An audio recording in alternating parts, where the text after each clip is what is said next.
All right, good morning, folks, or good afternoon, or good evening, wherever you are tuning in from. This is a semifinals match on the B side. The winner of this match will be moving on to the final on the A side, and that will be a race to 11 for finals. This matchup is between Brian McKellen and Hui Huyn. Looks like these players will be starting with 8-ball.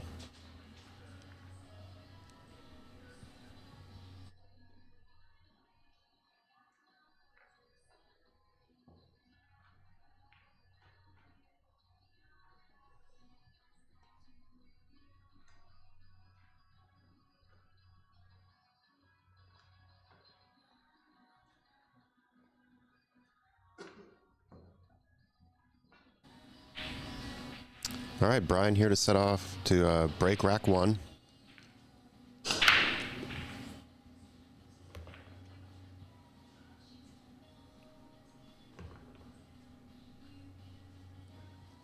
Good break. Looks like he made 2 stripes.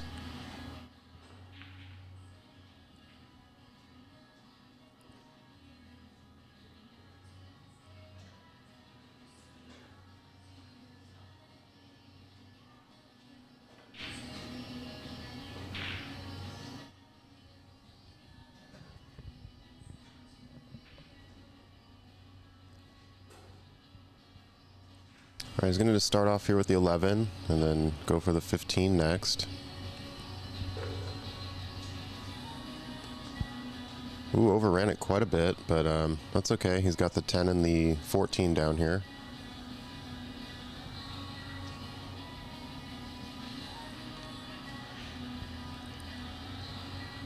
I think he'll take the 10 and then bump the 14 just a little bit, so the 14 will roll towards his right pocket.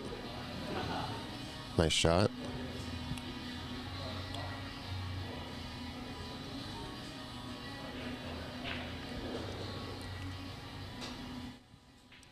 Now making this 14, I think he wants to find the window here between the 3 and the 8, so he can make the 9 in the corner. The only problem is cue ball will be headed towards the side pocket, so just needs to be careful about speed. Okay, a little bit of a bump on the 8.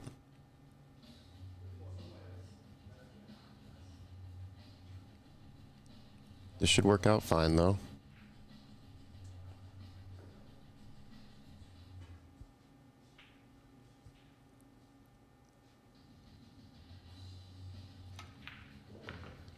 For those of you just joining us, my name is Zach Ross, and this is day 2 of the U.S. Amateur Preliminary Rounds here in Seattle, Washington, hosted by Ox Billiards.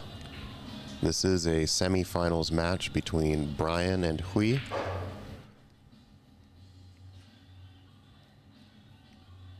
Currently have 3 other semifinals matches in progress.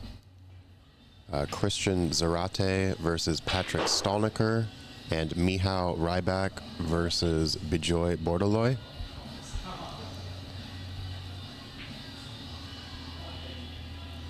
Our 3 current finalists that are waiting opponents are Prathamesh Sawant, Francis Cho, and Shucheng Chao. Those matches will start at 12:30. But for now, Hui gonna do some work here.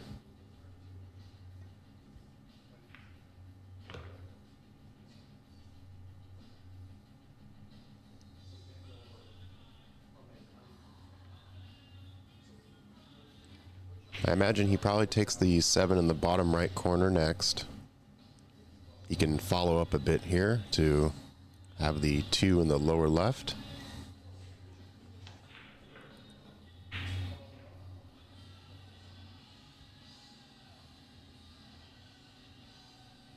7-2-3-6-5 perhaps, but really just depends where the cue ball ends up.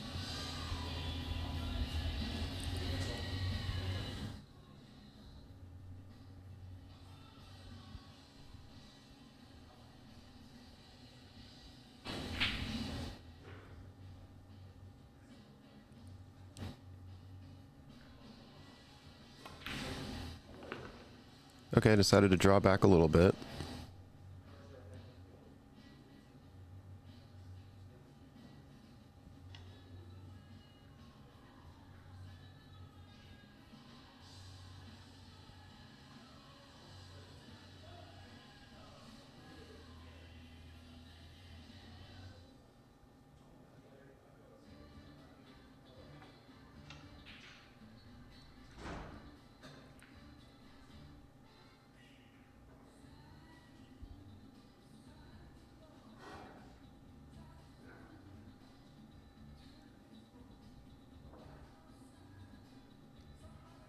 Pretty big shot here. If he misses this 2, cue ball will be in the area of the 8.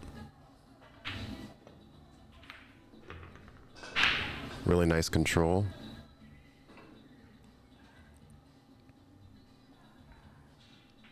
Yep, okay, so it looks like he'll just go 6-5-3 and then the 8.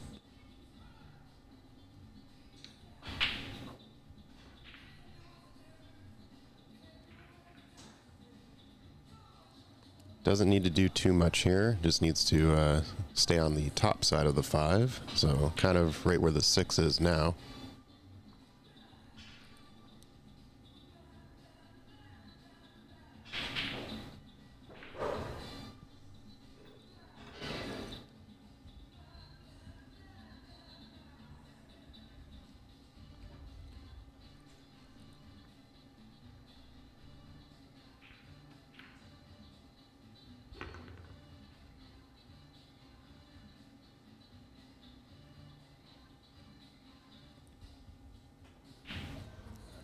This should work out okay. You can just follow this and should end up just on the right side of the pocket with the cue ball.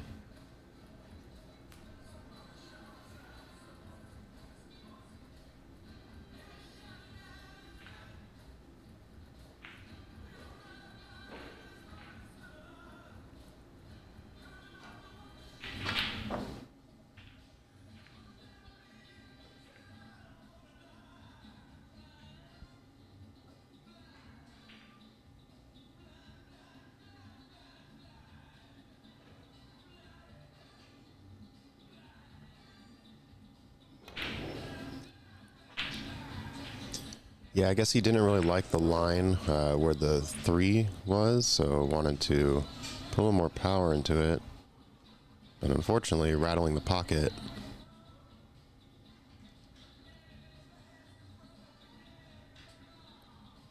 Giving Brian a chance here. Put the first point on the board.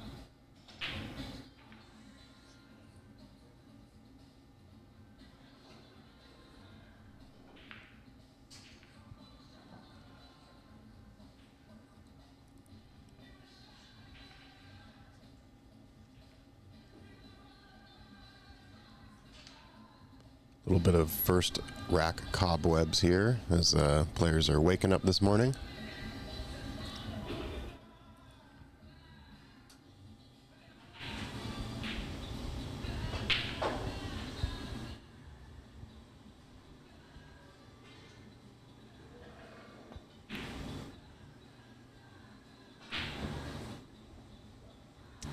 Yeah, unfortunate miss here, and the way the 8 ball is, Brian should have a pretty good chance to sink this 8 and get the first point of this race. Oh.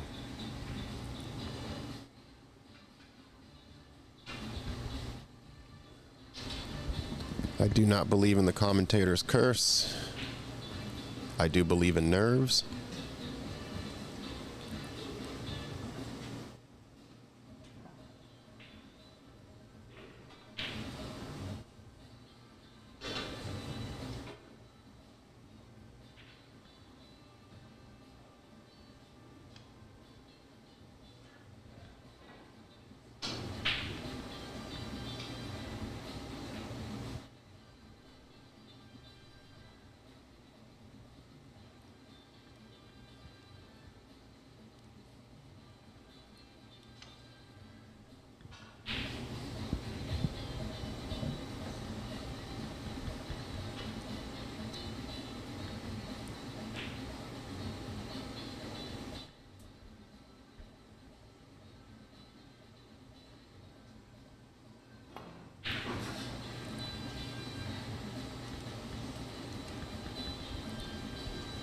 Really nice try to get the position for the 5, but unfortunately, pocket rattle, forcing the angle a little bit too.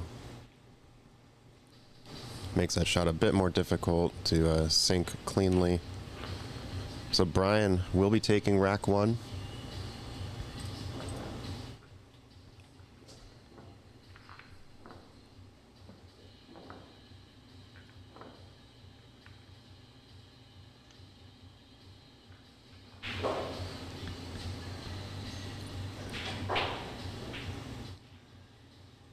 The winner of this match will be moving on to the finals.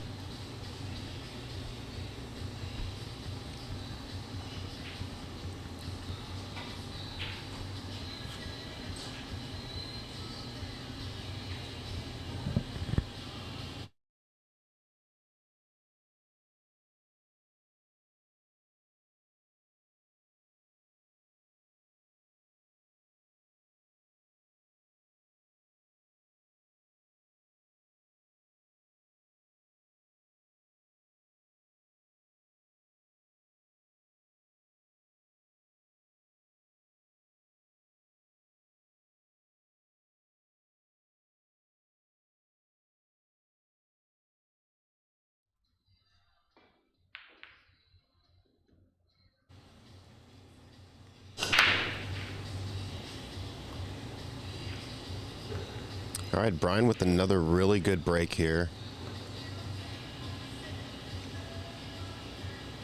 Looks like he did make 2 stripes again and a solid as well this time. So he's got some choices. I think stripes look better at the moment. You do have the 3 kind of tying up the 8 ball currently. But he should be able to break that out when he goes for the 13 or the 11.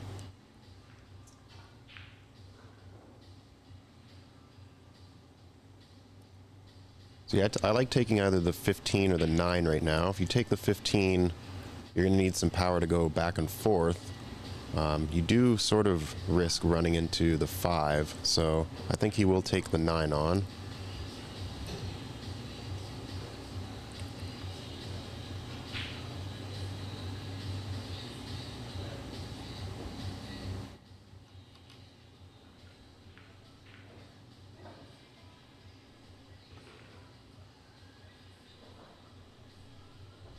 Ooh, unfortunately, that's going to sit up, which means that this rack is still open, so Hui has a choice here now of which set he wants to take.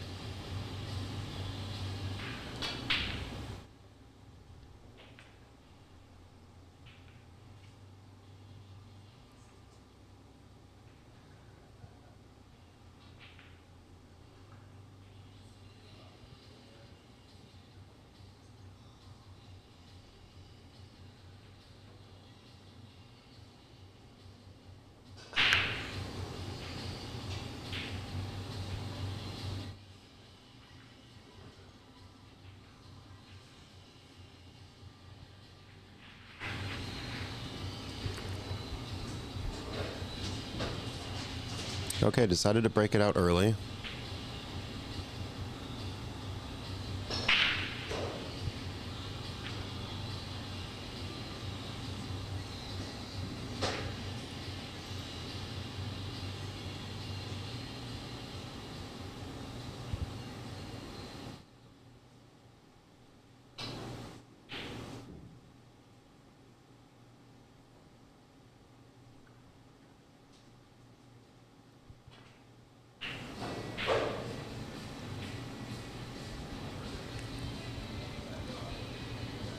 All right, Hui's looking to take advantage of the early miss from Brian. 11 in this corner. Wants to come up table a little bit with the cue ball.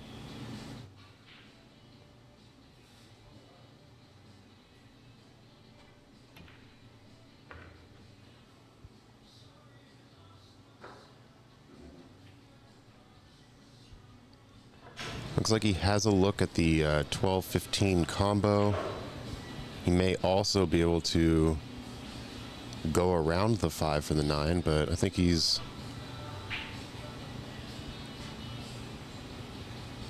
a little less likely to make that just because the way the cue ball is going to go past that 5 on the inside there. So I think he's going to take up the 12-15 combo.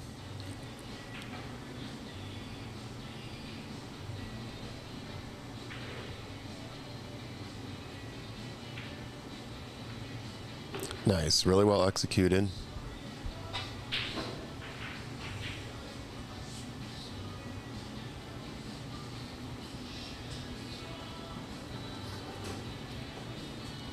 Go 9-12, sorry, 9-14, and then the 8.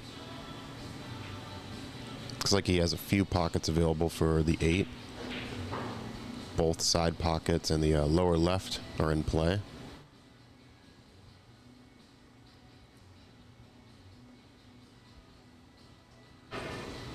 I think he just needs to follow this with a lot of top. Go 2 rails towards that left side pocket.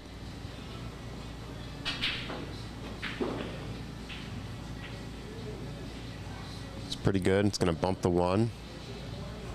All right.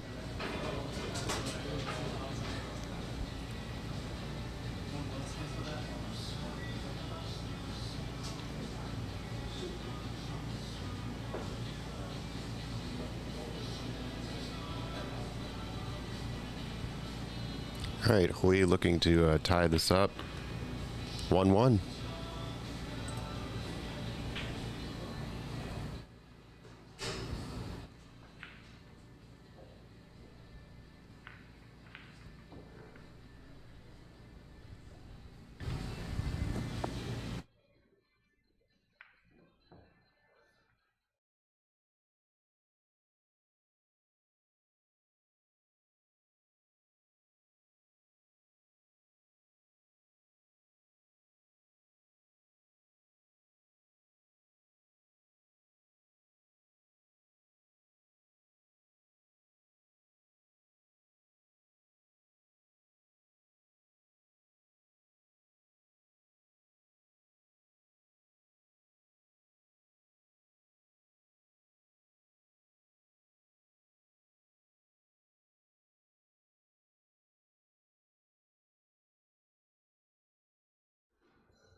All right, so those of you just joining us, this is a Masters formatted APA tournament. So what that means is that the players will play 8-ball and or 9-ball. Since they did start with 8-ball, they will definitely be playing 9-ball. In this race to 7, you would play 5 racks of 8-ball and then switch over to 9-ball. And it's the first to 7 between those two formats.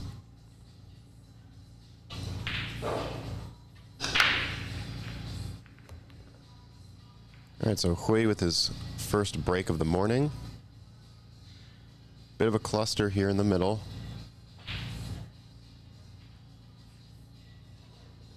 But it appears he did make a solid on the break, so he does have to take solids.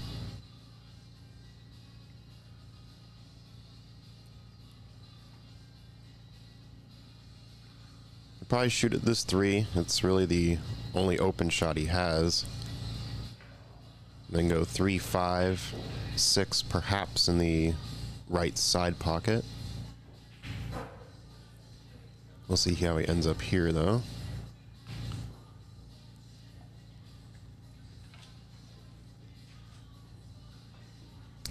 Yeah, unfortunate miss there.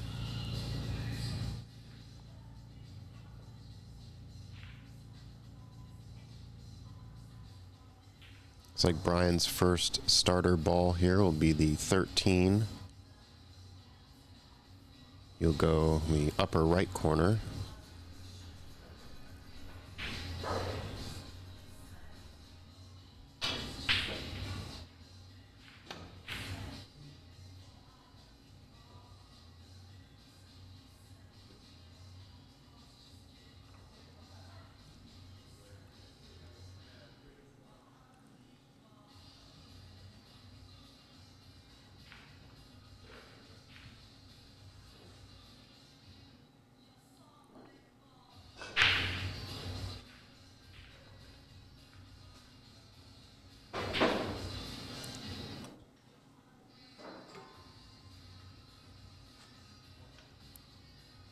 I think if it were me, I would actually just try to bank this one. I know the 3 is open, but if you reverse bank the 1, you kind of send the Q into this pile a little bit, so that's just one way you can start sort of deconstructing that pile.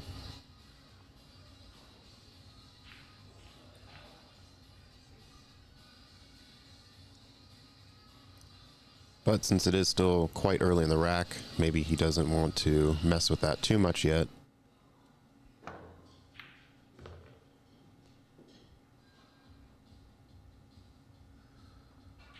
Nice shot there. Not sure if he has a look on the 5.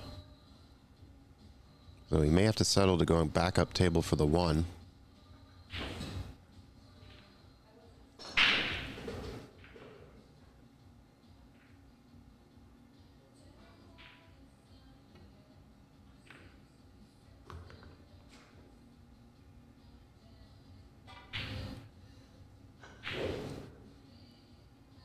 Alright, so I think he should hit this with a bit of top left. He wants to try to bring the cue ball between the 15 and the 6 down table here.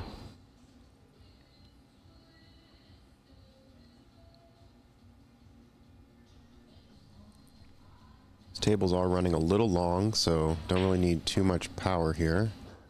Just hit it smooth.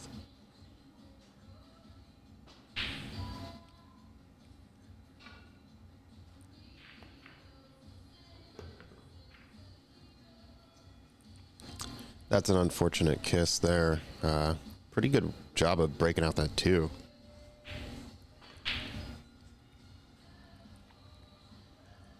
But unfortunately resulting in a scratch here.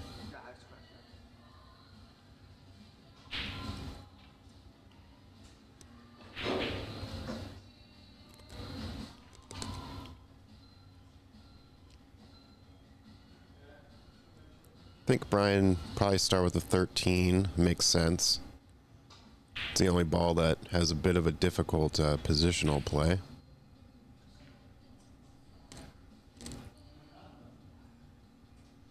But I suppose he can also get to that window if he shoots the 11 down into the left pocket, so maybe he'll work on deconstructing the pile here a little bit more.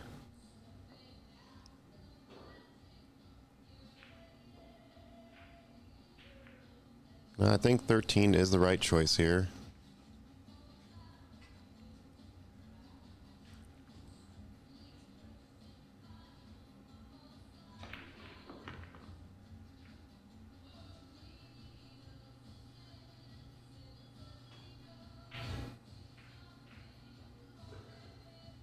Okay, nice little bump on the 15.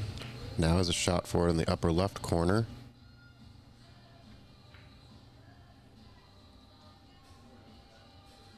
Barely caught the point there. I know you wanted to hit that little left side of the ledge.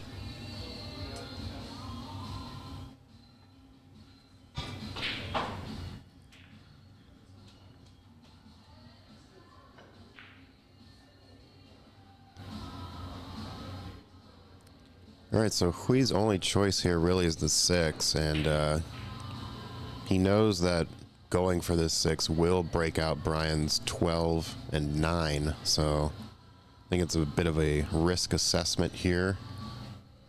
But as long as he pockets the 6, he will have a shot on the 2 in the same corner, so it's not really too risky, you know, just focus on making the ball more so than the leave.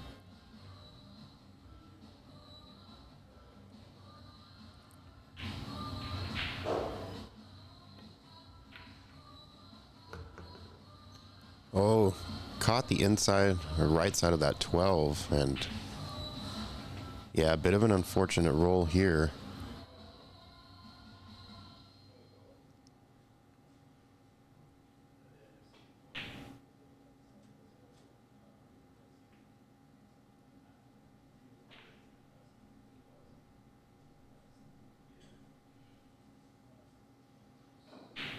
Looks like he's going to kick at the 5.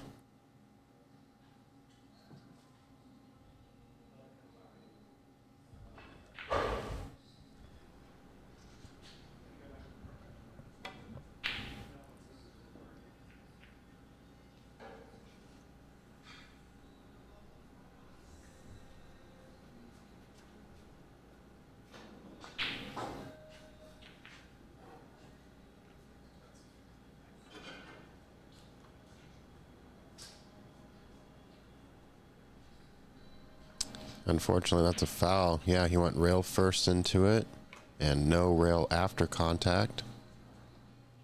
So Brian working with ball in hand here now, and his 12 and 9 are no longer an issue.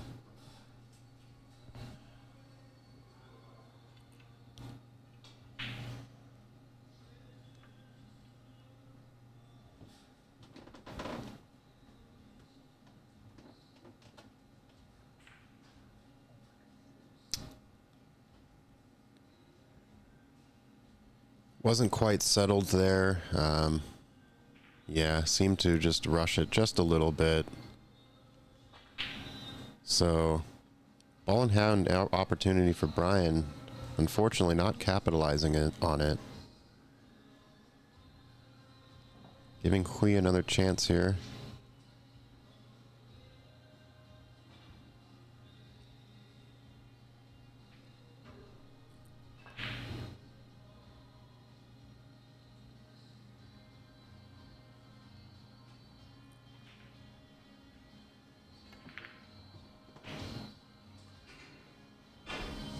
Good attempt, just overcut it slightly. Missed it on the pro side there.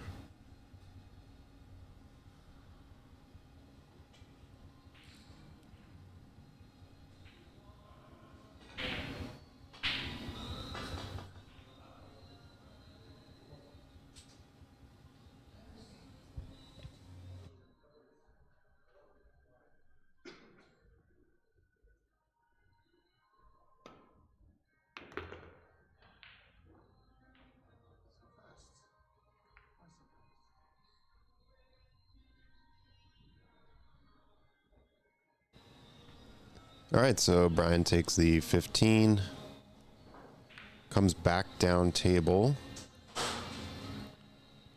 I think I would take the 11 here. Not really a good shot for either the 12, 9, or 10 currently. He can also kind of swing the cue ball between the 2 and the 5 and go 2 rails around.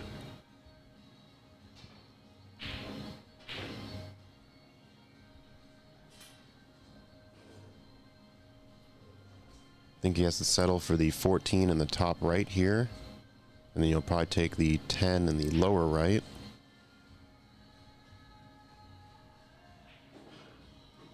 $14, $10, $9, $12, $8 perhaps. But we'll see where his cue ball ends up.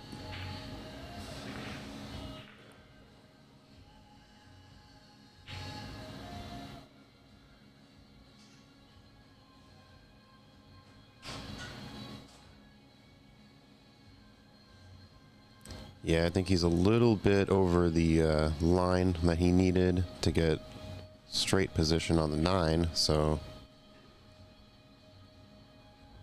and if he rolls forward a bit, he's going to either hit the 5 or just roll a little bit past it. So okay, so he opts for a little bit of draw stun. Looks like the 9 might barely pass here to go in the lower right.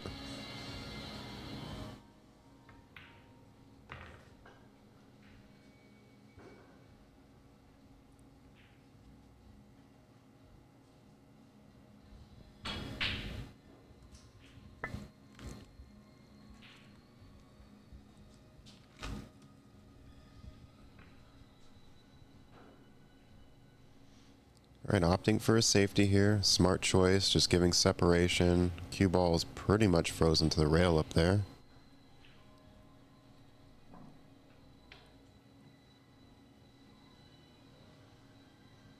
I think Hui can hit this 5. He might be able to pocket it actually, but hit it with sort of like less than lag speed. Just get the cue ball down to this bottom rail.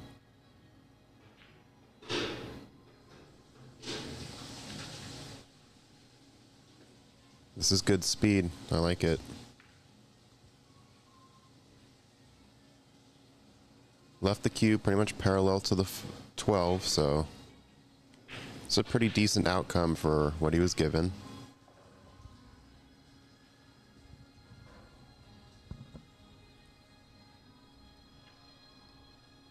Brian doesn't really have much of a safety opportunity here. Can't really send the cue ball up table because the 5 is now playable. So I think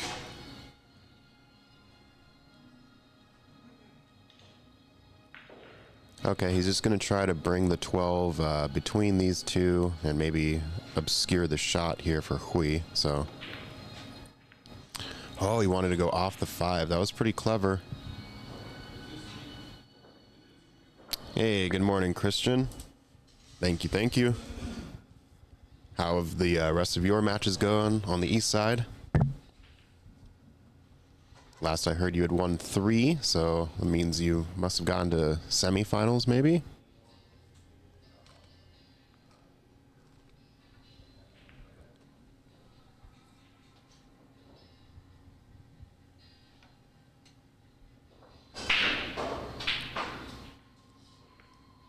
All right, so Hui has a back cut opportunity here. The only risk is that tangent line of the cue ball towards the bottom left pocket, so he's going to need to be careful here.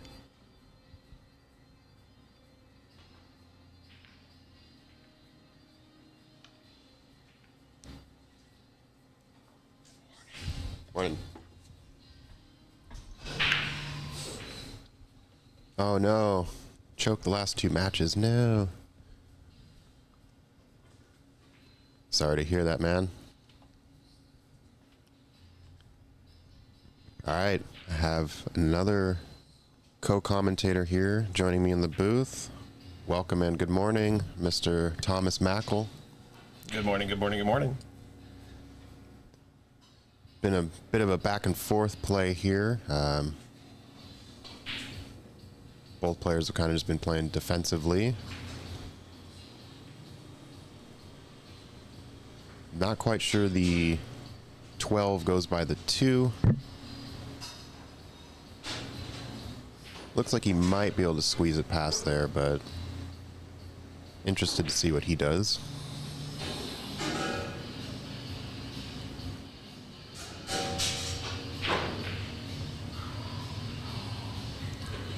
Really nice bank.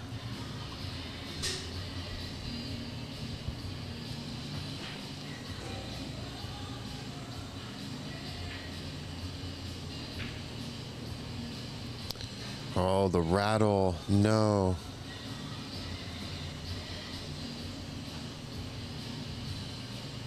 Some early nerves here in this game. Both players have missed some shots that they would unlikely miss if this were just a regular match, but since this is semifinals, I think the pressure is a little bit daunting here, so. Yeah, those second day first matches are always different than the night before. You've got some of your stamina back, you got some of that refreshment, but you've also had a night to think about all the shots you made and or didn't make. Mm-hmm. And to tell yourself there's no pressure. Yeah. Yeah. Good morning, Christian. Christian, of course, participated in this event quite a bit in the past several years, but not this year. Oh, he actually did it on the East Coast. Yeah.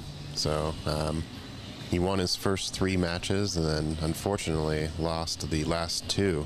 I see I get the context now from the chat. Tough competition, tough crowd.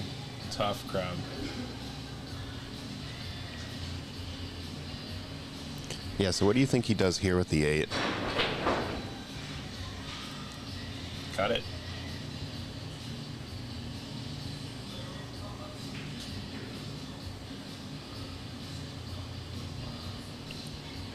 The Q Masters. That's a famous club out that way. Oh, I suspect they had enough tables, or just how big was the field? Yeah, how many they got out there, Christian? It's a few more than most of our Seattle clubs, I think.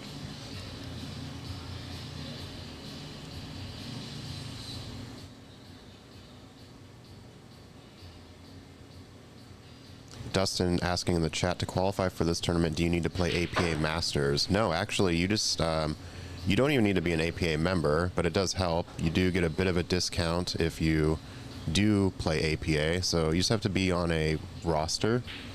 Is that correct? Yeah. No, you don't have to be on a roster for this event. I think you do have to be a member, but you can sign up at the time of sign up for the event at the registration. And I think registration happens pretty early in the year. I think I remember seeing it around like February or March. And then there's a withdrawal deadline of like July something. So, yeah, it's announced pretty early in the year. But Tom's been pretty good about communicating that. It's a pretty well-planned event across the board. Christian said 70 tables. Yeah. Wow.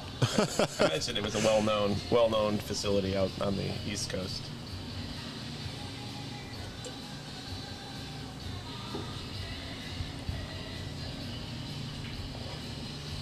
Yeah, so Dustin, be on the lookout for qualification for next year.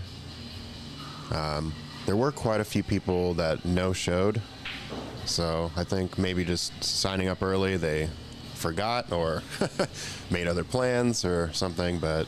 Yeah, I don't know the story behind that. I think a lot of them were just way out of towners. Mm-hmm. Yeah, that's right. So I do remember when you sign up, you have to designate your location that you want to play at. And unfortunately, for the most part, the locations are pretty spread out throughout the United States. So I think I had to choose Seattle, and then my second choice was either Sacramento or Vegas. So we're really fortunate here. So another thank you this morning for everyone listening on the stream who wasn't listening yesterday. Like, we really appreciate Ox Billiards hosting this event, and Zach for commenting, and Gavin for helping with photography, and JC with refereeing support. It's been very, very appreciated. And the whole community gets to participate in events like this when we have the support that we have. We get to do that locally instead of having to sign up and go and travel to Vegas or Texas or California or Oregon to play in this event. yeah, and sort of like what Christian was saying in the chat, this is a really fun event.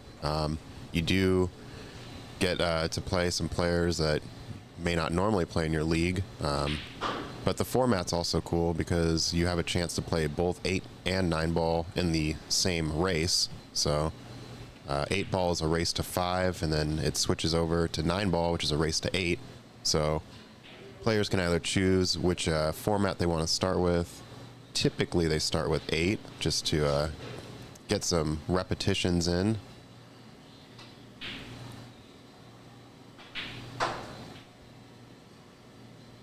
It's all good, Dustin. Yeah, can't do all the events all the time, but yeah, this is a pretty fun one, so mark it on your calendar. Yeah, I'll give everyone the good general advice, which is keep an eye on the APA website, www.poolplayers.com. There's a tournament info drop down there, and that lists all of APA's main events. So if you ever have questions about how stuff works or what events there are and how you get in them, they're all listed there on the APA website. So it's a good place to go check out and just noodle around for 15 minutes a couple times a year. Hey, good morning, Bree. Thanks for joining the stream. Hope you're having a good morning.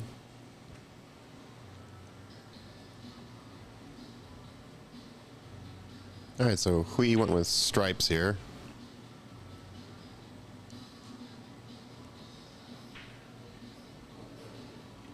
Oh, my bad. No, he went with solids. The wide stripe. Yeah, the wide stripes.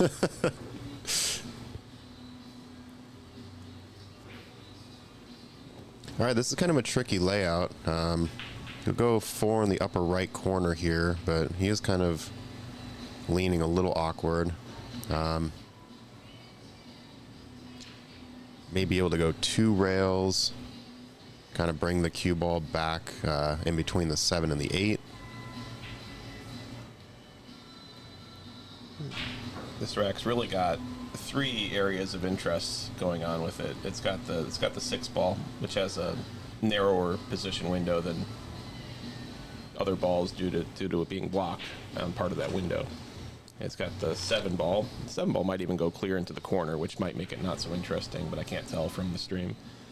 And then it's got the cluster near the break area, which should be possible to pick apart gently, and isn't really a problem. It's just something interesting to keep in mind. So it looks like he hit that one a little too thick, and unfortunately broke out Brian's problem cluster there in the top right. So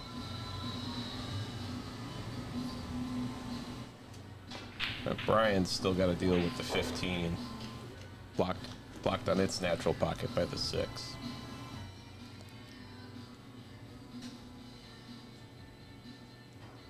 all right, so he's opting for the 12 in the upper right corner to start out.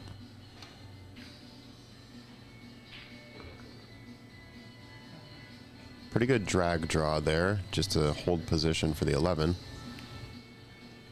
I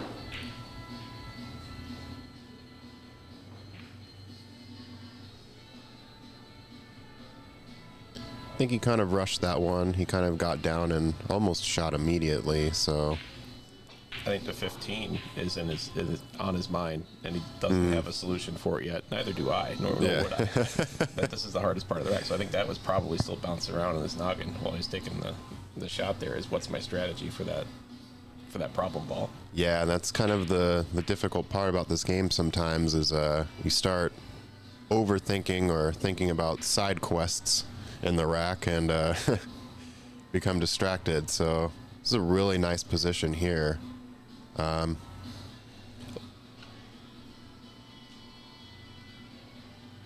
he's got the option now to clear his problem ball and go for the run out, or leave it there, or he's looking around. He's gonna leave it for now. He likes having that problem on the table for Brian. Yeah, I think it's a good choice. He still has another opportunity to come back down that way, so that's going to be okay. Yeah, that's how I do it. Put a little magic in that pocket, because it's like a retractor beam. Whoa, come back. Well, his position now, he might be able to make the 7 in the bottom left. Yeah, I think that goes. I don't think there's anything blocking it. It's just long at a...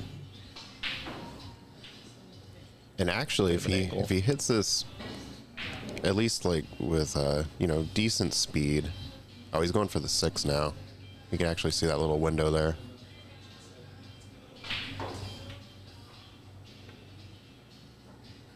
Interesting.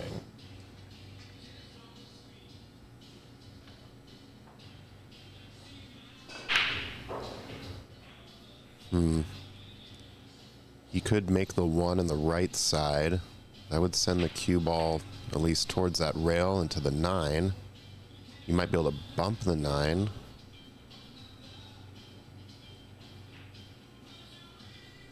Otherwise, the 7 all the way up doesn't really go. He could try to block that pocket for the 11, but I think with these tables, that 7's just going to roll out, not really sit in that pocket. He's kind of gearing up like he might be able to make it, though.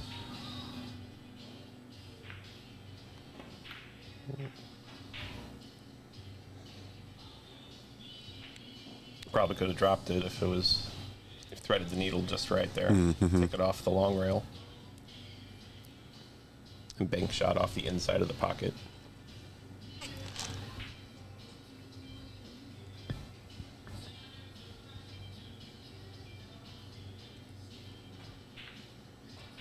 All right, so now Brian's problem ball is the 14.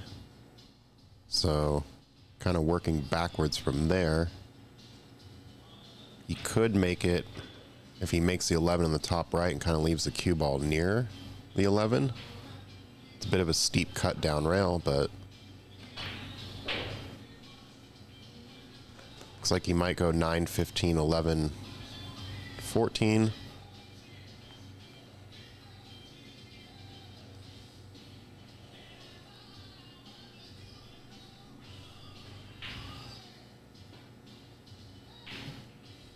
What pattern do you like here?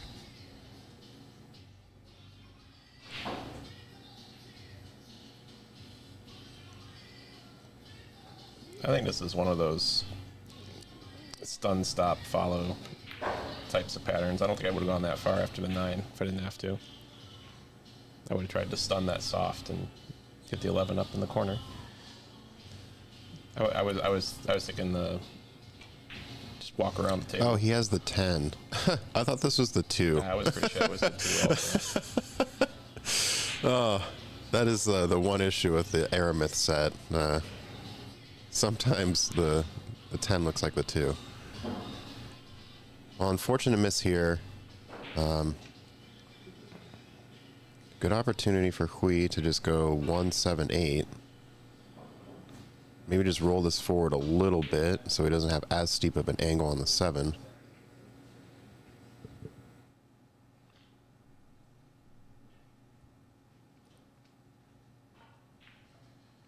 Well, Brianna asked if this set is standard here. It is, yes. Ox Billiards uses the Aramith Black set. So all these striped balls, instead of being white and their color, are black and their color. The 4 ball is pink, and the 5 ball is purple.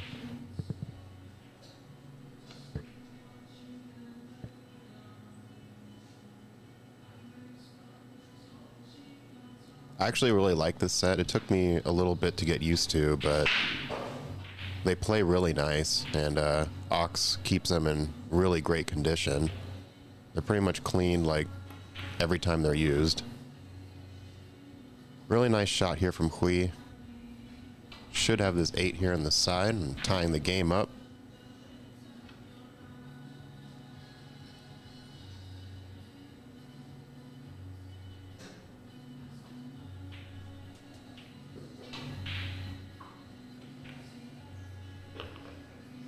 All right, 2-2 game here.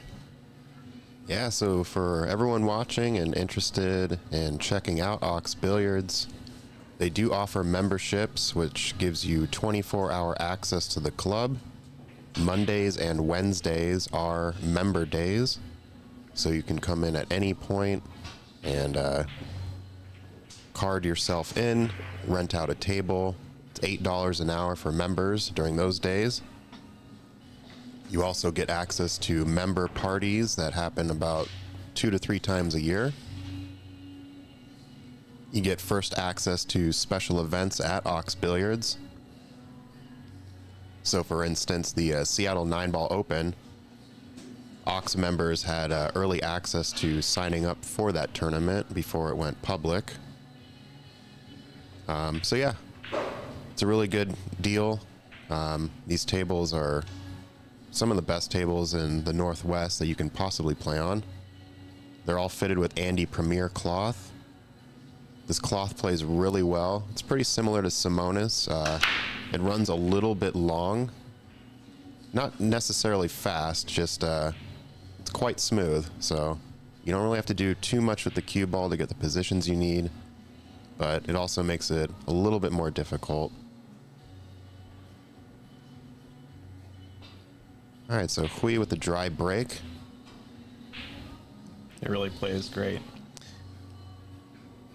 If anyone's looking for an APA team to join, we do have in-house leagues here as well on Thursday and Friday night. And there's a traveling division on Tuesdays, but those teams are pretty tough to get on. They're pretty full.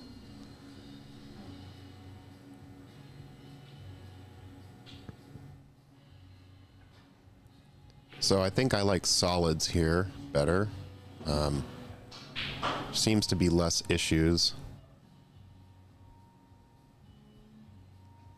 And it does look like the 8 ball goes clean into the bottom left corner.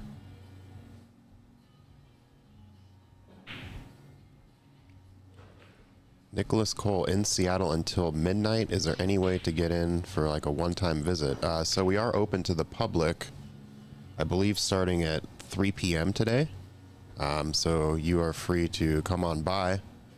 And all of the pool tables are not being used for semis and finals. So if you wanted to drop by around 3 p.m., I believe you could rent a table.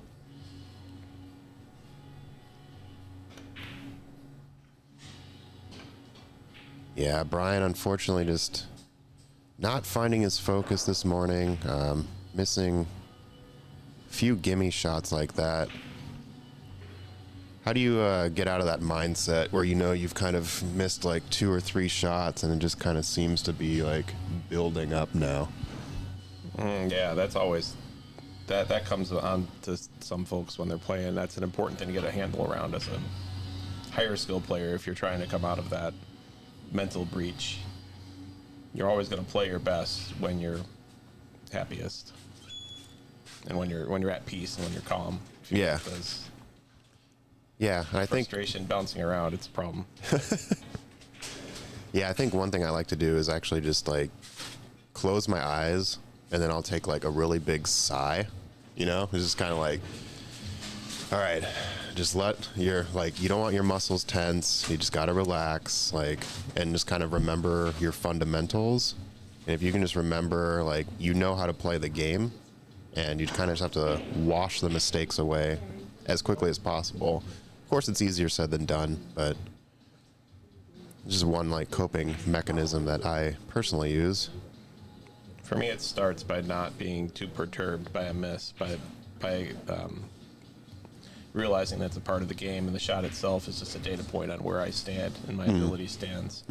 But should an ounce of frustration come into me, or into anyone else, whenever I want that to be resolved or help myself along with that, it starts with just taking a deep breath. Yeah. And thinking calm. And then let that breath out.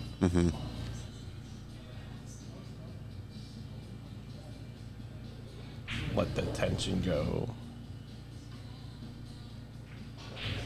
Yeah, sometimes I just go, no thoughts, head empty. You know, that's what I say to myself as I'm like, you just kind of want to like snap out of it, reset your brain, realize that, you know, yeah, it's just another shot at the table. So just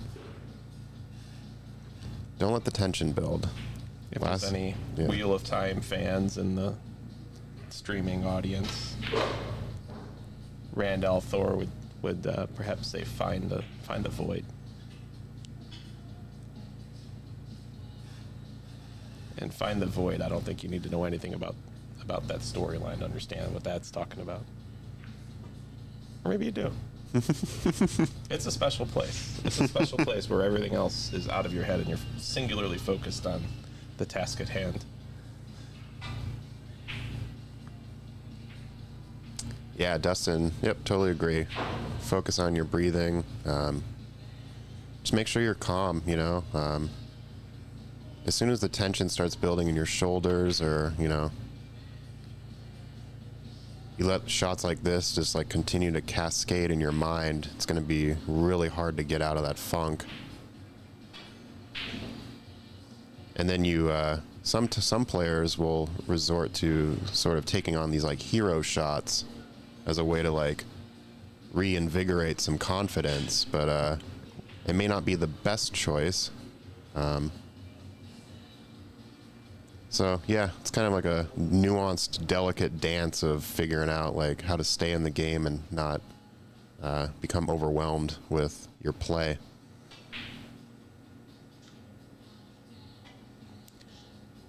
Especially at these later rounds of tournaments, the pressure tends to be a little higher and the emotional investment tends to be a little bit higher. I do believe that players play their best when they're calm and when they're treating it like any other match, but the pressure brings them the focus that they need.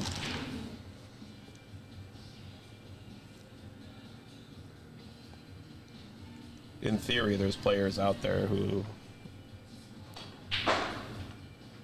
I don't know if anyone out there really plays better when they are too hard on themselves. It's good contact. Yeah, I didn't really leave an open shot here. I mean, it looks like Hui can hit the 9, but probably not pocketing it.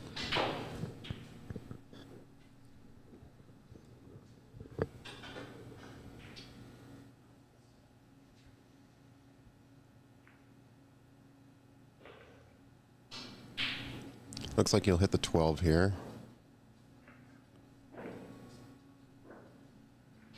Really smooth shot.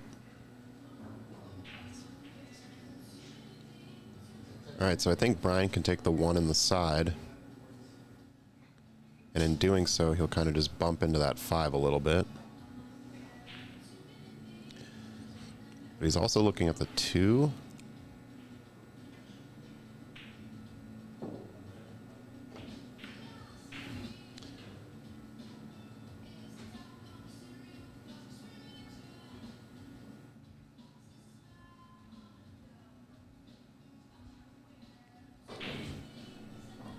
Why do you think he went for the 2 instead of trying to make the 1? Just to like bide some time, maybe, or? So both of these players, from what I know of them, they're pretty strategic players. They're pretty even keeled, and I think what's going on here, I think there's a recognition that the players aren't particularly in hard shot making mode at the moment. They're trying to play a little more strategic, a little more defensive, just like I would do if you're at a table and you're not making the hard, not making the shots you sort of require ultra focus for. Is you can play more strategically, and I think Brian sensed that. Brian and we sense that of each other. They're both very perceptive, and so I think they've switched their game for the time being until they think they're ready to run out. Give themselves some time to dial in their shot on something a little easier for them, something that clicks with their instincts. Nice shot there from Brian. Really good position here for the 4.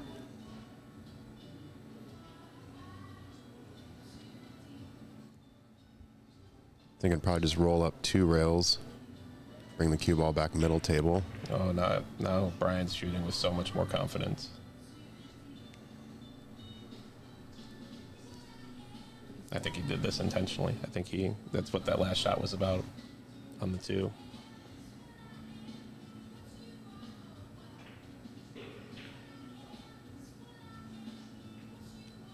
Yeah, and I think slowing the game down just a little bit more, giving you a little extra time to recalibrate is always beneficial.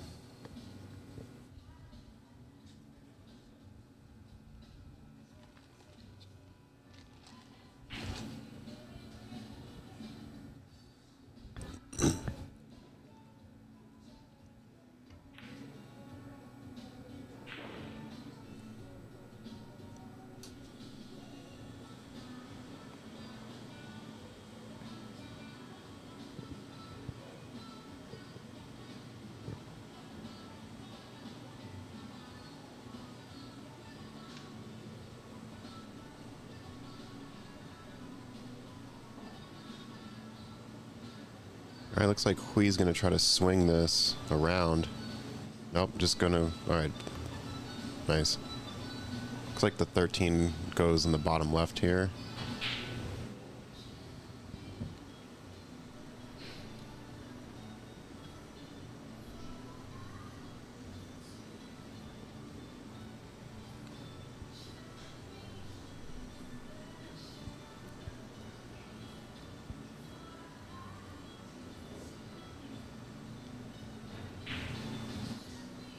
Maybe going after the 10 instead. Nope, 13, okay.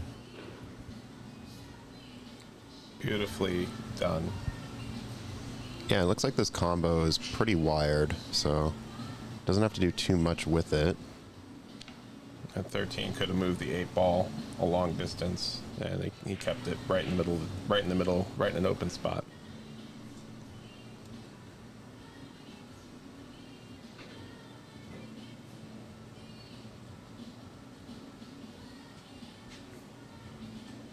Oh, he caught it a little thin.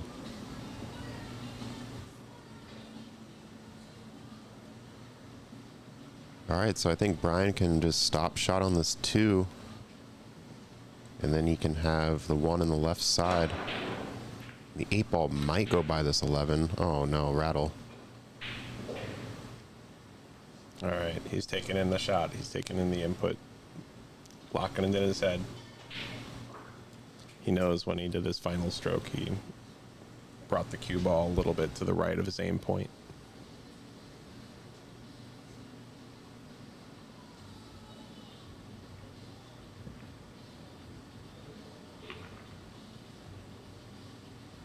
A nice touch there.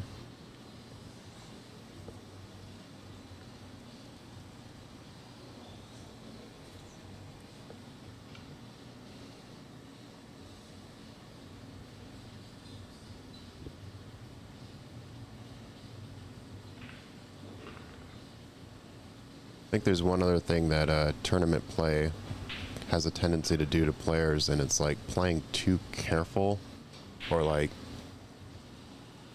instead of playing like your like natural rhythm, you sort of overthink like the flow of your own game, and so you try to do things a little bit more, I don't want to say like carefully in that you would do it recklessly or something, but it just kind of seems like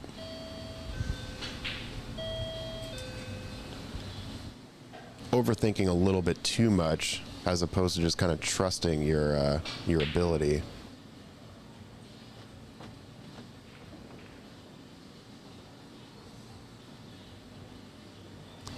Yeah, he was really trying to hold for the 11. That was going to be pretty difficult just given the angle he had.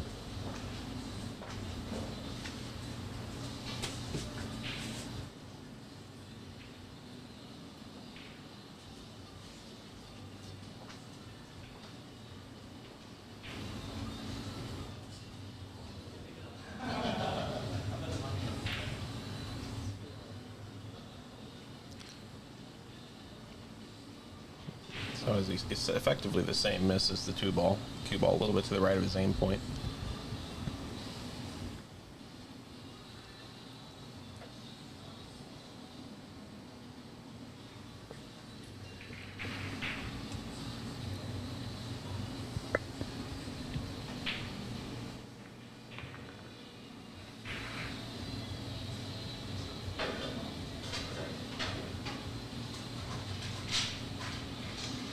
All right, he landed pretty straight on this 12.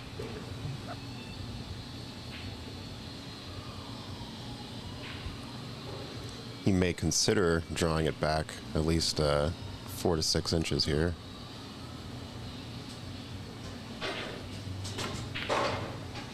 That's pretty good.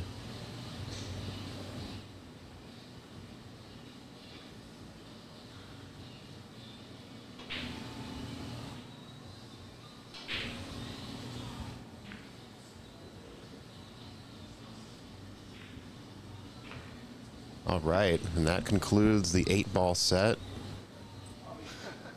Hui takes that, so he's up 3-2. Now he's switching over to 9-ball.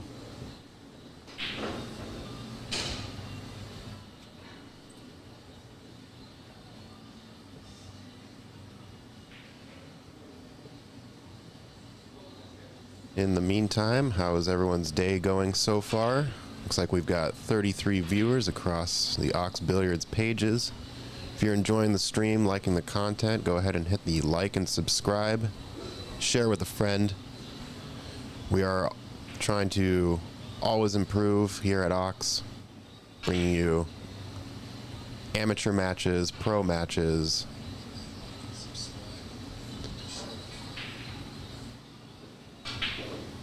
Also have a really good snooker scene here at Ox, so thank you all for joining. Hey, good morning, Trish. Trish says, nice job, Hui. Yeah, so in the chat, who are you rooting for this match? You rooting for Brian? Rooting for Hui? Let us know.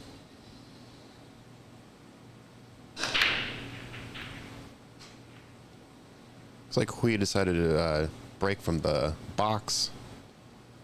A lot of players with the magic rack like to do the cut break because it kind of guarantees the wing ball. Yeah, I agree, Trish. The Ox logo does slap. I really like I really like that neon design that they've done. Yeah, Bree. You know the way to the commentators' hearts. All right, so Brian trying to play a safety here. Unfortunately, runs into the 7. unable to obscure the cue ball.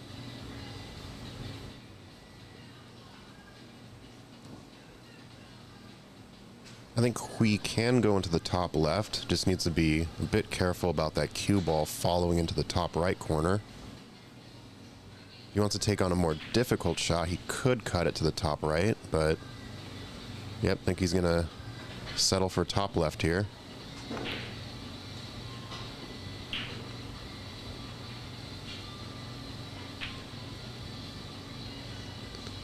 Nine balls now in play for a potential cheese. Don't think necessarily it'll be on this shot, but you never know. He actually does have a bit of an angle here if he wants to put bottom and send it.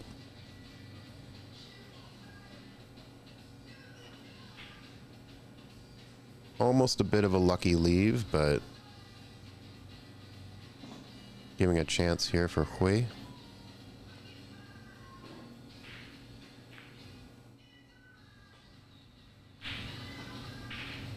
All right, so he can make this in the top right.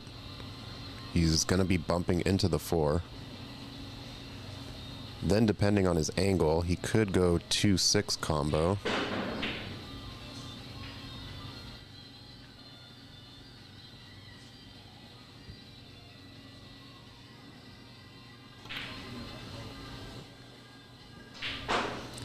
Yeah, I noticed Hui before his last few shots, he kind of does some stroking of the cue in the air, and I think that's just kind of, you know, trying to warm your arm up, get it into rhythm. I tend to do that sometimes as well. The shots aren't quite connecting. I've seen other great players do that. Yeah. I think it's more than just the arm. I think it's the brain, the muscle memory system, everything that's in your head that you're not consciously thinking about, and in your body and throughout your spine and nerve centers. Tell them all to wake up. You got a job to do. Yeah.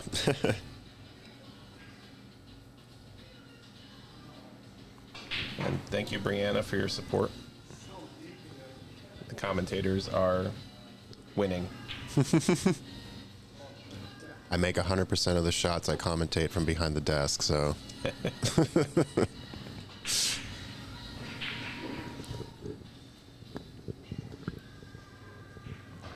All right, so Hui wasn't quite able to swerve around to clip the 1. Gonna give Brian a chance here. Yeah, these patterns are very difficult to execute. Yeah, the 2 to the 3 here now is gonna be really tough. It's always easier to watch and come up with a plan than to execute the plan. He almost got there. I mean, he did get there, but it was a really nice try. All right, so I think the play here is to just kind of bank the 2 just onto the top side of that 3, and you send your cue ball down table.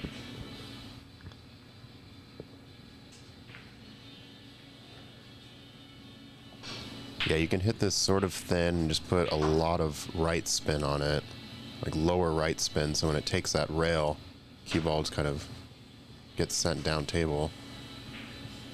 I think this should be okay. He did leave a shot into the top right corner, but giving some distance, and it looks like the 2 might slightly be off the rail. Makes it a little bit more difficult of a cut.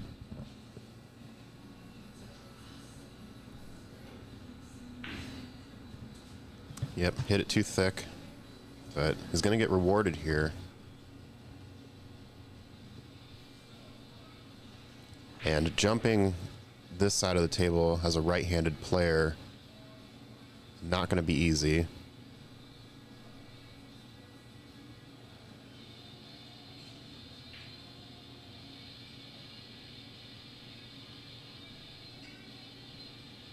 I think he is getting the jump cue out, but may soon realize that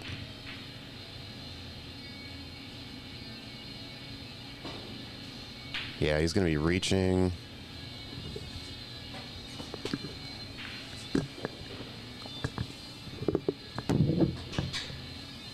Oh, the stretched out jump. Yeah, that was going to be really hard. Stretched out like that, you lose flexibility you need to really kind of pop that cue ball.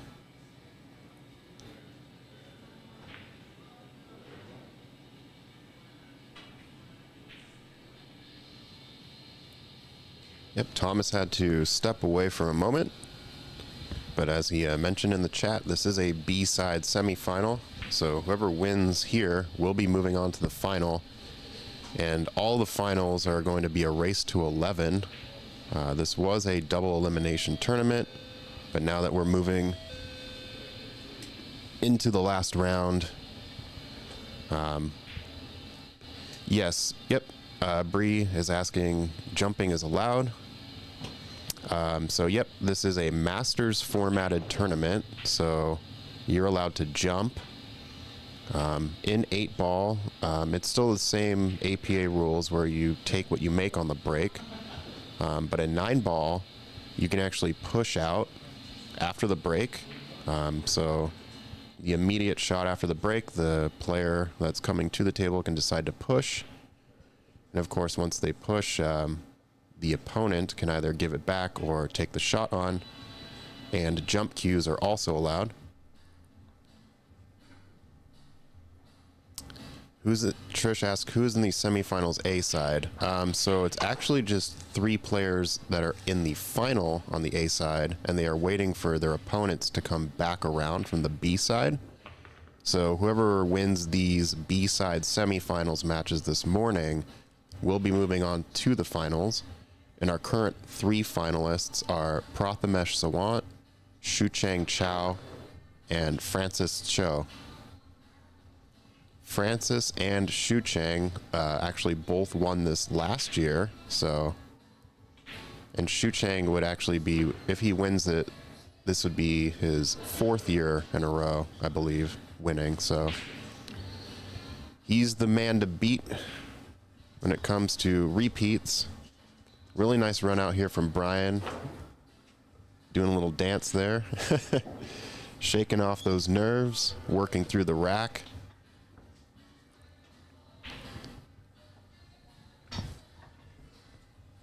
Now have a tied game.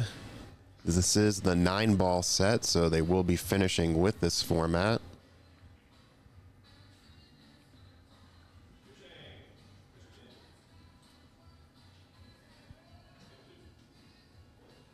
All right, looks like we do have a finals match that is starting. It will be Shucheng Chow versus Christian Zarate over on table 2. And I do have camera access there, so we can go ahead and swing over there from time to time. But for now, continuing to focus on this semifinals match between Brian and Hui.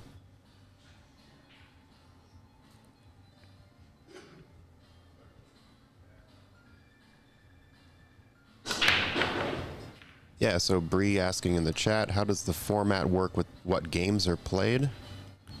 Yeah, so at the very beginning, both players lag. Whoever wins the lag decides if they want to take the break or choose the format. If the player chooses the format, then the other player will break the first rack. So in this instance, I don't recall who won the lag, but the format chosen was 8-ball. So they play 5 racks of 8-ball, and then they move on to 9-ball, which is 8 racks. So I believe most players decide to choose 8-ball just because they're also guaranteed to play 9-ball. But if you start with 9-ball, you could theoretically win 7-0, and you wouldn't even play 8-ball. So I think that's why, especially in this tournament, I've seen pretty much 90% of the players start with 8. There was a match yesterday between Colin Sue and Christian Zarate that they started with 9-ball.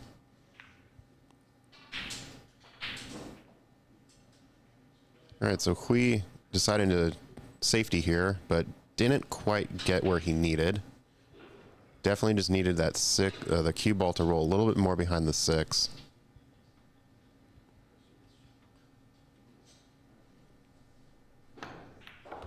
Yeah, you're welcome. They actually have a Masters division over on the east side. I believe they play out of OTR. Not quite sure what day it is. It might be a Thursday. But I think you in particular, Bree, would really like it.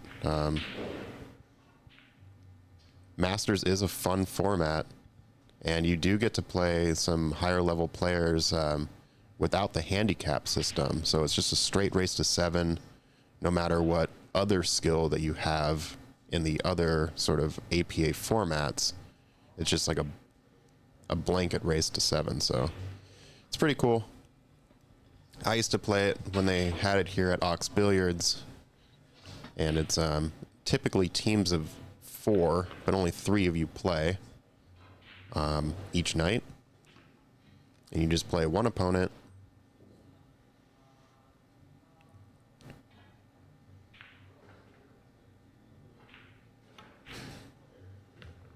All right, so Brian going to work here. Seems like he is settling in.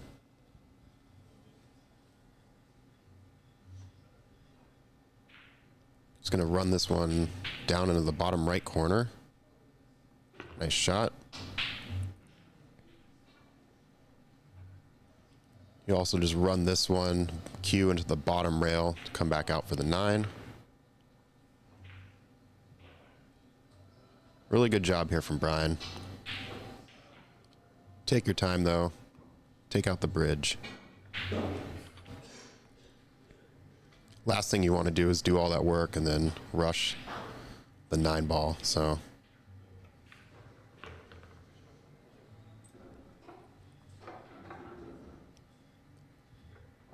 Nice out from Brian there, capitalizing on Hui's mistake.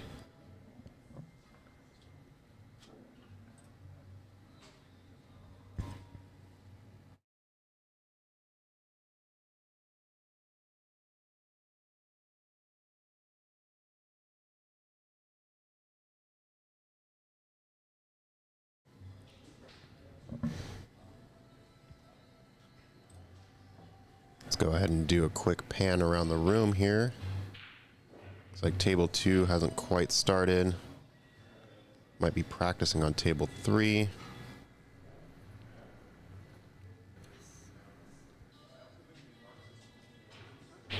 Looks like Mihao is playing over on table 5. I believe he's playing against Bejoy, so he is racking, so it means that Bejoy is going to be breaking off here. But for now, be focusing on this match. Can definitely switch over to some of the others once this one concludes, but I'll also try to be getting some score updates for all those interested. But as I am the only person here in the booth, and there is a snooker league happening right now, so many folks are preoccupied. Yeah, there is a camera, but unfortunately we don't have the dedicated stream for that camera.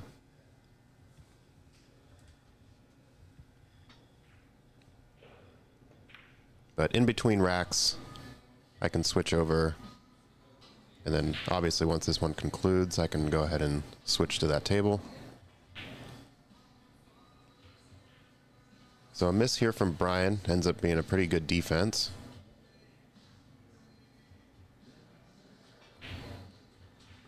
Hui just measuring out where he needs to hit on the rail to make contact with this 2.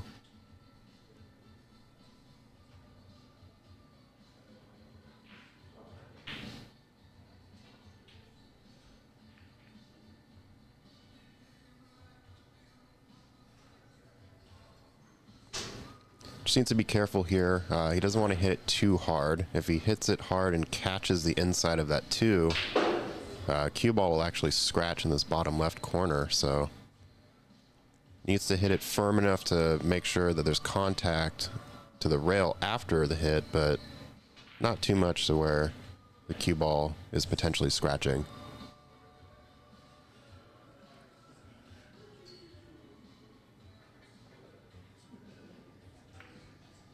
heading. Okay, this is good. Left the shot in the side, but he is going to be cueing slightly over the pocket, which makes it a little bit awkward.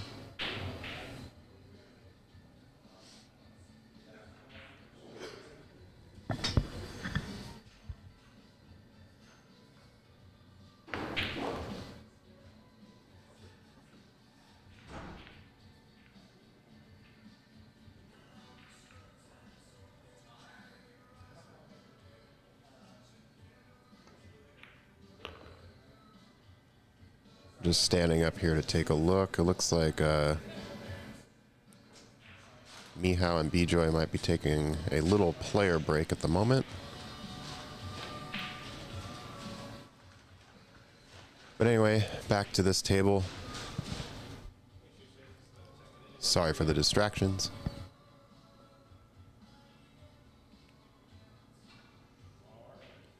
All right, so Hui, make this 4 into the bottom right corner. I think the speed here, I would not try to hold the cue for the 5 in the side. I'd rather just accept shooting the 5 in the lower right.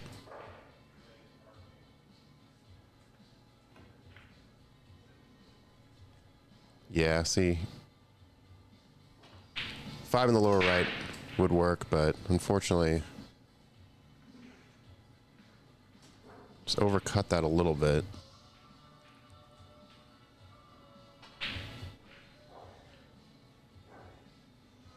All right, now if I were Brian, I would just try to send the 4, bank it just past the 6, and have that 4 rest on the top rail while leaving the cue down here. Unfortunately, double kissed it, but this actually might work out. Yeah, kind of worked out. Hui's going to have to jump now.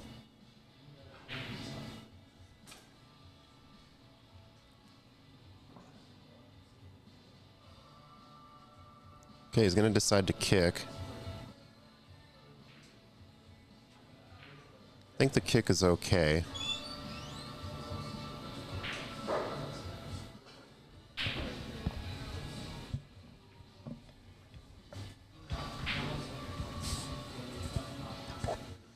Guess he's potentially worried about jumping and scratching the cue in the side pocket there. So kick is a little safer, but a little bit touchier as well. So have we started a finals match? Yeah, we've got one of our 3 finalists going on right now. Well, they'll be starting momentarily. It's Shusheng Chow versus Christian Zarate on a table out of the camera site here. Okay. They on table 2? Okay. No, we can swing over there. And then it looks like Mihao and Bejoy are still playing on table 5. They are. They just finished their 9-ball matches. Okay, so that means that it must be fairly close. I did not check the score. Okay. I was over there watching a shot for him. I as a shot watcher, I'm kind of not too interested in the score. I kind of just want to know what the shot is. And then make but the viewers, man, they need to know. I kind of want to be disconnected from what's going on contextually. I just want to make the right call for that one shot. Whatever it is. Trying to wave to Patrick Stolniker. Patrick. Anyway, Bree, we'll try to get a score update for Mihao's table. But currently, Brian taking advantage of Hui's misses. So he's just going to draw this back, probably draw it back to that 3rd or 2nd diamond here on the right. This is pretty good. Landed really nice here.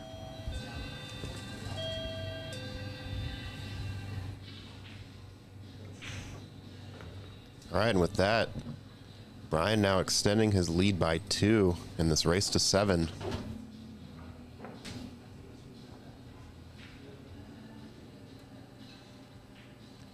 Shu Chang just arrived, so should be starting their final match probably in about 10 or 15 minutes.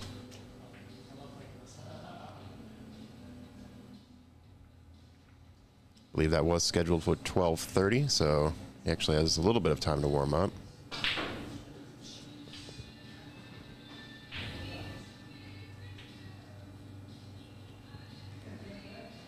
I think would you put the winner of the Bejoy and Mihao match on this table 1? Yeah, I think that's the plan. If this match and Mihal and Bejoy finish up at about the same time, I think we'll switch it up here. We'll get a couple of different competitors on this table. It would be the winner of Mihal and Bejoy against Francis. Okay. Yeah, that'd be a really great match to have here. All right, so really nice break. Massive spread on this table, so did make the 1 and the 8. I think the 2 does cut to the upper left corner if he wants to sort of attack this rack.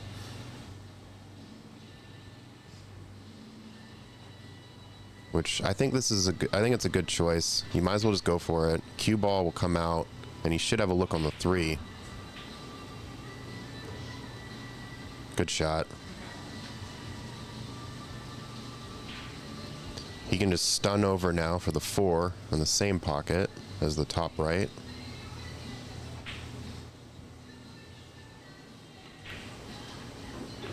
Nice shot. All right, this one's going to be a little bit touchy. He needs to draw back just a little bit. Doesn't want to get too close to his work on this 5.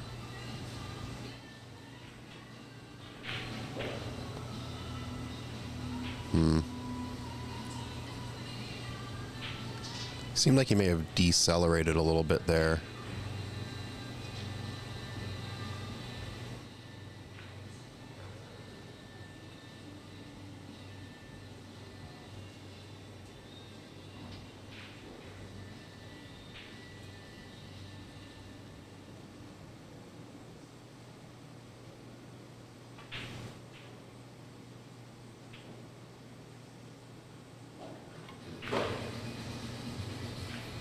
Nice shot. This is a really good angle for the 5.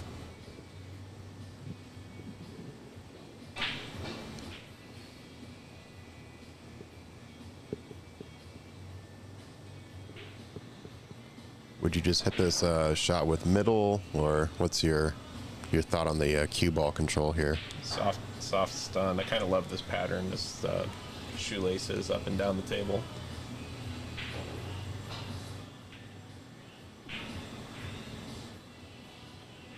Caught the rail first, but pretty decent outcome.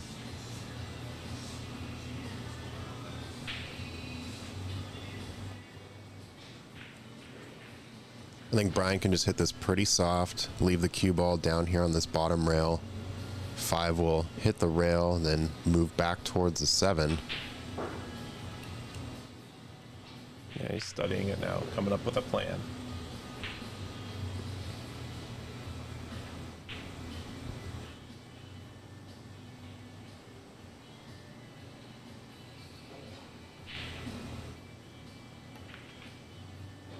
Okay, opted to attack, but unfortunately this is going to result in a scratch. Oh, that's unlucky. Yeah. I don't know, maybe being up 5-3, thought he could take a bigger risk, but unfortunately didn't pay off.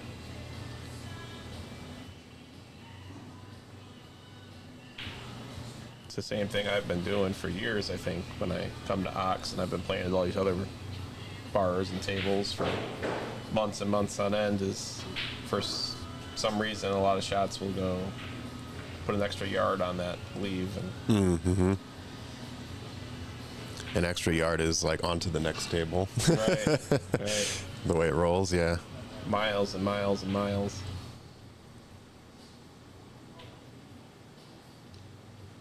All right, so he's going to be leaning out pretty far on this one, but doesn't need to do too much with the cue. Just kind of run into the rail here and maybe come off a little bit. Yep, this is nice. He's got the right angle now to just stun this.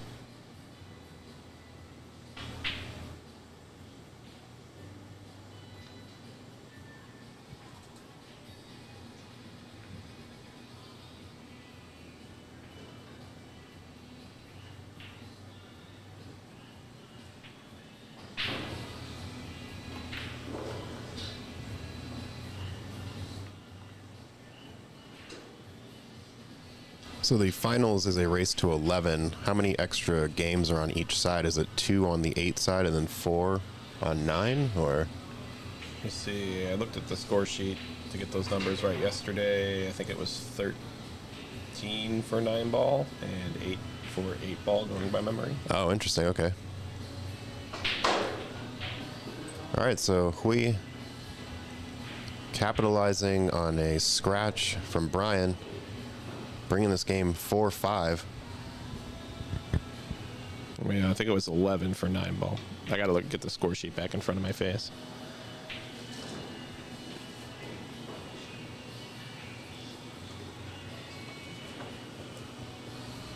Swing over to table 5 real quick while they're racking.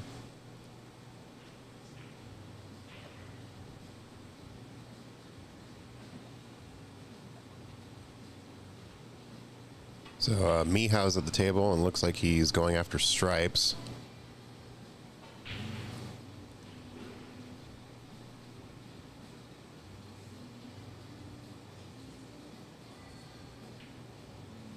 Playing this with a lot of right. He definitely wants to just kind of swing that cue ball over to that side rail so he has a look on the 8 in the corner.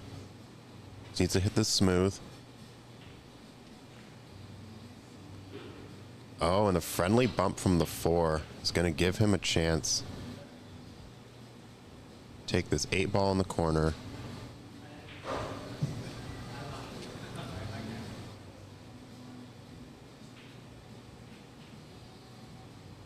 It looks like there is a little bit of a player break on table 1, so we can go ahead and stay on this table for the time being.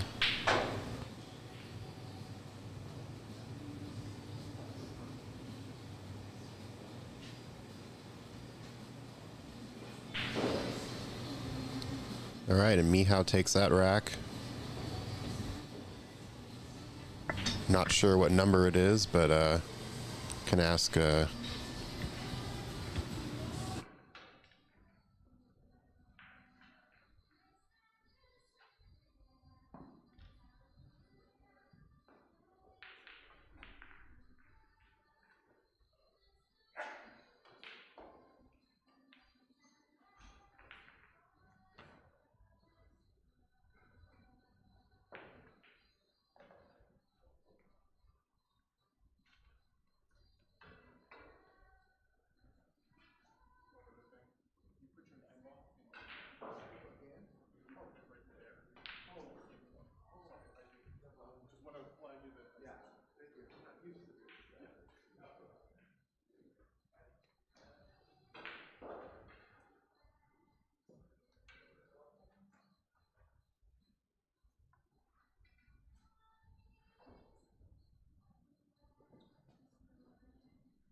All right, switching back over. Player break over on table 1. Well, we know that Mihao won the first rack of 8 ball. Which tells me the score is probably pretty close. Okay. All right, Tom is going to step away for the time being. Just do got tournament director duties.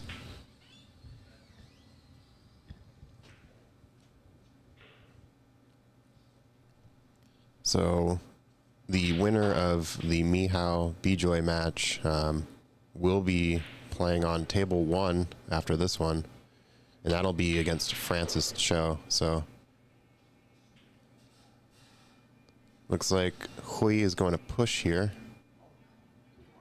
Don't go in the pocket. Yeah, I think Brian's just going to give this one to Hui. There's no reason for Brian to take this on. Jump shots in play. Pushing into a jump shot isn't the worst idea. Yeah, I would definitely jump this. There's enough distance between the cue ball and the 5. Hey, DJ Hyro in the building. The digital building. What's up?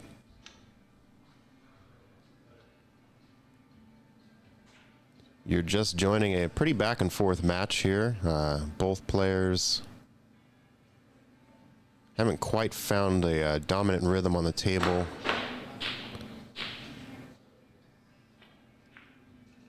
Yeah, unfortunately catching that 5 there and just popping the cue ball off the table.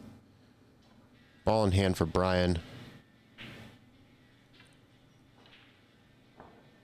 I think I would probably shoot the 1 into the top corner and send the cue ball down to the left. Try to find that window between the 5 and the 8. Or if he wants to come even further down and come below the 8, just kind of run along this left rail here. Then he could have the 3 in the right side pocket.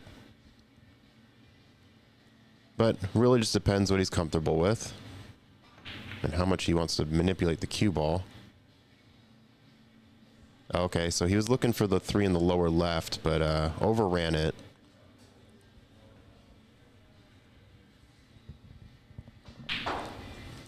Yeah, anytime a ball jumps off the table and hits a concrete floor, it's it's a bit ear-shattering and heartbreaking. You're like, no.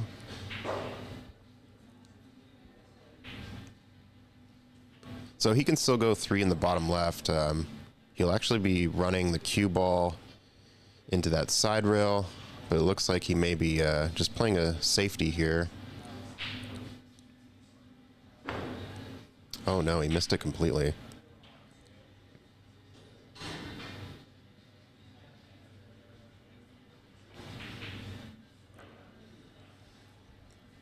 So after getting ball in hand from Hui, Brian only able to make the 1, not get great position for the 3. So I think if I'm Hui, I send this 3 into the left side pocket, roll the cue ball just below the 4. Okay, interesting. He's deciding to maybe draw back for the position on the 4.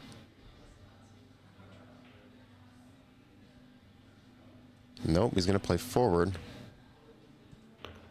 Okay, so it looks like the 4 goes by the 5 on the left. Wasn't quite sure, just based on the camera angle here. But it looks like it does, so he can just draw this back or stop shot it a little bit, maybe bump the 6 out, and then have the 5 in the same pocket.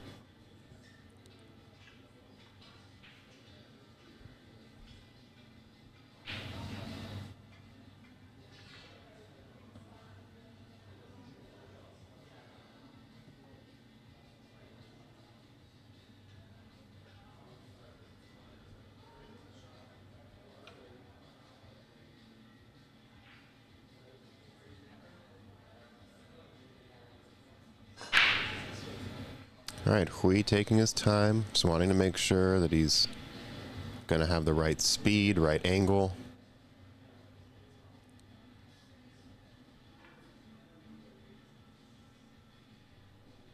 All right, so he actually is going to run this up towards the top rail. Okay, no, he's going back for draw. Yeah, so he changed his mind while he was down on the table. You could kind of see he was aiming a bit more top, and then he stroked a couple times and then decided to aim bottom, but he didn't stand back up. So it's really important that before you get down on the table, you need to think, this is the English I want to put on the cue. This is how I want to hit it. All of those decisions you need to make while you're standing up. Any tinkering that you're doing while you're down on the shot, you're pretty likely to miss. So super fortunate outcome for Hui after that miss. Brian scratching in the top left corner. And yeah, both these players just feeling the nerves. This is a semifinals match. So whoever wins this is going to be playing Prathamesh.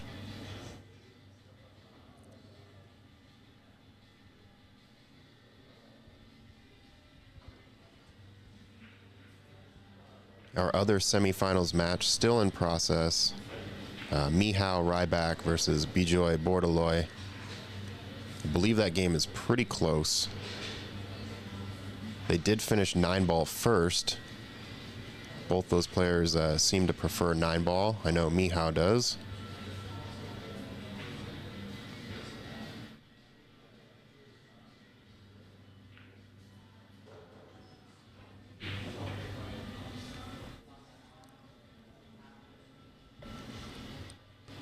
All right, so I think Hui just needs to stop shot or possibly stun this out a little bit.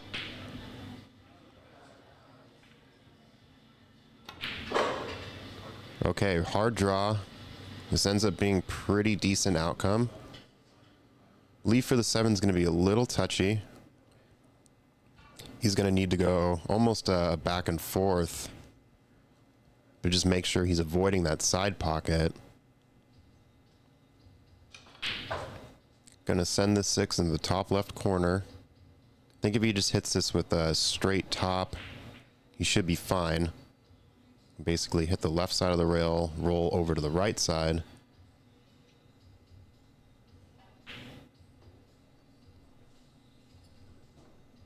Doesn't need to hit this too hard, just hit it smooth. Just make sure you're pushing through that point.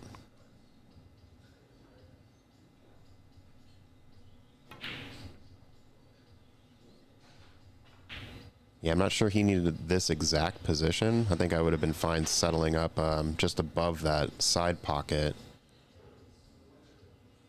Because then you could still come down for the 7, and the cue ball would naturally just roll up for the 8 in the bottom right. But a pretty decent outcome. Not leaving Brian a gimme.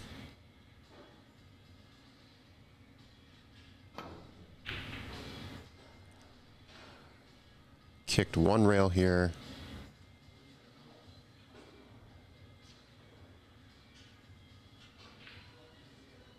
I think I'm jumping this. I know Hui is maybe a little hesitant. His last jump, cue ball, did come off the table, but I don't really like the kick here. And you're only jumping about a third of this 8-ball.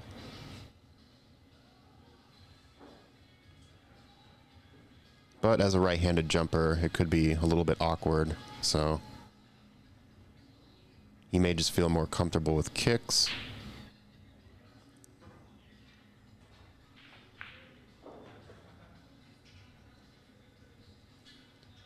I think I would try to kick this 2 rails, actually. You want to kind of come underneath the 6 and send it up table.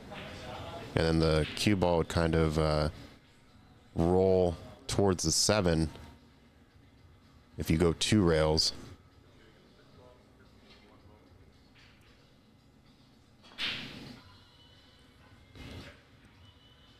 Thomas here watching the shot just to make sure it's a legal hit. Oh, he went really soft, hit the 6 and the rail. That's a really good containing safety. It's kind of a challenge now. Brian wants to. He could try to overcut the 6 and combo into the 7. It's a little bit of an aggressive play, but it would send the cue ball down table.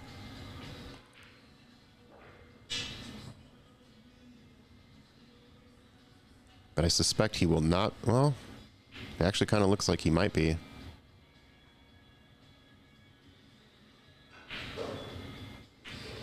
Unfortunately, this is going to leave a look.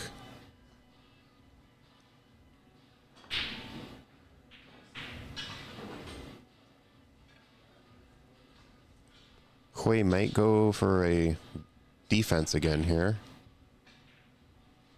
The 6 could cut into the 7, but then you're kind of sending the cue ball up towards that right side pocket.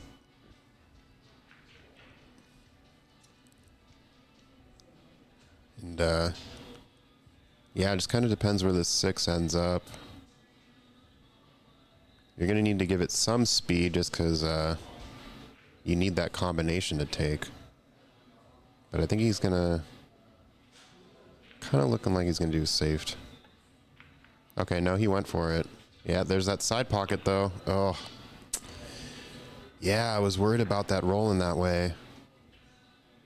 He needed the speed, but... very unfortunate. And with 3 balls on the table...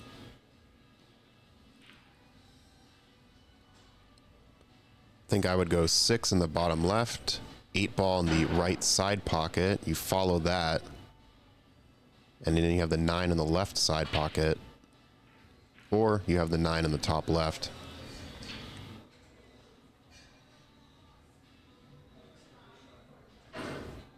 Just needs to control this cue ball. Oh, he overhit it.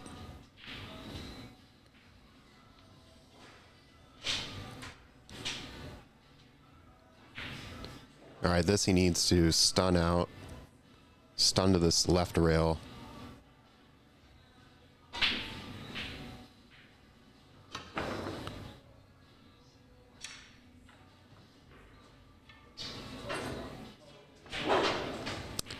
So on that one, his cue actually wasn't level. He was kind of aiming downward. So he ends up scooping the cue ball a little bit instead of hitting that stun.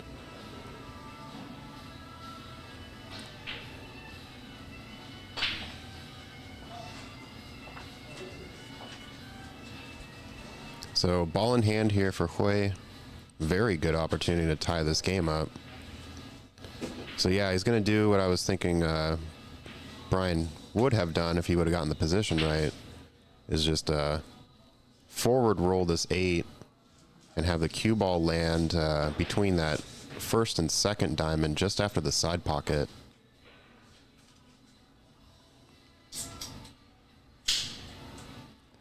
Leaving himself for the 9 on the left side. Big bounce. There you go. All right, really solid position here. Sink this ball, and we've got ourselves a tied game.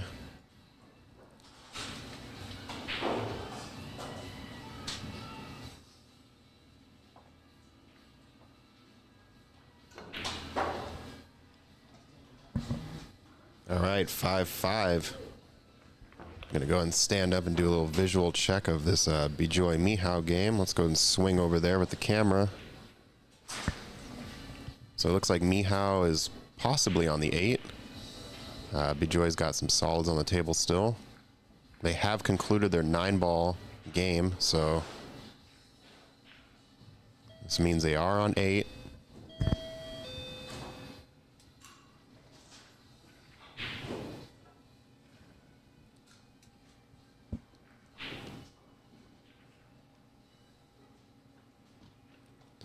All right, I'm going to have to swing back to 1. Hui is set to break here.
All right, so Hoy with ball in hand here. Do have a special guest in the booth joining me. You may know him as owner extraordinaire. Otherwise, Mike Dominguez in the building. How you doing, Zach? How you holding up? I'm doing good. It's a new morning. We got new viewers, returning viewers. It's been a pretty great match so far. Both these players have been struggling a little bit, but kind of picking up the momentum here in the last 3 racks. It is now tied. Yeah, looks like we have action. 5-5. Looks like they're battling to be on the hill first, which is a huge advantage, as we all know. Yeah, Brian had an opportunity 2 racks ago to get to the hill. Interesting. And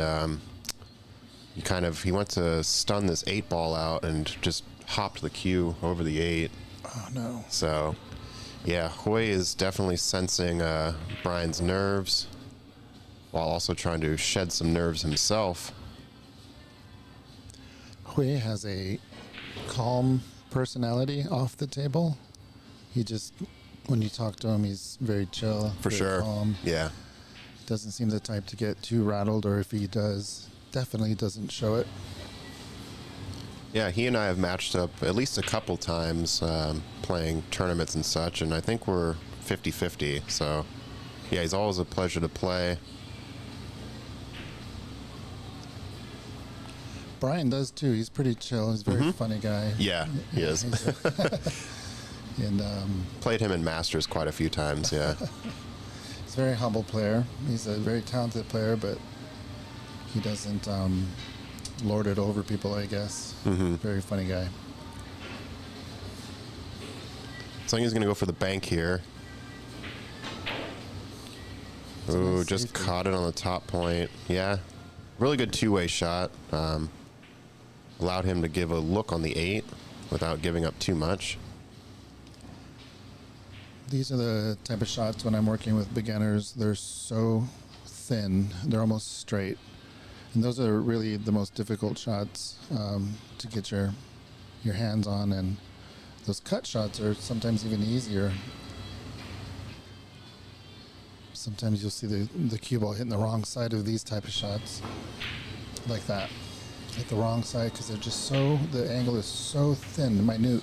Yeah, it's just like a millimeter, right? Yeah. It's And then you're on the cushion, so, and especially with these tables, distance is defense if you can get them on the cushion.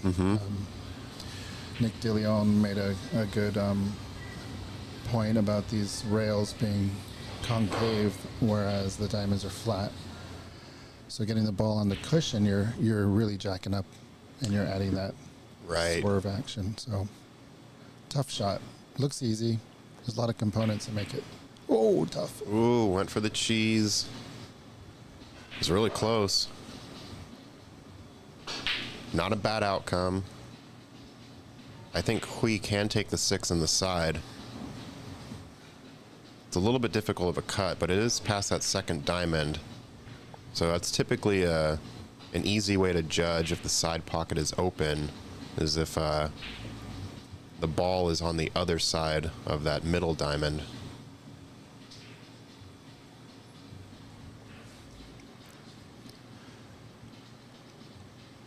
On the other half of this room, we have week 1 of our Washington State Snooker League. I was paired up with the Washington State Snooker champion. Okay. What a shot. That was really Yeah. good. That's a tough match to draw in week 1. I really like playing with Kevin. Yeah, he's a fun guy, but just whitewashed me. Yeah. We did a Scotch doubles lineup afterwards. Taught me a few things. So he just needs to stay on the right half of the table, really, just about anywhere. And he's good for the 9. And a little too far, but still makeable. Yeah, came up a little steep on it, but yep, this is makeable. So, and he doesn't really need to hit speed at all. 9 ball will just carry over to that top left. On these 9-footers, I love the cue ball in the middle of the table, because you can just plop Yeah. your entire body down. You know you're stable, and all you got to do is just move your elbow. This guy's a little taller than me, though. So maybe he doesn't flop.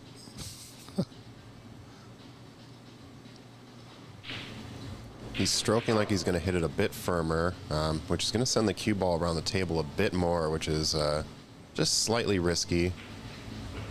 Uh-oh. I think he'll be okay. Yeah, that's the reason I didn't want to go too hard, but he made it, so he's the first on the hill. So you're talking there was a 5-3 deficit, now 6-5? Yes, yep. Hui has won the last 3 in a row, so Brian's going to be sweating this a little bit, and Hui's going to be riding this momentum, so...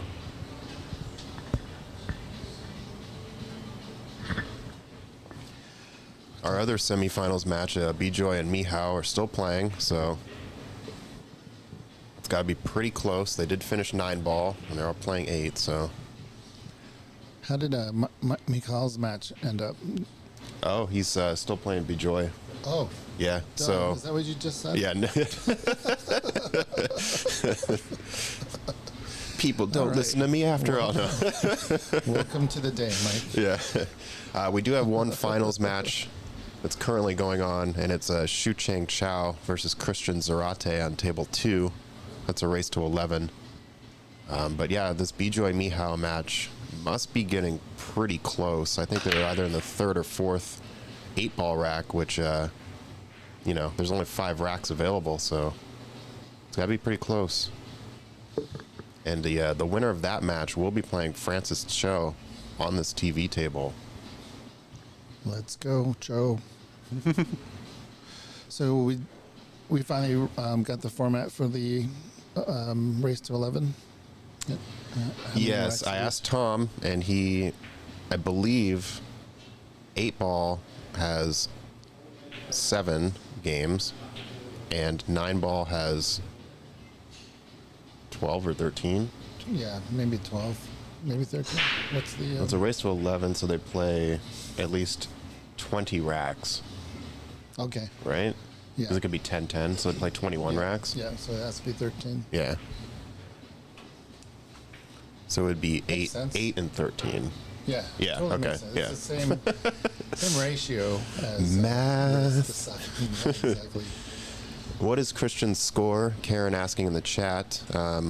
Unfortunately, don't know that at the moment. I know they did start about 10 or 15 minutes ago, so they're probably on rack 2 or 3. As soon as this stream's over, I'll hop out and do a quick walk around just to check scores. Does she mean Christian Youngers? No. Do we know how he did yesterday? Yeah, we do.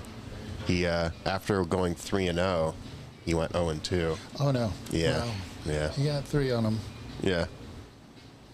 Apparently, the venue he's playing out of is called Q Masters, Yeah, the original U.S. Open. and there's like US 9-ball 70 Open. tables Yeah, there or yeah, something. yeah. Yeah.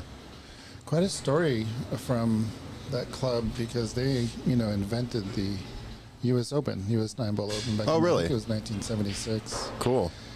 And they struggled really hard to get 16 players. Mm. And if it wasn't for the tenacity of the club owner, it was his work really that kept it going in the early years until the 80s, until Color Money came out really in 1986. So Okay. he was just powering through, really losing money, right? Because there's a lot of things that we do here at Ox that lose money, Sure. but we're thinking long term is, kind of the same vision that he had. And so it's inspiring to see club owners take action and do things like they did. Eventually it outgrew his venue, which I'm not exactly sure what the politics was behind that. There's always something. But it's a really great story. If you guys can look it up. I wish I remember his name. It's kind of the nice thing about having historical internet data as well, though. But you can just probably search Q Masters venue So history, and then you'll find Yeah, you'll find an article on AZ Billiards from like Yeah. 95. So fragmented. Yeah. It's a shame, really, but you know, there's just so much information out there that kind of disappears as well. I saw an article about the Q Masters in Virginia, and been doing research for an article that I was writing, and during my research, the page and the information disappeared. It just didn't exist. The link didn't work anymore. It's like they didn't pay for their website, or It's an amazing article. Wow. And I only took notes, and I really should have like downloaded the there actually is something. There is the internet thing. Gosh, I'll find out what it's called, but I think it's called like Old Internet Archives or something. That's awesome. And it basically archives every website. And so you can go to this website and then like plug in the old like URL that is no longer I working. still have the URL. And you can like pull when it was up, and you can like click a specific date. So if you last saw it on, August 5th, you could just go back to August. I think it's called the Wayback Machine. It's kind of like the time machine for a MacBook. Yeah. So it's the Wayback Machine, and that catalogs Hilarious. internet websites. Okay. So Well, I got see if that'll work. Yeah. because it was a really nice story about what I was talking about, and when you take notes on something the first go around, it's you usually get the important stuff, but then the fine details you need to go back and get more data. Just doing too much. I was at New York managing their room and managing aux and having a family. Yeah, it's a lot of responsibility and time consumption. So Super fun. all right, pretty nice hit here from Hui. Not really leaving an open shot for Brian. It's got a classic safety here. What is it? The 1 into the 8 and the cue ball behind the purple and red. Yeah, I like that. He can just barely even get the cue ball to the rail. He should be fine. I think maybe the other safety opportunity would be kind of just sending the 1 to the rail and then having it move in towards that pile. But looks like he's going to combo something here. Oh, yeah, look at that. Okay. Not sure he's going to like this outcome. Yeah, going that way had a lot of safety components to it. I like your safety better, though. I think it would be nice because he'd be forced to then kick at the 1. And if it's kind of tied up with the 8, But nonetheless, this is what he's given now. Did not work out. Now, it's a good chance for Hui. Makes the 1 in the side. A little friendly bump on the 2 towards that side rail. And then he'll be able to have the 2 in the bottom left corner.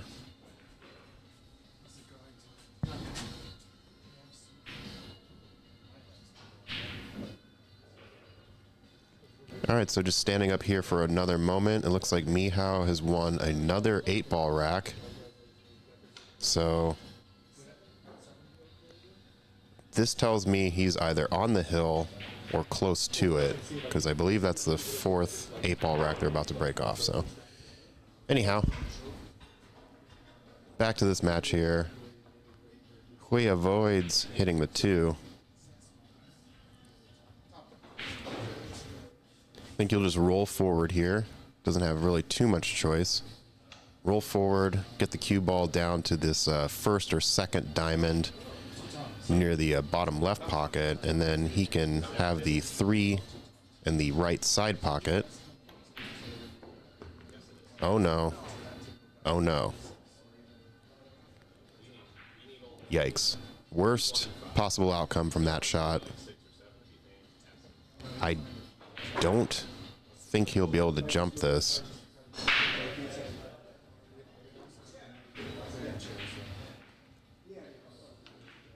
So, gonna have to settle up for the kick here.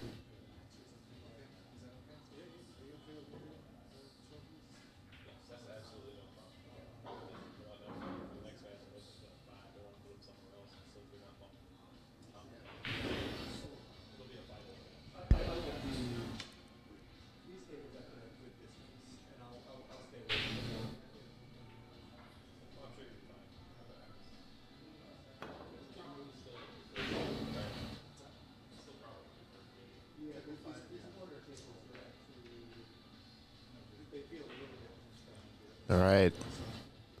Opportunity for Brian to make this a hill game.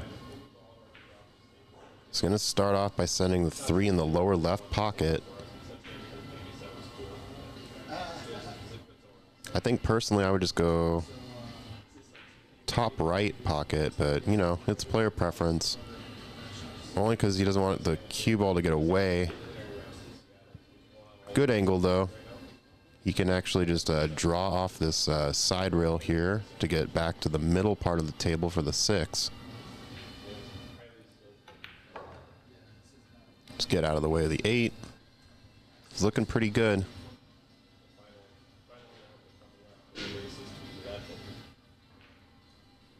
Let's just run this cue ball into the left rail or stop shot it. Oh no. Yeah, he's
Hoy really overran this one.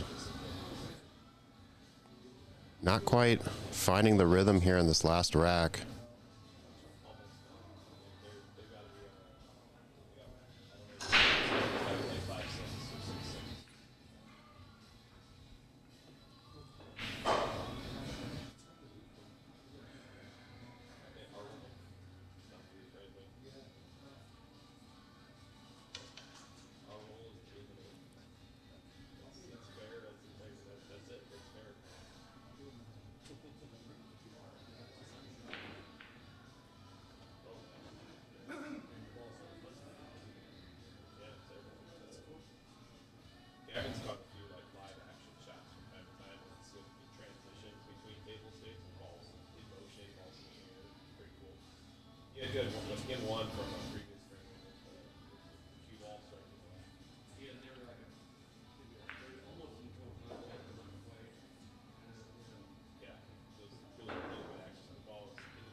Oh, nice contact here, but unfortunately, gonna leave the shot here for Brian.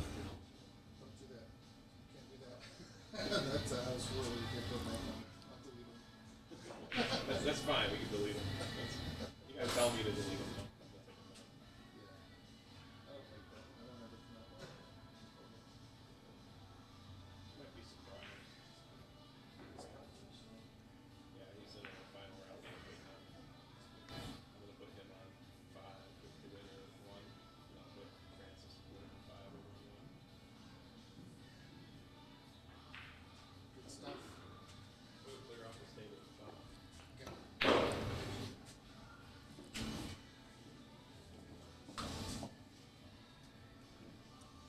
All right, so Brian narrowly avoiding this side pocket scratch.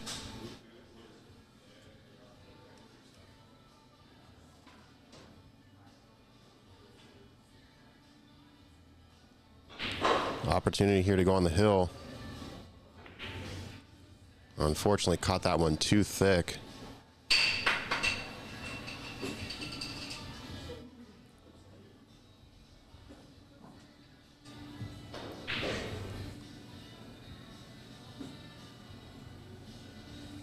Classic 9-ball shot here.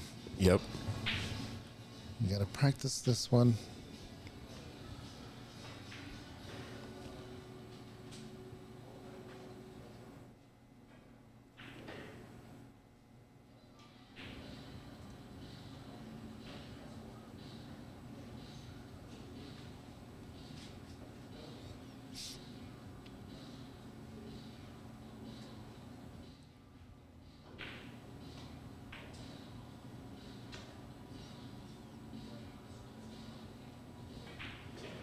Don't think about it too much. Oh, someone just crossed his path. Yeah, just needs to hit this smooth, stay down on the shot. Not the easiest shot, but will be... Oh.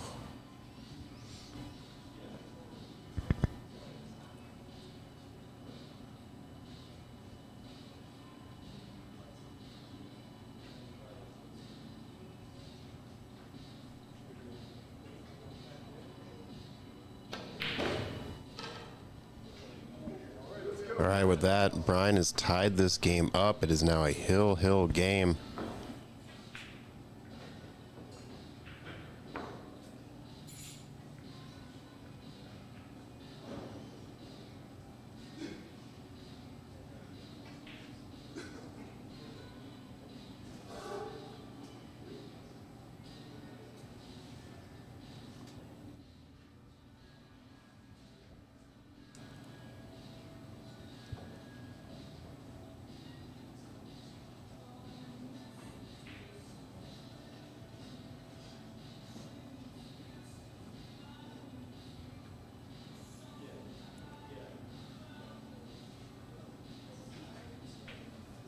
Quick fist bump from the players there. Acknowledging the hill situation. It's good sporting behavior. Solid break here from Brian.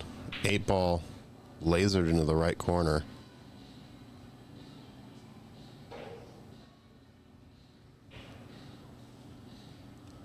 I think he has a potential carom situation. He could go for the 1 in the top right corner. Just bump the 5 a little bit.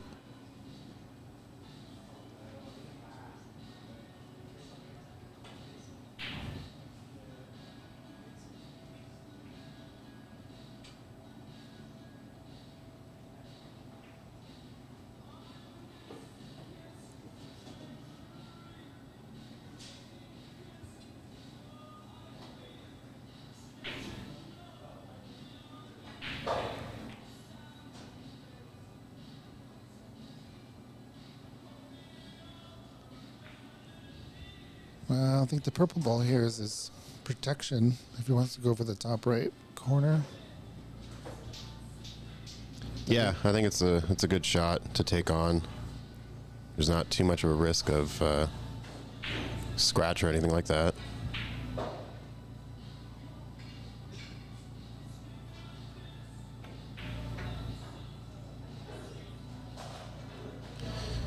The safety did not work out the way he wanted.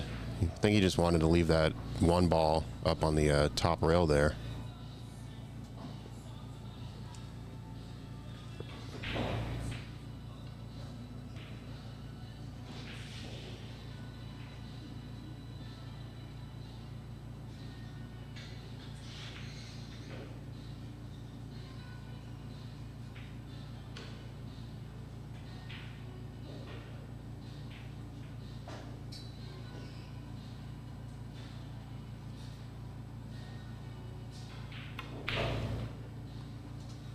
Yeah, I wanted to draw this back. Unfortunately, it just ends up being a stop shot.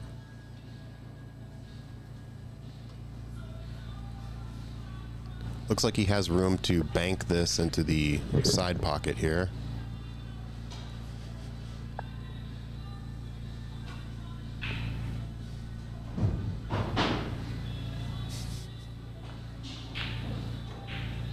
Oh, okay. Other side pocket was open. Nice shot. Pretty good leave. Not sure if he has enough angle to pocket the 3 in the lower left.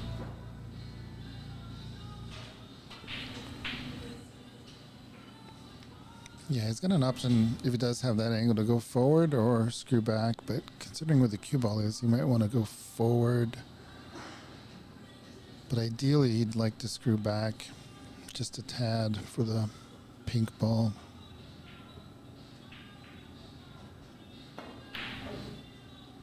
Chose to go forward, and did it work out? Might get a little lucky. No. Brian has a look on the 3. I think you just bank this between the 6 and the 4, kind of leave the 3 hidden between those two, and send the cue ball down table.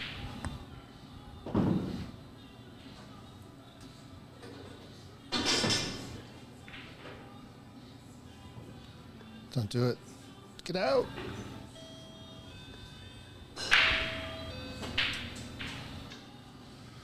Second round of matches for the Washington State Snooker League will start soon. CCU in the house.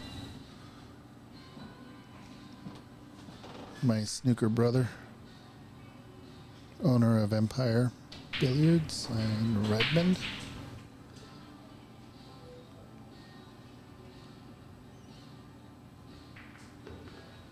Gotta keep going. Oh, he's just trying to breeze it over there. Yeah, using the Jedi Force to move the cue a little bit more, but it's not going to react.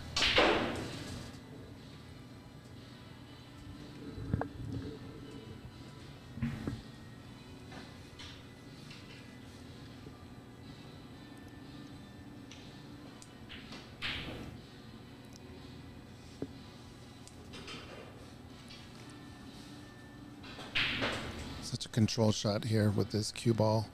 Wants to get on the right side of the purple. And then he's got a thin cut, so the cue ball is going to be moving. Oh, if he gets a good kiss, it's fine. Oof. Yeah, now the 7's a little bit tied up, but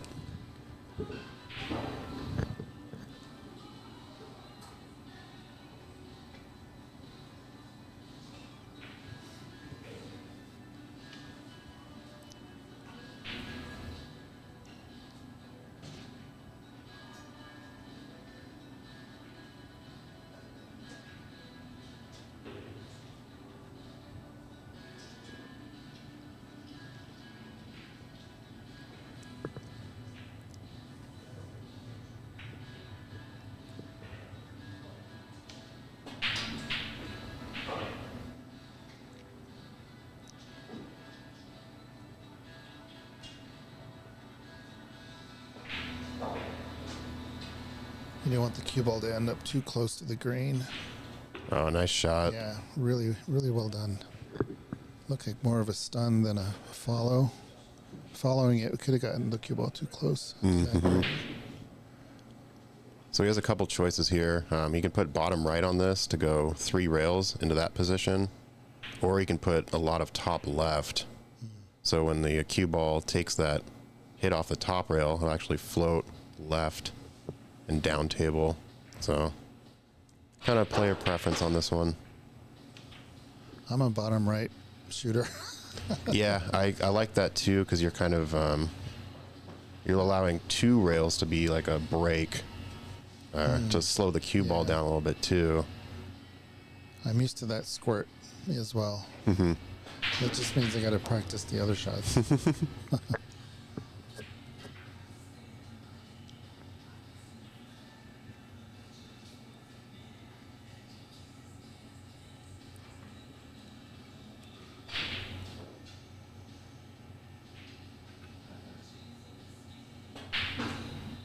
All of these are really good players, real tactical and precise, know what they're doing on the table, but there's still a gap between the high skill players and others. You can see, like when you watch Xu Chang play these type of shots, he's so fluent. He just knows what needs to be done, gets down on the table and does it. And this is, just a little too far. Yeah, almost perfect.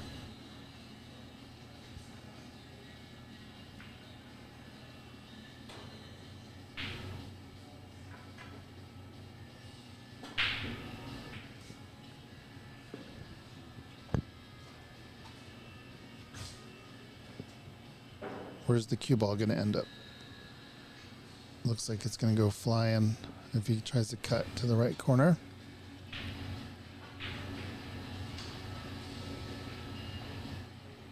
If he goes too far, it might end up pretty much where it is now.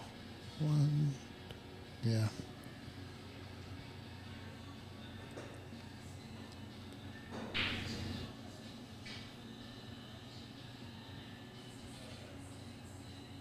He's trying a different shot.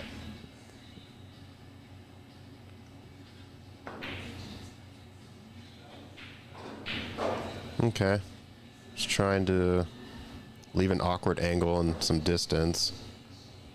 I think Brian can make this in the top left corner. He's going to need a lot of cue ball action to get a decent look on the 9.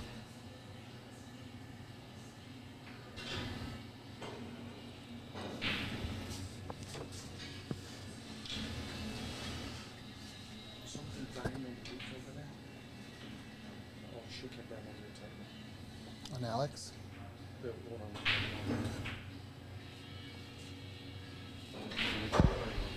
What's that?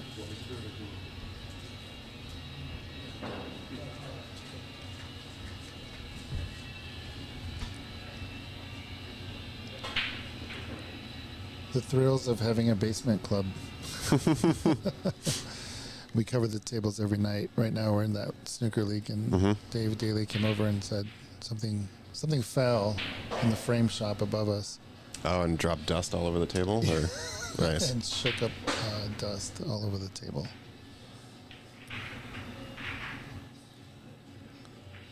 Oh, yeah, he doesn't like that. You can see the look on his face, the anguish.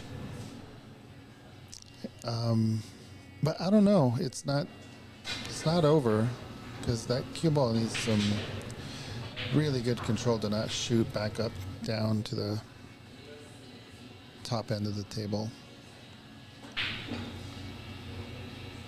I'd end up kicking the 9. It's not a gimme.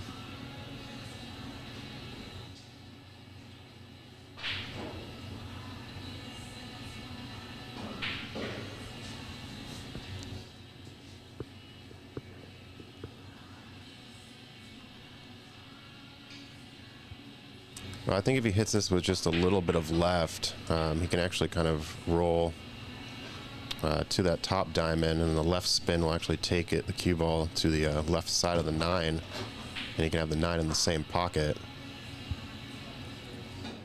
Gets a little bit of bottom left here in that case.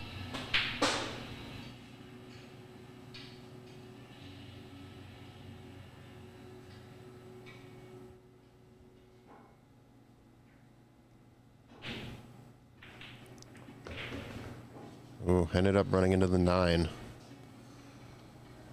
So it's a really... It's a touchy shot. Yeah, I mean, the bank is relatively straightforward, but you do need to hit it without much spin. You need to just find the direct V into that side pocket.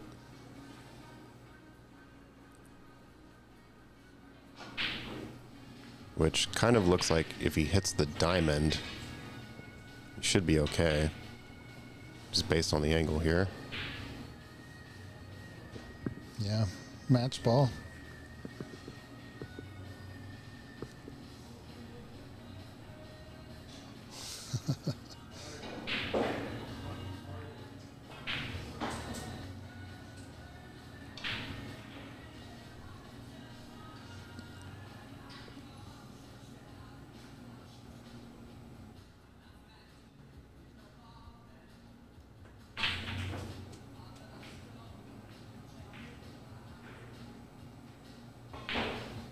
There it is. Way to solidify this win.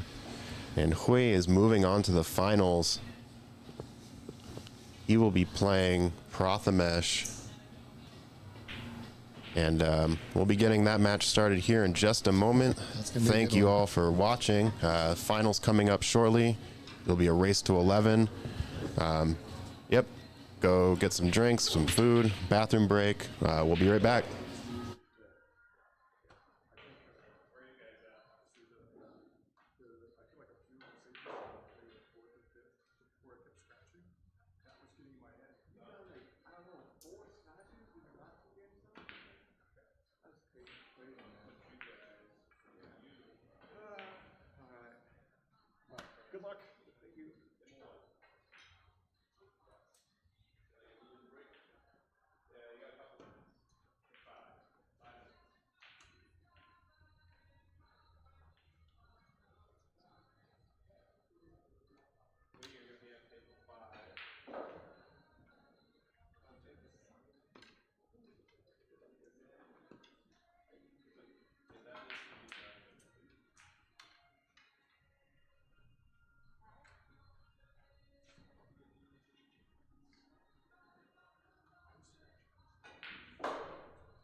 All right, folks, those still tuning in, this is a finals match between Francis Cho and Bejoy Bordeloy.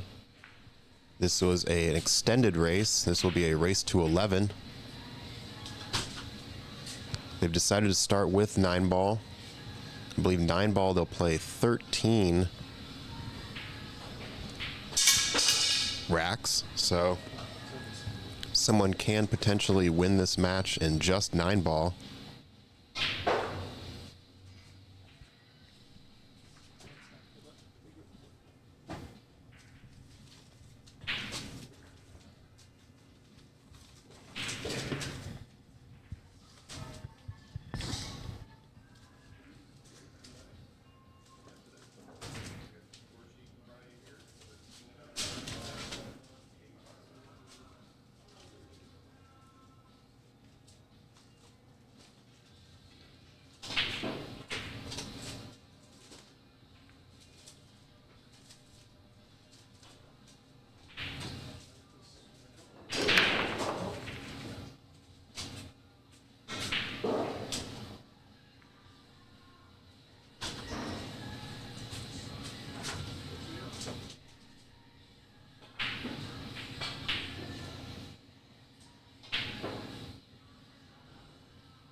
All right, so after making the 8 on the break, Bejoy didn't really have a shot on the 1, so just sent it down table.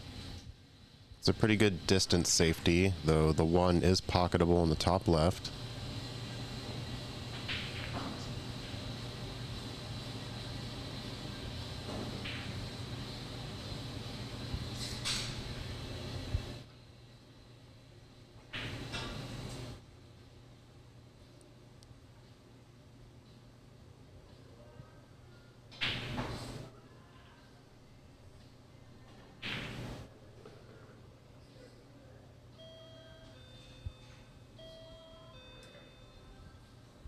All right, so he's just going to follow us up and try to find the window between the 7 and the 9.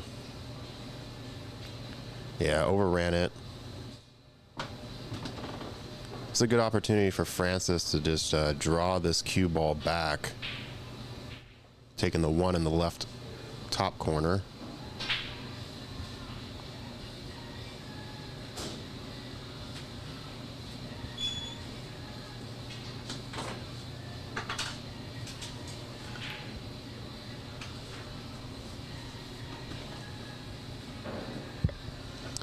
All right, so just a little bit of a rattle there, but leaving the cue ball some distance.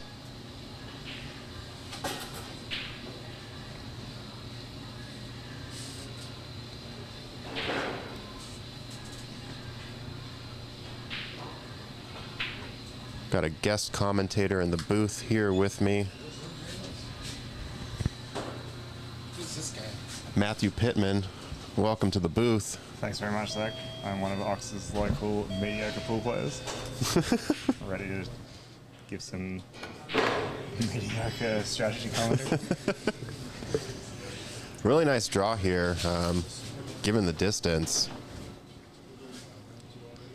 Curious if he takes on this cut, or if he plays safe. What are your initial thoughts? Yeah, I think given the position's basically automatic for the 3, like he'll probably take on the cut here. If he rattles the jaws, he has a risk of getting safe. So this is a pretty safe go.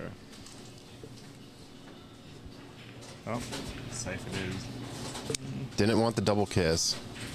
Yeah, I think he wanted to send the 2 up towards the 7 and then kind of leave the cue ball below the 9. But now Francis got a pretty good opportunity here to just follow this up just the 1 rail or 2 for the 3 down table.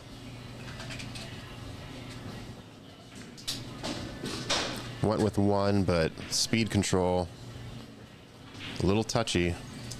Yeah, left herself a pretty funny angle, but she could just play the roll forward save.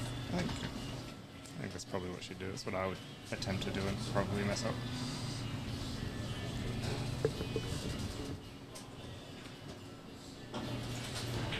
Yeah, pretty good safety.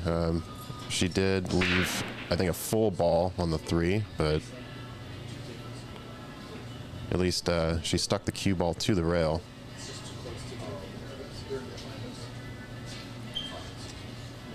Yeah, I think she's left a pretty awkward putt, like pretty awkward queuing, so I wouldn't expect Bejoy to go something too crazy here. Mm-hmm. Yeah.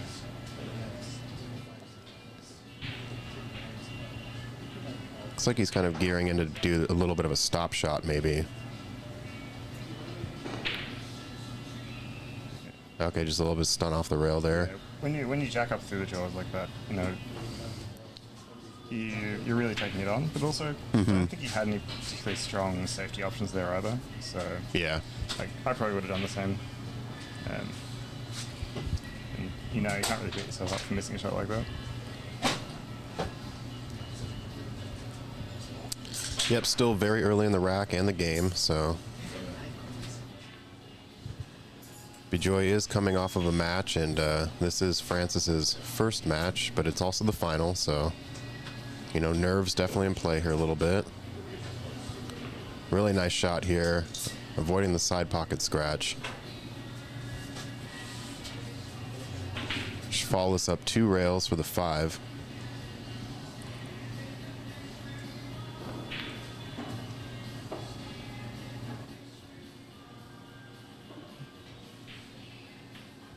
Yeah. There's a little bit of awkward queuing going on, and as Zach said, it is the first match of the day. She's maybe gotten away with it. She's definitely left it awkward. It's definitely makeable, and he'll definitely go for it. But you know, he'll probably make the ball, but it does make getting position that little bit more difficult. Yeah, he definitely wants to at least get to this right rail, maybe even bump off it a little bit. So a little bit of a back and forth, but not quite a full back and forth. Yeah, and I think he may have just been focusing on holding it, you know, as opposed to the make. It's also a pretty difficult cut, so. Yeah, it definitely wasn't a gimme. I mean, you would never give yourself that shot with ball in hand, for argument's sake.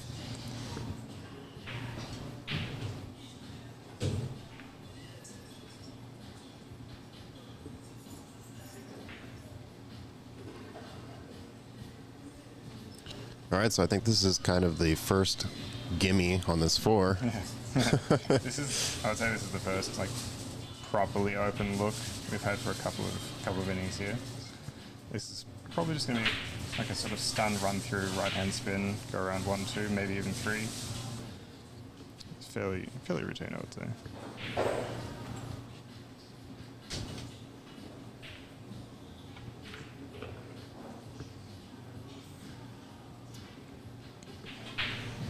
Yeah, overran that. Definitely wanted to kind of stay on the right third of the table, but he ended up being half. Yeah, he would have loved to say sort of like thicker than half ball on this shot, so he could play that stun outside spin, come off the 1 rail back to the 6 in the same pocket. Now he doesn't really have that option anymore, so he might have to run into the 6 and hope for the best.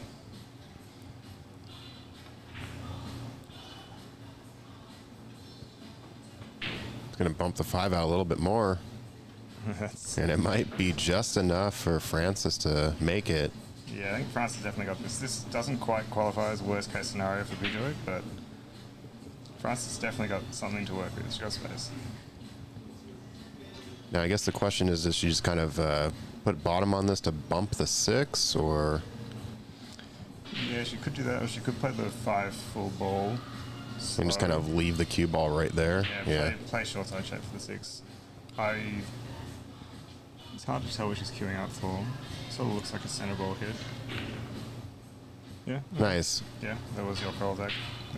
The stun into the 6. Good call.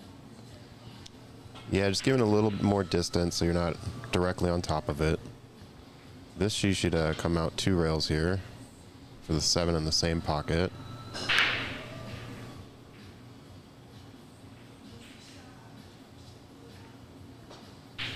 She definitely let up on that one. Yeah, didn't quite stroke through the ball. It was awkward distance, awkward positioning, but she's gotten away with it.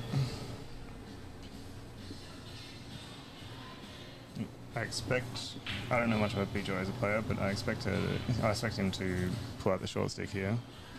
It's just getting position after this shot is pretty much a dice roll for anyone besides, Fedor and those other players.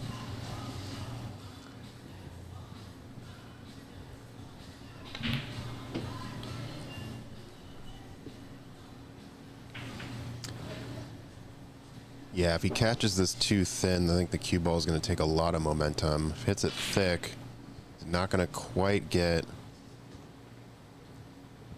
to the left side of the table that he's kind of pointing at. But I have seen him jump, and he's been hitting a lot of like draw jumps. So he could very well hit this 6 and then just draw the cue between the 7-9. Yeah, if he's confident to do that, he can draw essentially for short side shape on the 7, per 7 up table. I don't think the 7 passes the 9 to go into that corner pocket, so he's really doesn't have too much to work with. If he decides to cross the table as well, he definitely... Oh, no short stick required. Yeah, this is probably the safer choice. You can go 2 rails here or even 1. That looks pretty good. Nice. He's come up a little short on the 7, but I mean, you can't have everything, right? He'll take this, have him missing the ball, and give him ball in hand. So I think a little carom cheese could potentially be here, but it's a little risky. I'm not sure I'm quite smelling cheese yet. I think this is going to be... this is probably going to be 1 rail over into the side. Yeah. Or he'll play the rolling outside spin, or rolling running spin safety behind the 9. Would be my suspicion. I think I take this bank on, but he's not going to. Yeah. And that's going to be okay. I think Francis might have... Oh, she's got a piece, the yeah. thinnest of edges, yeah. Yep. Position's automatic again. She just has to let it ride up and down the table, and she'll be sitting pretty good on the 9. If she can see the right edge.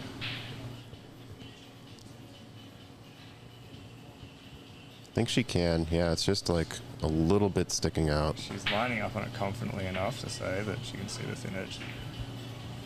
Ooh, she actually missed the ball, it seemed, there, and came up kicking from the other side. It tells me it must have been an extremely thin edge. Now, Zach, I always play this shot with forward inside spin because I'm weird. But do you usually do the 1 rail outside here? No, I think I would originally do that, but I have really liked using 2 rails for position these days. Kind of lets you get your stroke out a little bit more. Yeah. And then you can use the rails as kind of a break, but he's just going to power draw this, and this is not it. Yeah, no. That's not it.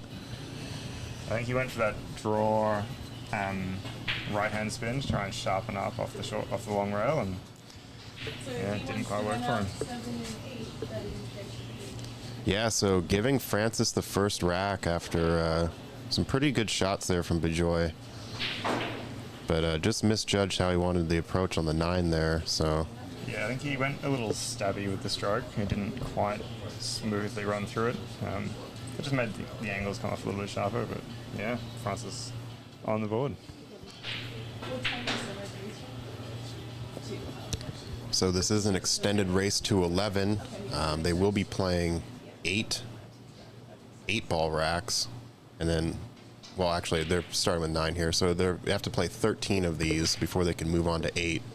So theoretically, Francis can win this on the 9 ball side, but still plenty of game to go.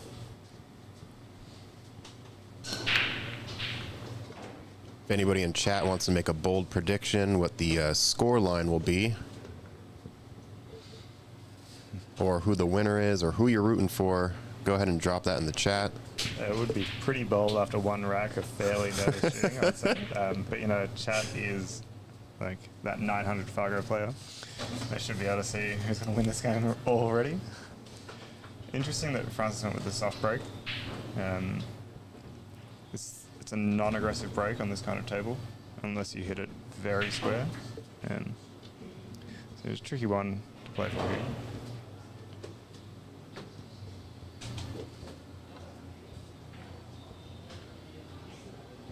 Yeah, went for the slice. Pretty decent attack, though. I mean, the 2 is kind of tied up, so it's not the worst decision. Yeah, low risk option there, because if you miss the 1 and you leave it, like, Bejoy will have to play a pretty aggressive positional shot to move the 2 ball. And also, he's not really guaranteed, unless he can really, like, come into the 5 and off the short rail for 2 in the side. I mean, you know, if that's what your opponent is left with, like, I'd be pretty happy with that myself. Yeah. If he clips the 2 on the breakout, he's almost guaranteed to not be on it, I would say. So we'll push the 2 to either side of the table, and the cue ball will go to the opposite side. But yeah, if he manages to get into the 5, like, you know, hats off to your opponent if they can do that. I think I would just try to leave this cue ball about middle table, pretty close to the 2. Yeah. Kind of like this, and then you just send the cue ball down towards the 3-8 on the bottom side of it. So you know that 2 is going to clip off the 5 and go toward the left rail. So Yeah, 100%. You wanted to play position to play safe. Yeah. Yep, just like this. Yeah, it's... Oh, it leaked it's out. leaky. Yeah. But still, it's leaky, but it's not like France has got a clear run out from here. So, Yeah, you know, true. This is okay. You know, she makes the bang shot here into the side and plays short side position on the 3. That would be a pretty... She had to play the Pretty bank long or shot. just send the cue ball down below the 9 and the 2 up table. Yeah. But kind of a 2-way here. She Playing ended up both. making it nice Nice. and getting position for the 3. It's a pretty slick shot. Yep. Very smooth. Yeah, played that with a really nice speed as well. Yeah, that was pretty on.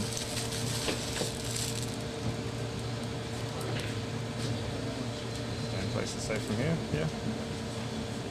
I think she Leaked out a has- little yeah. bit, but And this is just this is basically just testing Bejoy's queuing. If he can cue this straight in with top, come off the short rail and down for 5, you know, that's pretty good. This is almost as hard as it gets. If the cue ball is frozen to the rail, then this would be a pretty ugly look. yeah, totally.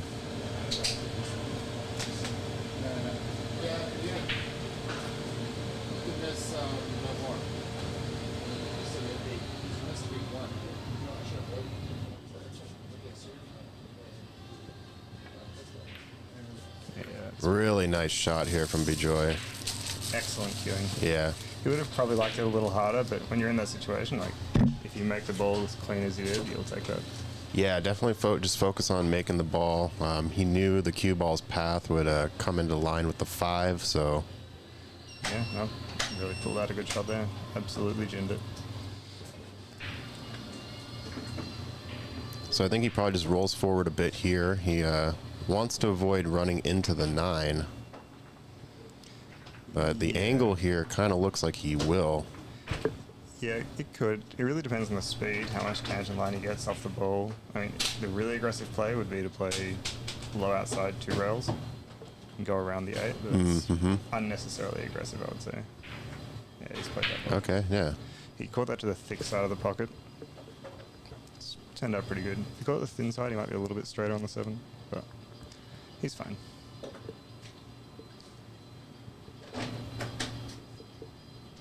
Just cut this up and go about 1.5 rails back and forth here. Yeah, Caught it a bit thick. yep. Leaving the back cut open for Francis. Yeah, this is one of those shots where, like, it can be actually quite awkward to aim. But if you get it right, you're almost automatically that 1-2 short rail, long rail, 1 diamond out for the 8. So all she has to do is really stroke this in and she'll be fine. Yeah, I like how she looked at the angle from down table first before settling in. Yeah, and she's got it perfect. Got it perfect. So she can just stop shot this, have the 9 on the lower left.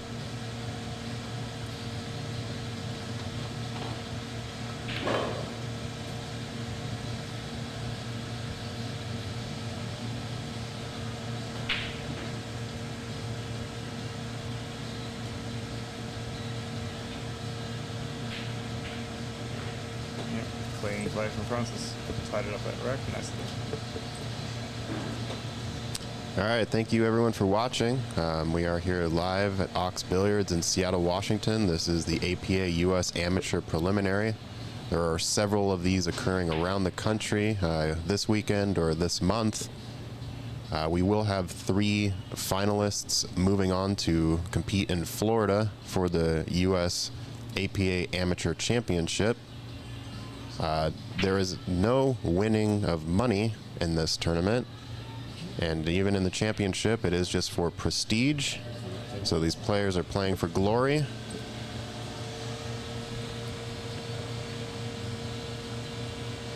I think Frances went to US Amateurs last year, didn't she? Yeah, her and Shu Cheng, actually. So Francis looking for a back-to-back, and then Shu Cheng is actually looking for, I think this would be his quad.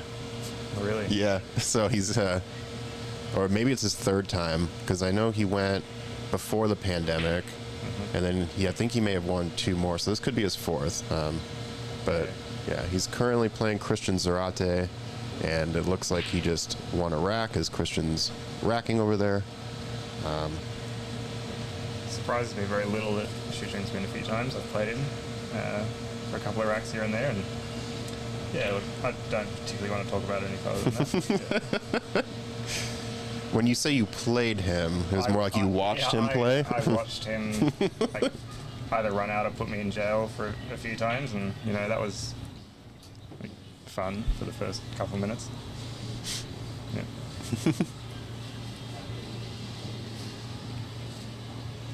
All right, so I think Bejoy wants to let his stroke out a little bit here.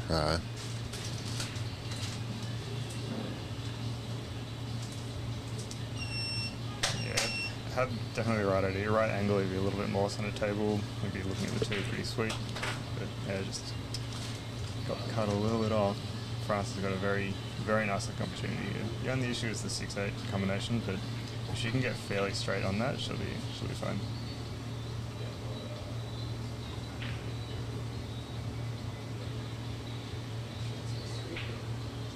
Nice position. Reaching over the 5 a little bit, but should be good. Okay, nope, she's clean.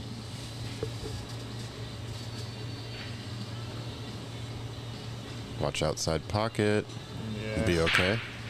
She had the potential, if she's stuck on that long rail, to end up a little funky on that shot, but she's looking pretty good from here. Gonna go 2 rails, back for the 5. Big bounce here. Get back middle table. That anti-cloth runs a long way. It's using it to its fullest potential there. If she's got a little bit of a down table cut here, she might be flirting with the side if she draws all the way back.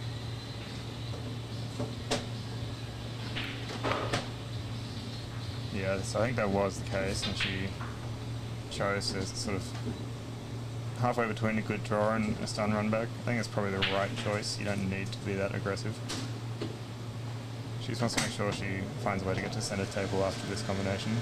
The 6 could be pretty shallow like this. Yeah. And then the risk with putting draw on that is that the 6 actually kind of squirts a little bit when it makes impact on the 8 and kind of throws it off. So definitely focus on just making the combo. And I think here she'll just send the cue ball down table below the 7-9, or went for the reverse bank. Pretty good. Yeah, I think decision making wise, that's a pretty good shot.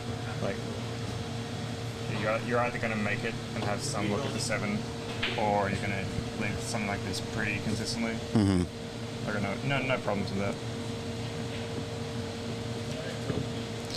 So are you taking the reverse bank on here, or are you going bank in the bottom right? I'm probably not the guy to ask, unfortunately. I think I would probably rather play the reverse, because that will allow me to come around 2 to 3 rails from 7 if I do make it. And I'd rather have the cue ball in that sort of bottom left corner, regardless of where the 6 goes, because it will make it a little bit more awkward. Whereas coming 1 rail, I feel like the scratch in the bottom left corner is more on. If I make the ball. And also I feel like it will send me more towards the vertical center line of the table, coming out 2 rails if I don't, and that will make the 7 a little bit more awkward. Yeah, I agree. I think the reverse bank is the right choice just for cue ball path's sake. Yeah. I know, like, you asked what I would do, and I'm not very good at banking the ball, so that's why I would focus a little bit more on the cue ball. Looks like he's actually just going to hit this really thin and then bring the cue ball all the way back down. Oh, that's not it. No, it's way too thick. This gives Francis a forward, 2 rails to play for the 7 in the bottom right. Or she could play 1 rail low outside, or rolling outside. Yeah, this is not what Bejoy wanted.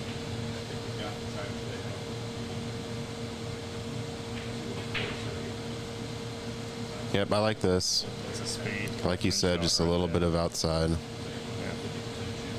Speed, confident shot. So here I think she'll she'll try to draw back 2 rails. Yeah. Problem is, I think the problem with just going middle on this ball is the cue ball control. Yeah, this one is a player preference shot. Yeah. Okay, she had enough draw on it to just kind of decelerate off of that rail, so. Yeah, she kind of put a bit of stun outside, which picks a line that sort of crosses the fat side of the shape zone, which is okay. But if you hit them as well as Francis, it's not a problem. Yeah. Not a problem when you're hitting it as clean as she is, yeah. All right, so 3-0. Quickly taking a leap of a lead here against Bejoy. So all those people who thought, Francis can just wrap this up with 9 ball, I mean, maybe those bold takes in the chat. Yeah, look at all these bold takes in the chat. There's just so many. Yeah, that's right. The chat is flying by right now.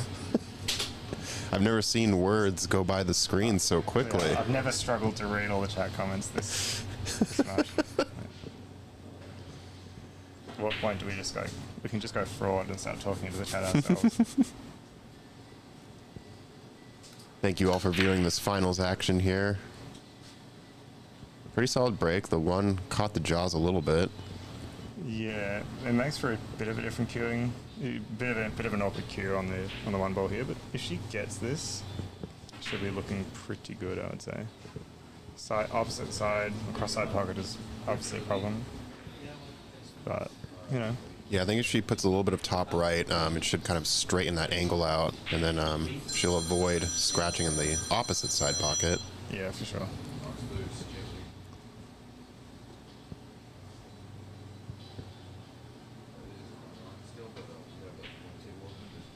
Opting for safety. I like this. She's been doing this pretty much all weekend, not taking on the tough shot, just having her opponent try to force an error. Yeah, I like that approach. Like, that 1 ball was awkward. Position on the 2 was not guaranteed. So this is probably the right decision. It's a pretty long jump, so I think he's going to take a look at the kick. Kick is on. It's almost a perfect V here. Yeah, the jump would definitely be aggressive. I feel like this kind of cross side kick is usually pretty good for contact. Sometimes with the way the ball slides off the rail here, it can be hard to get exactly the point of contact that you want. And he might leave it on, especially if he plays it soft to try and help make the ball. Yeah, and the other good thing is if he makes this, he's pretty prime for that 2 in the lower right, so decent attempt here. He opted to play that with a bit of speed, and he almost got the fluke as well. Mm-hmm. But yeah, that was a good attempt. Yeah. Francis has a pretty juicy looking opportunity here, though. Yeah, the obviously the 4 to the 5 is going to be a little touchy, but if she ends up on the right rail here, speed. Yeah. Big bump, Wow. no bump, glued together. Damn, I thought that was looking pretty good, but it just kept going, that Andy Cloth style. Oh, Zach, he's getting the precision in. It looks like there's a little gap. Yep. Yeah. Tiniest, a sliver of a gap. How far can we zoom? I'm actually honestly impressed by the camera. Right, yeah, this camera's S tier quality. playing behind the 4. Yeah, she didn't have any better options, I would say, really. Yeah, even just getting it to the rail, this is nice. Yeah, this is like, yeah, this is a solid outcome, I would say. Yeah. If she'd gotten behind the 4, like gone around between the 4 and the rail, that would have been absolutely deadly. Yeah.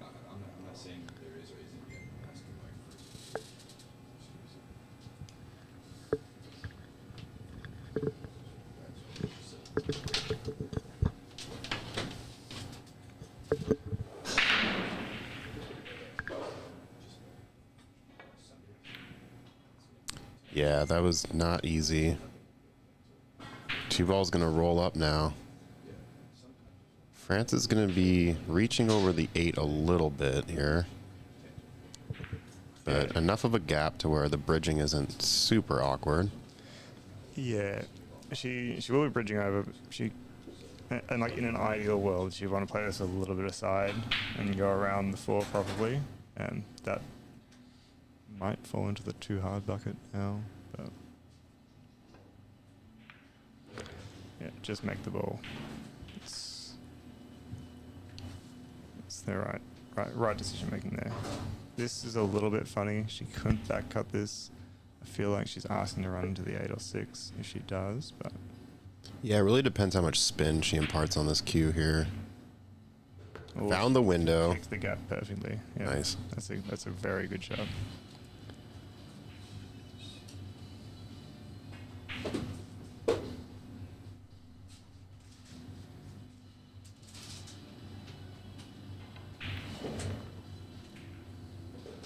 Yeah, look at that.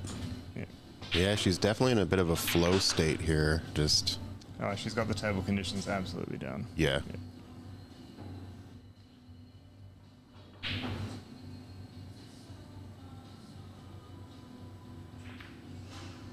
Ooh. And just as we say that, Yeah, I know, commentator's curse, right?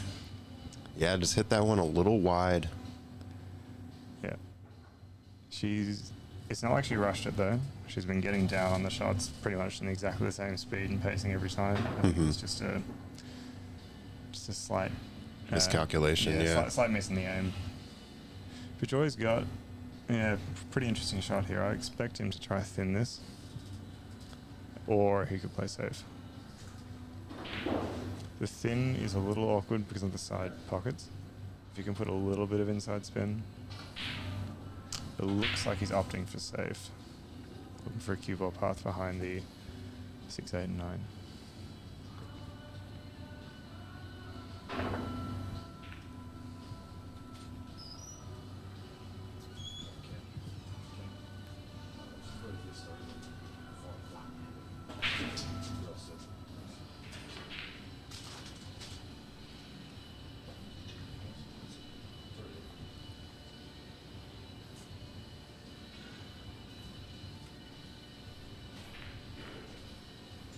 Looks like he's actually going to go for the slice here. Yeah, it looks like it. Yeah, it's a good shot. Yeah. He's going to come need up- a little more speed. Yeah, he's come off a little bit short on the 6. 6 is makeable though. And there is the cheese 9 kiss shot. No, I think he's just going to stun it out. I think he makes a 6 in the lower left, stuns to the right rail. A little bit of draw, a little bit of outside. Yep. Could end up coming center table. That's what he's looking at the moment. It's definitely on, but it's also a bit of a do or die shot. Like if you really have to make that one. Yeah, because then the 6, if he rattles it, it's kind of going to shoot back up table. Could possibly run into the 9.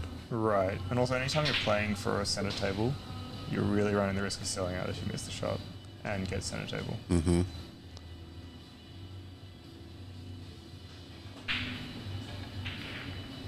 Okay, opted to bump into the 9. Yeah, he's Gonna get enough space. Yep, yeah, he's good. He's gotten away with this. Yep.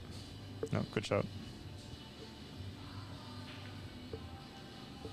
He's going to play a nice high cue ball here, come across the table, and he should be putting one in the books.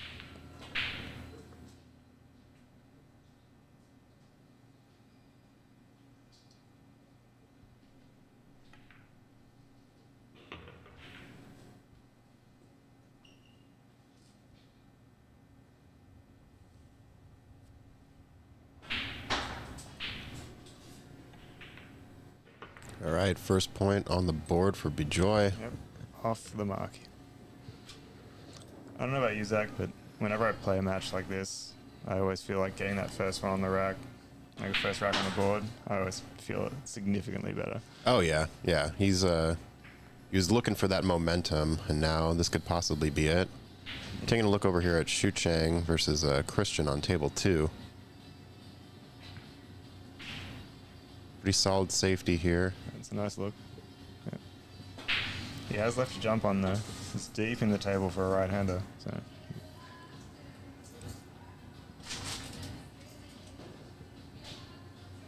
Bejoy breaking from the same spot Francis was.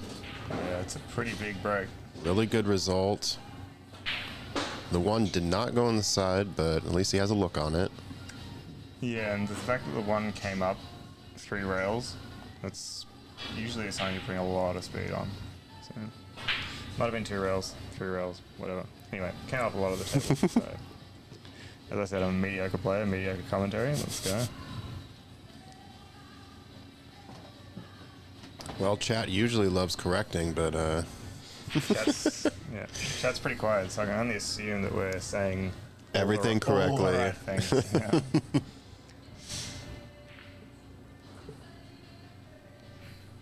All right, so I think sending this one up by the 5, or the cue ball up by the 5-8 is the right choice, but he's not. Oh, he got there. Oh, he got there. That's Yeah, that's beautiful. pretty mean right there.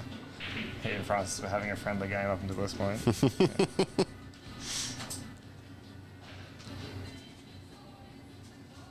Yeah. He's got that one rack on the board, and now he's ready to go.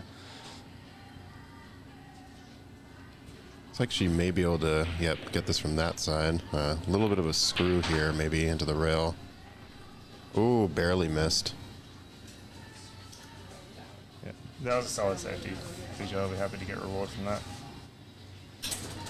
The 2 to the 3, when you have that parallel-ish on the long rails, it can be a little bit of awkward play if you don't get quite a good sit on the first ball, but as long as he gives himself an appropriate amount of angle here for the 2 ball, I think he'll be fine. Yeah, would you prefer the back cut angle to get to the 3, or just running the cue ball into the rail to cross back over? Yeah, so I would actually prefer to end up just left of straight on the 2 and play into the short rail with right-hand spin. I see. Because that will give me a path up between the 3-4 and unlikely to end up behind the 4 or too thin. That's what I would prefer. I think he's probably going to play, like he's got 2 options here. He can play above the 4 to get this sort of quote-unquote easy shot on the 3, or he can just go across table and play the 3 short side. Yeah, I think he's just gonna cross over here. A little high, but that's okay. Yeah, he played the safer positional shot. Yeah, he wanted to be there for sure. Yeah. That one, if you use just like a little bit of outside spin, I find that not only helps make the ball, but it also helps kill it off the second rail as it goes across. Gotcha. Yep. All right, so he can follow this down a bit and leave himself for the 4 in the left side pocket. Yeah. I would expect him to play short side here. Or opt for the top left. Well, he kind of caught the knuckle of the side there, which is probably, I would say he was probably trying to play for the side. But he'll take the corner. I mean, the table's given him a fairly nice sit here. So. And it looks like the 5 crosses in the top left. Yeah, I think it depends on the angle he has here, whether he has to play down for the short, or sort of one diamond corner of the table up there. Because if he's got a little bit of cut to the left, then he can't really hold for the 5 in the top right. Yeah, so he had a little bit of cut. He's run a little bit far. The 5 will definitely go. It's just he's going to have to play the angles to get back to the 8 for a comfortable 8 ball. Yeah, he's going to have to send this all the way back down table, have the cue ball come back up. Yeah, if he plays it like stun, run through, bit of right hand spin, he should be able to cross around, but you're really flirting with scratches when you do that.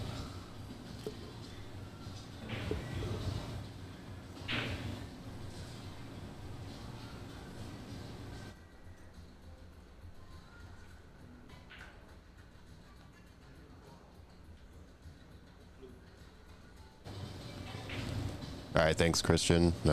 Messing with the mic volumes a little bit here. Yeah, I think it's actually more a technique issue, Christian, which you'll be very pleased to hear that I still have technique issues on and off the table.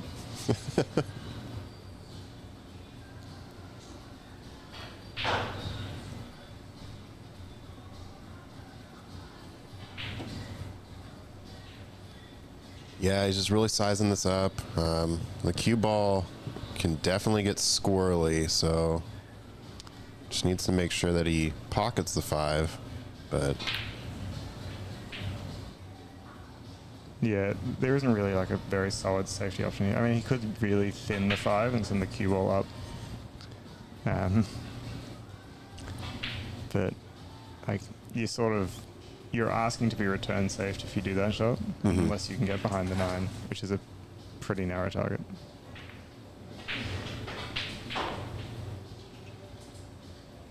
I think this is an okay outcome. It's not ideal, but Yeah, I mean, he was trying to play that shot that we discussed, like moving the cue ball like around the angles.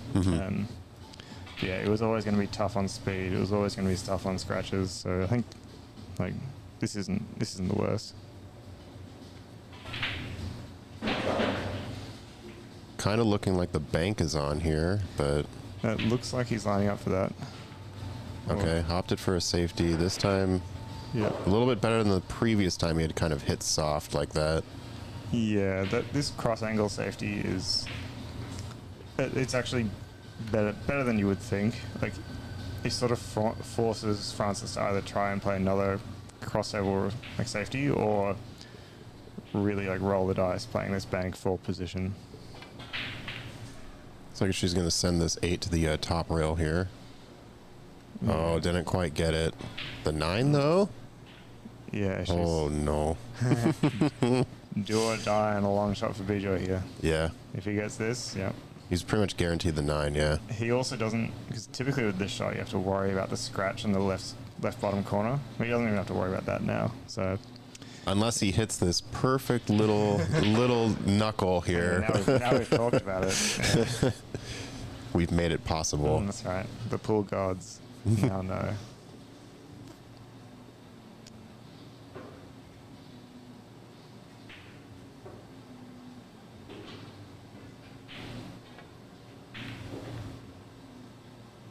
Yeah, Now he's good. home safe.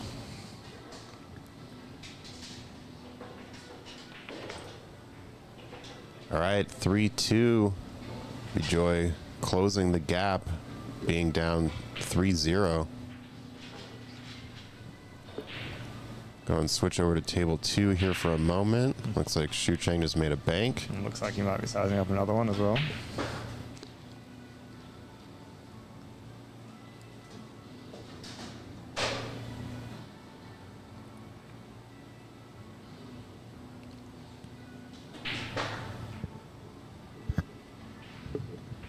Unfortunately, we do not have the scores of that match, but they have been playing for about 45 minutes now, maybe an hour. Wait to see if he... Yeah, it's a pretty solid outcome for Shu Cheng.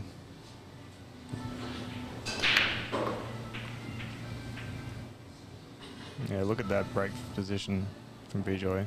7, better not ruin it. Oh, Of course. spoke a little too soon. But otherwise, like that's the best you can really hope for on a 9-ball break from the side. Is getting that sort of cue ball, 1-ball parallel near the bottom end of the table. Yeah.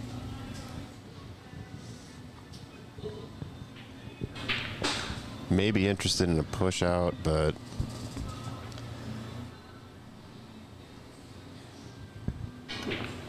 nope, just decides to hit it. Yep.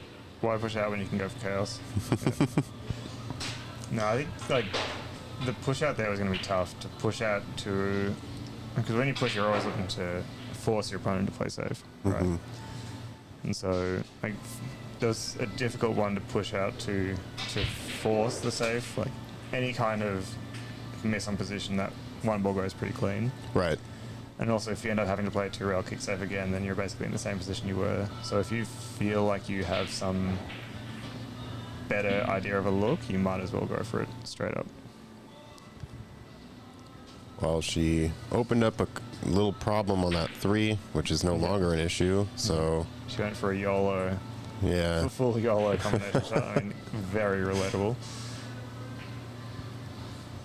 All right, so Bejoy just going to do a little bit of, okay, just a little feather up. Yeah, he's going to connect the dots for a little bit. Yep. He's ended up with a little bit of a funny positional shot angle here. Because if you play it for the short side of the 3, then he really is playing with that corner pocket. But he can't also just roll up comfortably because he has too much angle. So it'll be interesting to see what he does here.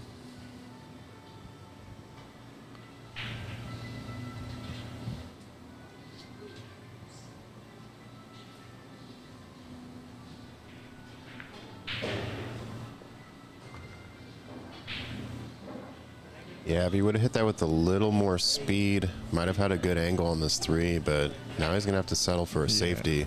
That ball was tracking fairly well towards the corner pocket as well, so I can very much understand not wanting to open up there.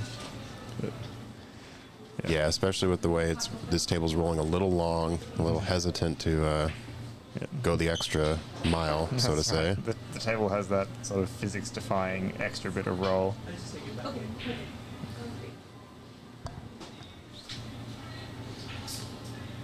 Not the worst safety, but not exactly what he wanted. I think he just wanted a 3 to maybe roll by the 5. Yeah, I would say that was what he had in mind. He's going to force Francis to play a pretty heavy stroke shot here. Low it out into the rail. Or play safe. That's... Yeah, I can see why you play that safe. I personally don't like that safe. It's what Christian in the chat would call a naked safety. You have to get a good cue ball, otherwise the object ball is always going to have a pretty solid pass to the pocket. And so Bejoy can take this on.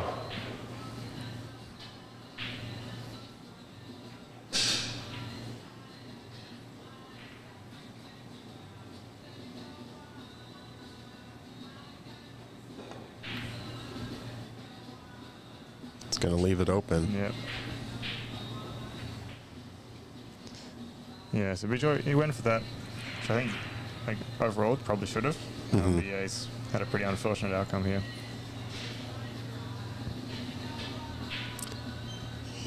Yeah, I wonder if she puts a bunch of spin on this, goes 2 rails middle table for the 5 in the upper left, or if she kind of just plays it 1 rail. Yep, for the 5 in the right. Yeah, this is good. Yeah, this is very well controlled. Yeah, she probably can just go across the table once here. I think the 2 rails maximum spin, that's the pretty aggressive version. You really want to know your table speed if you're going to play that one. I think she made a good decision. Yeah. I probably would have tried the other one though. Hallmark of the mediocre player is taking up shots you know you probably shouldn't.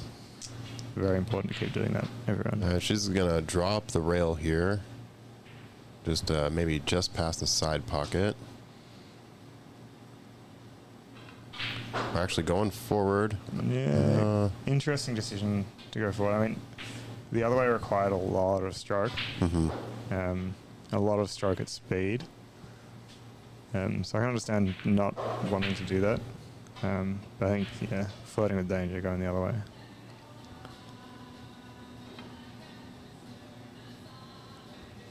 Yeah, I mean, just giving your opponent ball in hand is not ever a good idea, but as far as outcomes go, this is a difficult position to navigate for Bejoy. Yeah, the 8-9 kind of sitting the way it is. He could consider running into the pile, but he definitely would need to hit almost like the 9 rather than the 8 on this. Yeah, he could hit the 9 to move it out, but if he hits the 8, it's probably going to go around, down table towards that bottom right corner. The problem is if you hit the 8, you're very likely to go onto the side.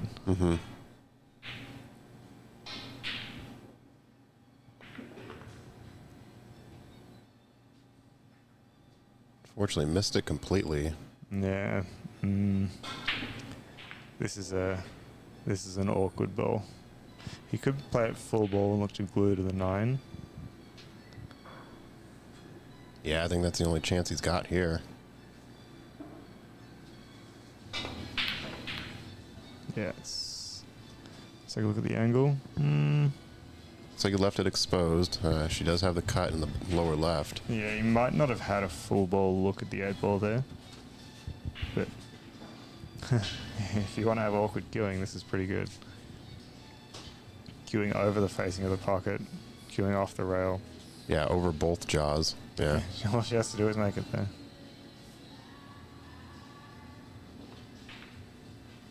Really nice shot, and the bump on the 9. there we Okay, go. well, just yeah, little fist pump there.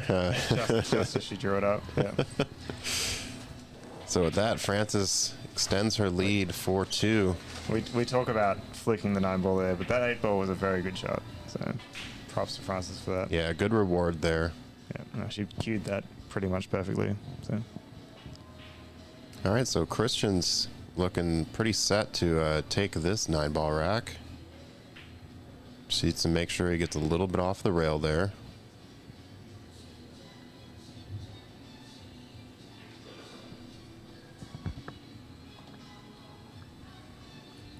All right, these racks are happening so quick. Only have a few seconds to check on the other game, but it looks like they're playing like rack the 9-ball speed run. We always go for like half a shot on the other table and they're already done. That's a pretty nice looking break from Frances. Yeah. A little straight on the 1-ball, but you know, you'd take it. yeah, I think she maybe will actually put a little bit of top right on this so she can kind of come off the rail just a little bit to have a little bit of a gap Yeah. for the 2. It depends how much angle she's looking at. If she's looking a little bit straighter, she could actually go forward 1-2 rails.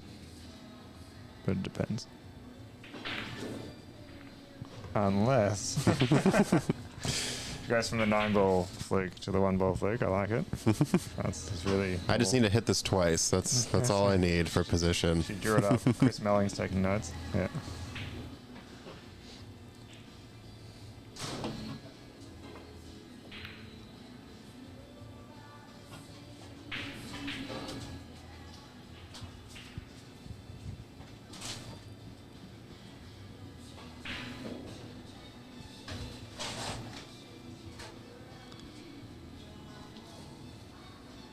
This is also a little bit funny for Bejoy. There's a risk he ends up crashing into the 5 and that ruining his cue ball path. Off the rail, you'd spin it around, but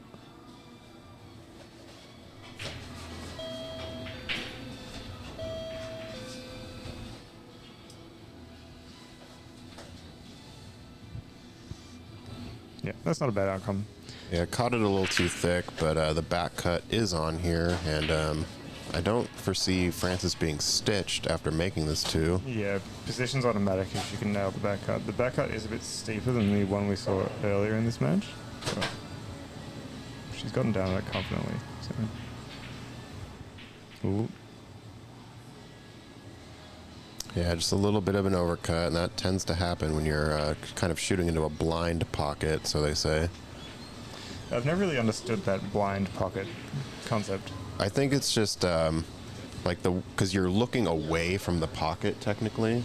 Right. So you're not actually like you're focused more on the angle of the ball that you're hitting, and so you're not actually seeing the object ball go into the pocket like you normally would. So I think that's why it's like blind. I guess that only happens on back cuts. Yeah. Really. But you could make the argument that happens for every shot thinner than half ball. I don't know. I mean, even a bank too, right? You're kind of like you're looking at the rail to hit, like in this instance. I guess so. So yeah, makes sense.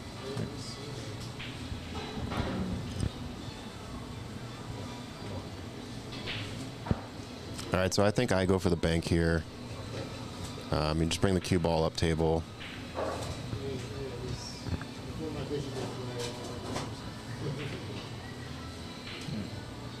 He's played that Nice shot. pretty well. Yeah, good call. Yeah, he played that with a good speed as well. Like, makes the pocket, like, obviously when you play with that speed, you're really, like, you're all in on making that bank, but the pockets, especially here, will accept that at a lower speed a lot better, especially at that kind of entry angle. So yeah, no, well played.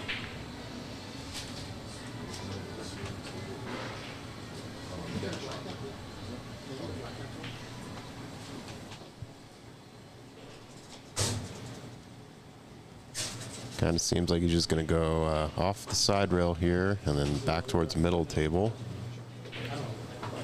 Nice shot. Yeah, it depends on whether he wants to play this 7 ball down to the corner. From here, from this position, I would go for that. Yeah, I agree. I think the 7 down table is nice. Yeah, it's just if he ends up with a little bit too much angle, it'll make playing for the 8 ball a little uncomfortable, I would say. And if he actually ends up kind of where the 5 is, maybe a little bit difficult to even have the 7 down there because he's going to be coming from the right to left side of it. So Okay. he's going to need a really big bounce here. Yeah, interesting that he didn't play that just a little bit slower and more controlled. I think he can actually, if he wants to go like the real all in, he would use the point for position. If you can play this with extreme top and fairly slow. Looks like he's not going to opt for that though. He's probably playing safe. Yeah, just going to play a little safe here. Maybe try to stick the cue ball behind the 8. Yeah, it's a good shot. Yeah, really nice. It's a very nice shot.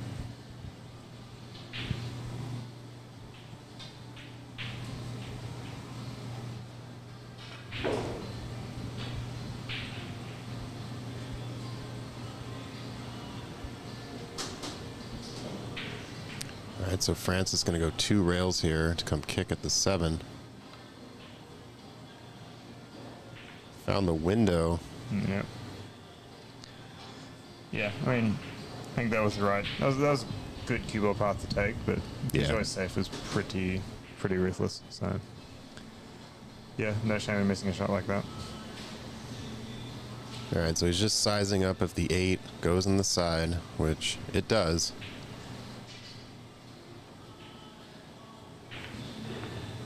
Yeah, that's well controlled.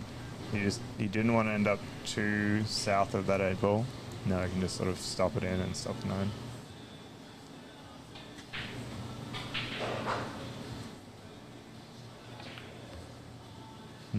That was a little shaky on the cue delivery there, but he's gotten away with it, so he should be fine on this.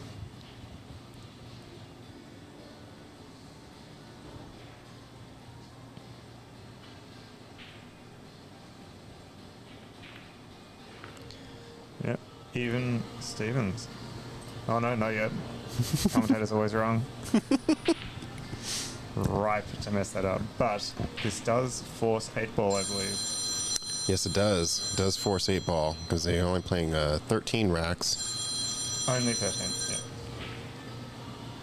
yeah. Yeah, shooting very well delivered right there.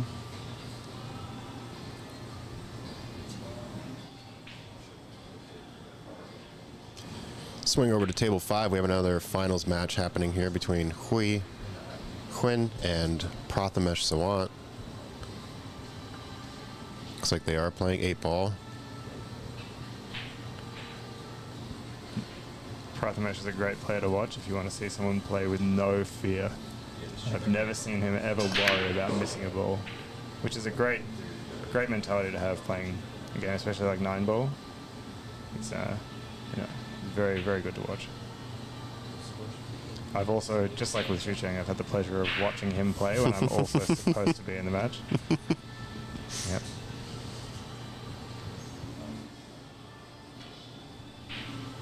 Lost the cue ball a bit on this break. Bejoy did. Sort of sent it a little bit forward when usually you try and squat that a bit further up the rack. Yeah, unfortunately got kicked into the side rail into the corner. It's also pretty open again. So Francis will be eyeing this one up for sure. The only awkward one will be playing 3 to 5. If she can get an angle sort of center table to come across for the 5 in the bottom right corner, she'll be feeling pretty good, I would say.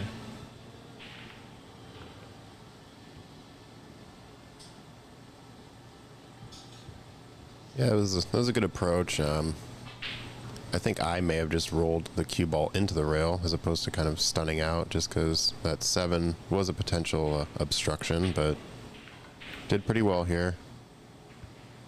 Kissed the 5 out a little bit. It's like the bank is open. The bank is open. There's also a thin into the side with the outside. You can go around 5-8. she's gone bank. Well played. Except, Gotten a little, just a little awkward on the 5 ball. yeah, forced a kick here. The kick was probably a better option than This is going. Oh, this is looking... Oh, that's dirty. Oh, now she has to kick again. Yeah. I don't think Bejoy's going to be too upset about that one. Yeah, it's 2 awkward positions in a row, so I think he's just going to bide his time watching this. Yeah. Ooh. Yeah. Not the worst position. Yeah. Outcome-wise, you know, that's okay.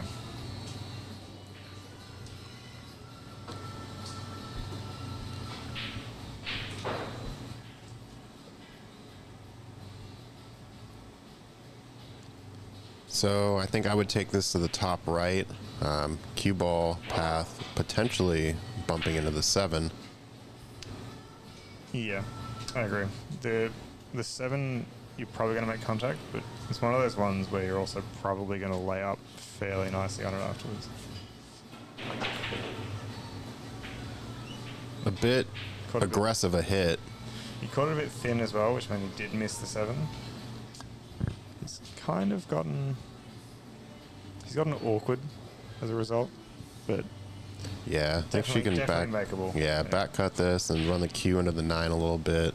Yeah, should be sitting fairly good. For the Yeah, 7. cue ball can actually just roll almost to that dot.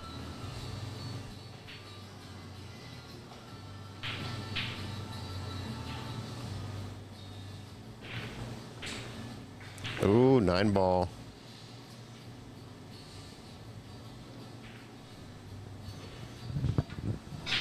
Yeah, this is okay. And she's gonna roll this past the side pocket, a little bit of outside.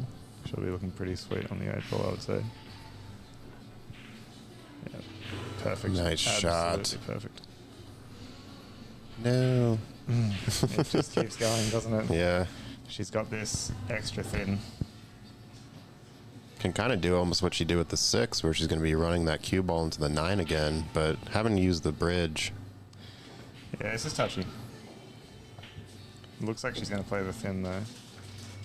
Actually might go below the 9, 2 rails. Yep. Yeah, nice. Or 1. Oh, no. Going in off there is rough as it gets.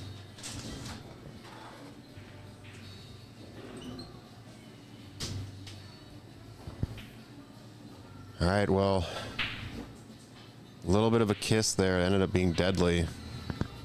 Tying this game 4-4. It's a really good final. Yeah. I always like to see the finals close. Yeah, I don't think Francis should be too demoralised by that. I mean, going in off is usually pretty unlucky, and that one going in off and then 7 feet into a pocket. You know, Yeah. like you just have to roll the dice on a shot like that. And, yeah, that's okay.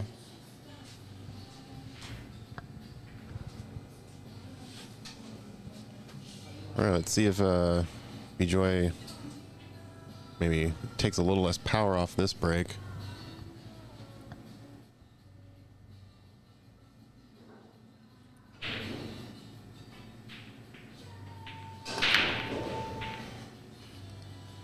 Kind of squatted the cue ball a little bit more there. Yeah, you got a much better, much fuller contact there. He's been rewarded with the 1 off the point of the side pocket. He's got a good look at the 1, but getting through to the 2, like a comfortable look on the 2, could be a little bit awkward. We'll see what he comes up with here. He could just wait for the 2 and save.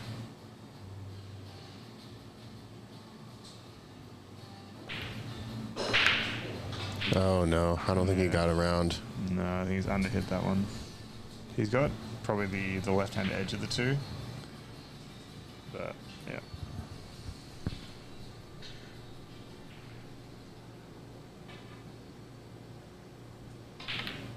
Yeah, just trying to size up where he wants his cue ball to go.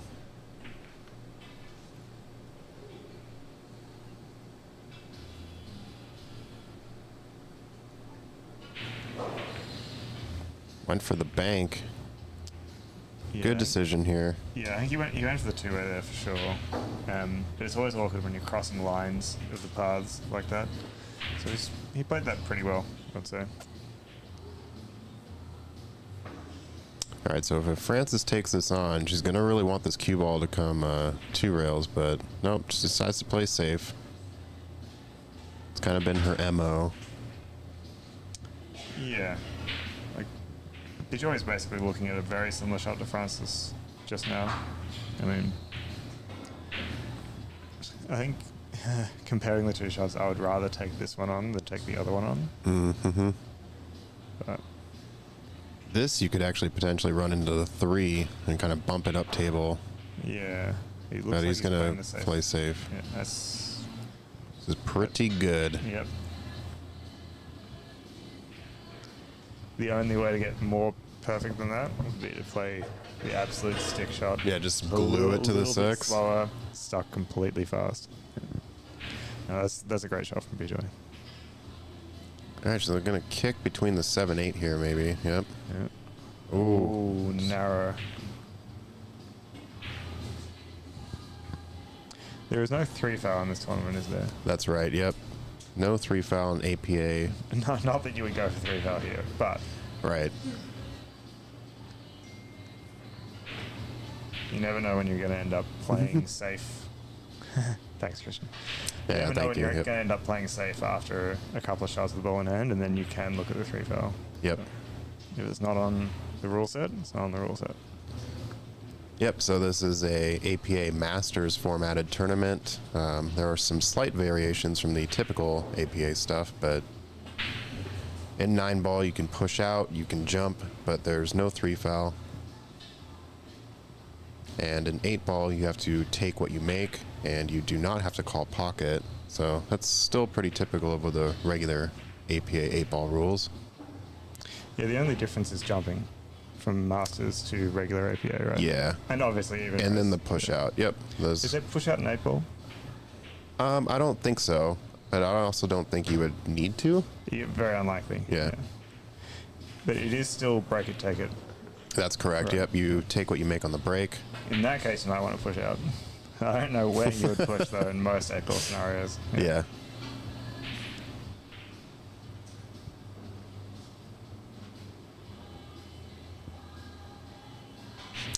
All right, so the question here is if he wants to do a bit of a power draw, which kind of looks like he's queuing up for.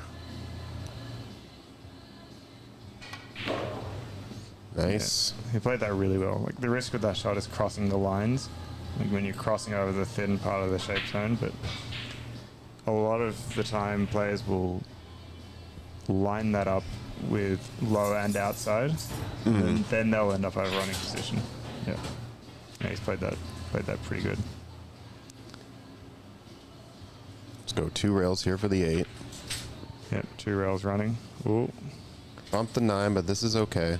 Yeah, he's okay here. He definitely would have rather end up a little bit straighter on the 8-ball, but he can just go across the table once or twice, and he should be fine. I think I would prefer to go twice just because I do want to end up on the left side of the table, Yeah. have the 9 either up right or corner, but he's going to fall in between. Yeah, that's pretty much the worst position. Like, obviously he has a good open look. It is the 9-ball, but yeah, it's definitely not what he wanted. Yeah, I think you were right going across the table again because you have basically such a huge amount of space coming off the 3rd rail essentially.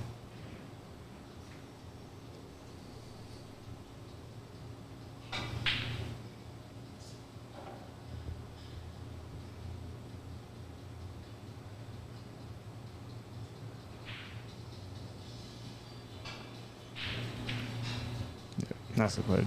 Yeah, way to recover from that. So Bejoy has taken, let's see, he was down 3-0, so now he's up 5-4. Yep, he's making a beeline for those 8-ball racks. Taking the, yeah, He's ready for 8-ball. 5 out of the last 6 racks here.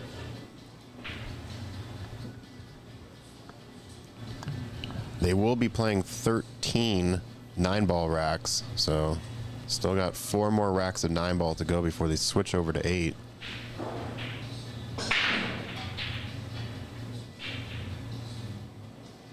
Bejoy just looking for the brake pad. Not sure what pocket it ended up in. Sometimes it sticks to the side wall of the pocket. I was just about to say that. It's a common thing that it sticks in, and it's so dark in there that you really got to Yeah, just like glued to the side. Yeah.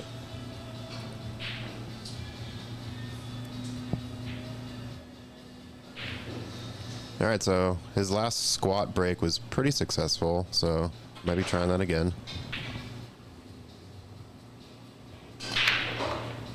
Nope, a little more power. Got the 1 on the side. 9-ball's gonna obstruct the 2. Yeah, 9-ball's going to ruin his day here. That was, as far as the square hit goes, that was really good. He's ended up with a little bit of draw on the cue ball that he probably wasn't looking for. When you draw the cue ball on that rail break, you often end up making the 1 in the side. So, yeah, not the best sit, but also he looks like he's got the thin edge of the 2. If he doesn't, I would expect him to push. But otherwise, he can do something with it. Probably send the 2 across the table and the cue ball back up.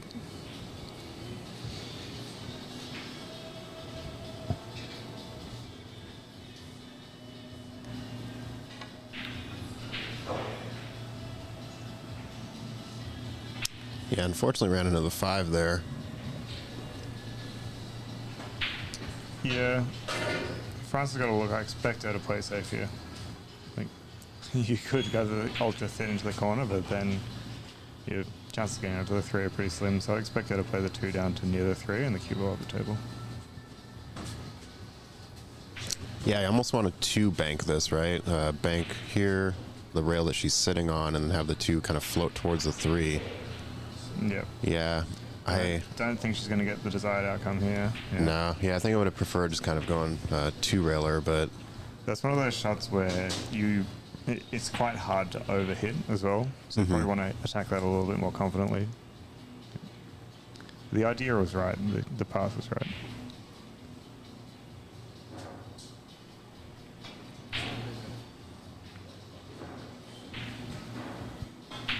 a little too much top on that one.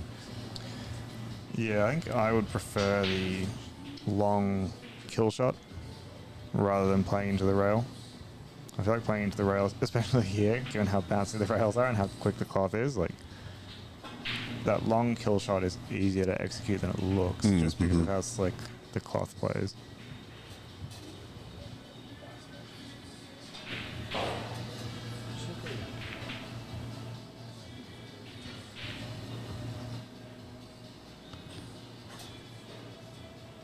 Opted for the safety, but this, once again, that was a bit of a naked safe. Like, he had to get stuck to that 8-ball, and that's very difficult speed to control. So France has got a pretty good look here. Yeah, it seems like she can just do a stop shot, maybe a little bit of a rollback for the 5 on the left side. And she's almost connecting the dots from there. Hey, it's skid a little bit off the 3, but she should be good. Yeah, she can play just another stun and then a roll shot on the 6, and she should be looking pretty good for the 7. 7 to 8's easy. Yeah, she just has to make sure she gets it right every time. Shouldn't be anything too fancy to go on here.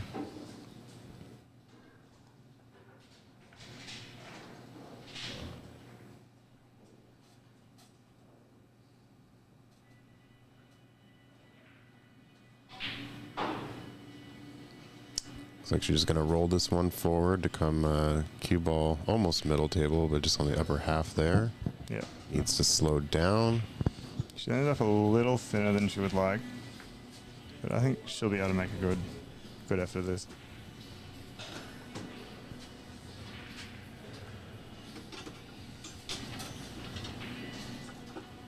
Yeah, Nice shot. Nicely played.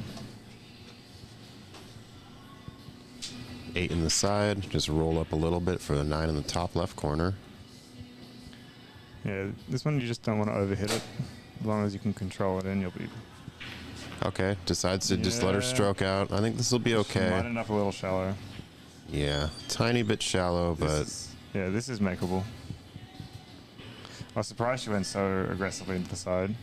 But I mean, She has a better look at the angle than we do, so gotta trust her. Yep, and well played. Francis evens it up again.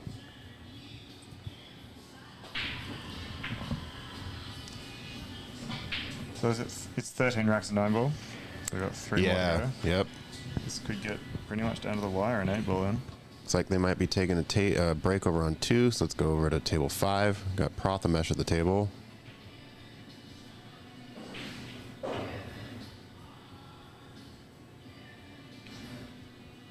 All right, so he's just going to make this 2, probably draw back, or I guess roll forward for the 8 on the side. Yeah, it looks like he's got a little bit of angle to go forward. It is quite tight though.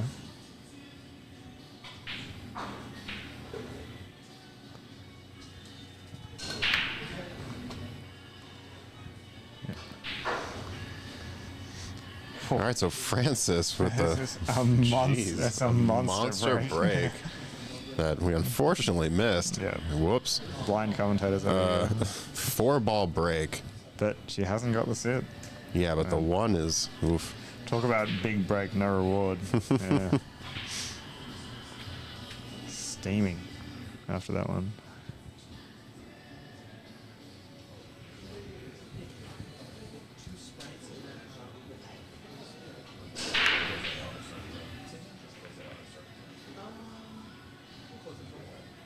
I think this is okay. 2's obstructing the 1 to the lower right. Yeah, it looks like that could be half a pocket, but when you're playing this kind of distance and you have to put this much sort of stroke on it to draw across to the left side, like you're really playing with fire if you decide to take this on half a pocket. I wouldn't be opposed to kind of just thinning the 1 and sending it to the right rail, Behind and then kind of the 8 ball. Yeah, and then have the cue ball kind of run towards the 9. Yeah, I would definitely consider that as well. It depends if you can see the full pocket, which I think it's hard to tell on the angles, but He actually might see it. he might be able to see it, yeah. Yeah, it might go by the 2.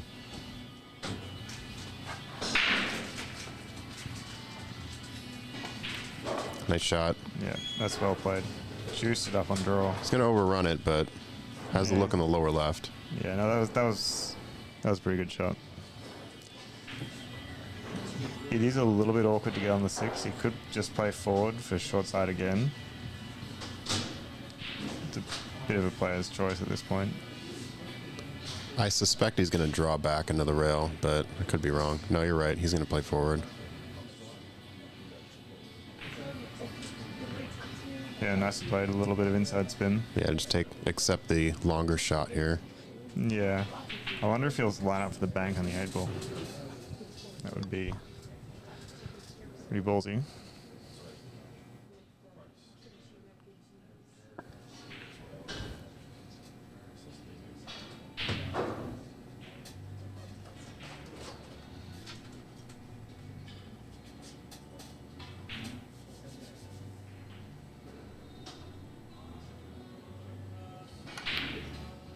Oh, he went the maximum draw. And maximum he got, but Yeah. unfortunately didn't pot the 6. He would have ended up pretty awkward on the 8 ball as well. But even then, like, France has got quite a bit of work to do if she wants to make this 6 and end it off on the 8.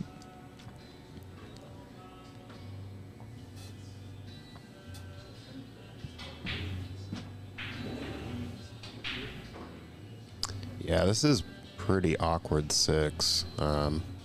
She can make it in the bottom left, but what a shot. And the leave. Absolutely beautiful. This is Talk about executing perfectly. That's yeah. This is a bit of a queuing test still.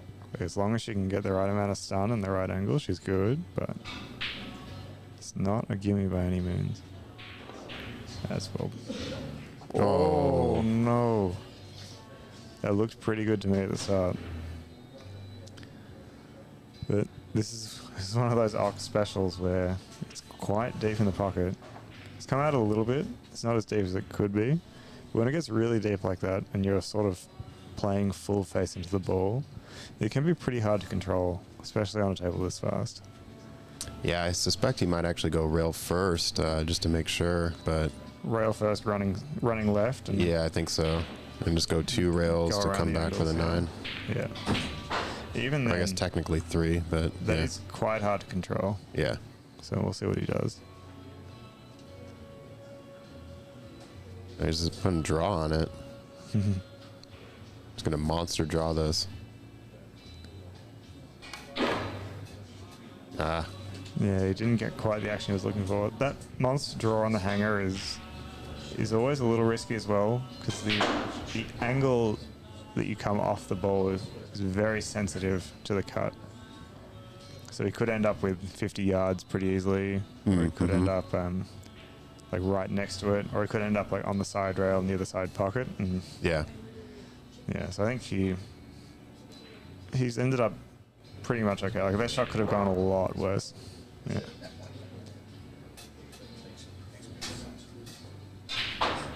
Should be able to just shoot middle ball here. Don't need to do anything fancy.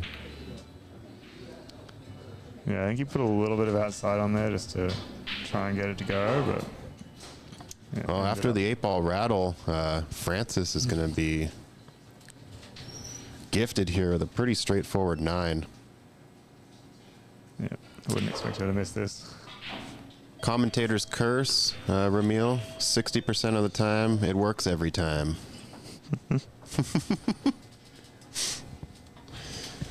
No, I don't believe in the curse. I just believe in coincidence. All right, so Francis up 6-5. They will be playing 2 more 9-ball racks, and they'll be switching over to 8. So Zach, I've never actually played either of these players in 8-ball. Have you had that opportunity yet? I've played Bejoy. I was at the 8-ball regionals last year. Met him in the final. I was up 2-0, and then he just went Terminator mode on me. Proceeded to win the next 5 racks, but the rack that he won was a break and run, and just the leaves and the layouts were just ludicrous. He somehow navigated all of them. He ended up thin kicking this 8-ball into the side pocket for the win, and I just sat it as well. and I just sat there like, well, Yeah. yep, you earned that.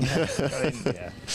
So no, he's Sometimes in pool your opponent beats you and they really deserve to win. So what can you do? To make shots like that?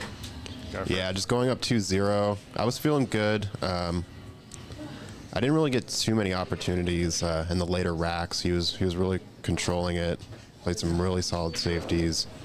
But yeah, I think after going up 2-0, he kind of just like flipped that switch. Yeah, fair enough. But haven't had a chance to play Francis in 8-ball. I think I've only actually played her in Masters like once, and that was several years ago. So I haven't really had a chance to actually play her recently. I can't imagine, based on her 9-ball or her rotation game, that she is not good at 8-ball. Yeah. But I just wanted to see if we had some insight on styles, etc. Yeah, she was on the stream table yesterday. She played Brian McKellen, and she won her 8-ball set 4-1 against him. Okay. So she was playing well, had some really good safety shots. But yeah, no, she's just a really solid all-around player.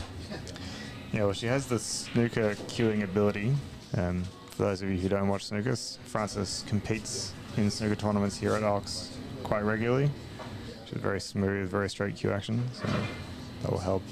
I think those skills transfer probably more to 8-ball, the sort of shape zone, decision-making style in snooker probably relates more to 8-ball than it does to 9-ball. So I expect her to be pretty deadly in that as well. Well, Christian says, I know Francis does not prefer 8-ball. I mean, I also do not prefer 8-ball, but I'm somehow better at it. So, Does anyone actually prefer 8-ball? Like, let's be honest. Yeah. but no, I think she's a really solid 9-ball player. So, Yeah. I've only had the pleasure of losing to her in rotation. So.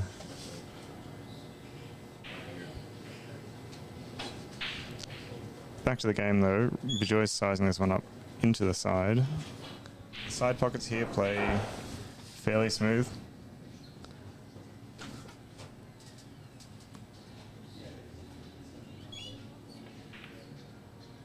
Nicely made. Should be home from here. Looks like he's gotten pretty straight on the 7. He's got a fair bit of draw tolerance though to come back to the 9 on the side.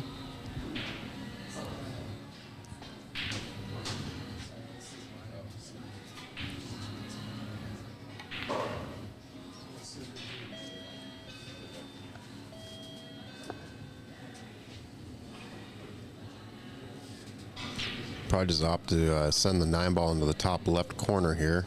Oh yeah, looks like he's got a fairly straight cue through there.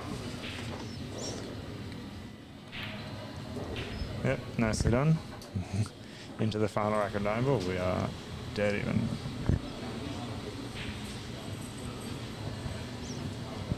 Checking out table 2 briefly. Looks like Christian Zarate is at the table. Don't know if he can draw past the side pocket, but Yeah. may have to. It looks like a stun outside shot to me.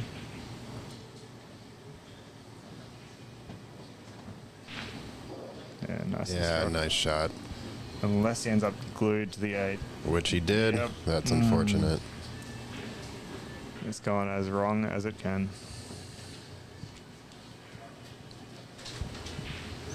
All right, we don't want to miss another break. Yeah, that's right. Could be Francis had a 5-ball break. Or was a 4-ball break last time, so. Bejoy looks like he moved slightly closer to the center of the table on that one, which can lead to the 1 ball going in more frequently, which you don't necessarily want, but he's gotten a pretty good outcome here. This 2 ball is a very makeable position for the 3. Shouldn't be too hard. Then they've got to watch out for the 8 ball, really. Yeah, I think you can actually make this 2 cue ball hit the rail and then hit the inside of that 8. So you should be able to kind of stop that cue ball movement. Yeah, it's just that time when you end up with that half ball hit on the 8 ball and you end up moving in parallel. If you can get away from that, he should be looking pretty good. Yeah, like you said, in parallel. Yeah. Ooh. Oh, I think he's gotten away with it. Yeah, he's got to look at that. He's fine. Never in doubt. Never in doubt.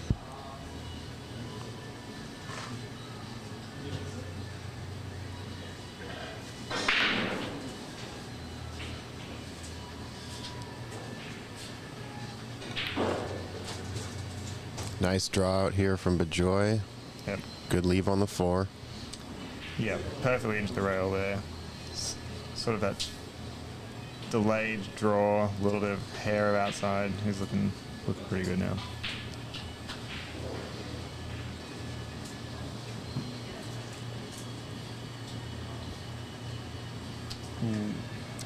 Ended up a little over the 9. Probably 3/4 of the ball over the 9. Yeah, I think you can take the 5 in the side, run the cue ball up to the top rail, and then have a look at the 6 cut in the lower left, but. Yeah, he's got to watch out for the 7 ball if he opts to do that. I think it's that, or if he has enough angle, he might be able to stun out from the corner.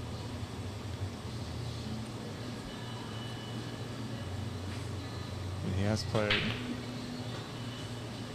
Yeah. Yeah, he wanted it closer, but, still has the right angle for it. Yeah. You can pick that sort of 2 rails path. If it's a little closer, it'd be a bit more comfortable going with that low outside 2 rails, but I would expect him to play something similar from this position as well.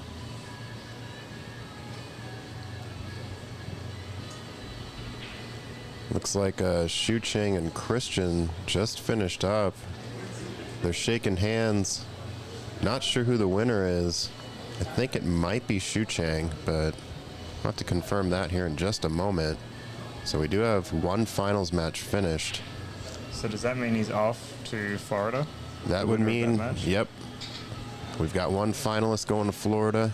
We'll confirm which one that is. Yeah, so Bejoy, he made the ball clean, but he kind of understruck that a little bit.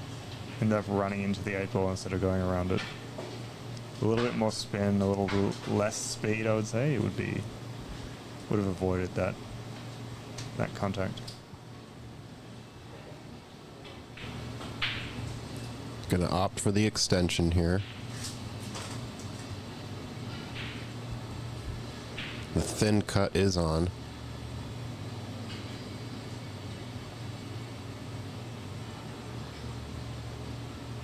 Just run this up back and forth. Yeah. Oh no. Oh, that Caught the is- wrong side of the 8 coming back up. That is as stiff as it gets. Francis, in one of our games, once gave me a great bit of advice, which was don't scratch on the way to the 8 ball next time. And so Bejoy obviously didn't get that. No, that's really unlucky for Bejoy. Like, at that point, Yeah. you have to roll the dice going up and down the table, and to get the perfect hit on the next ball to go into the pocket is, yeah, really stiff.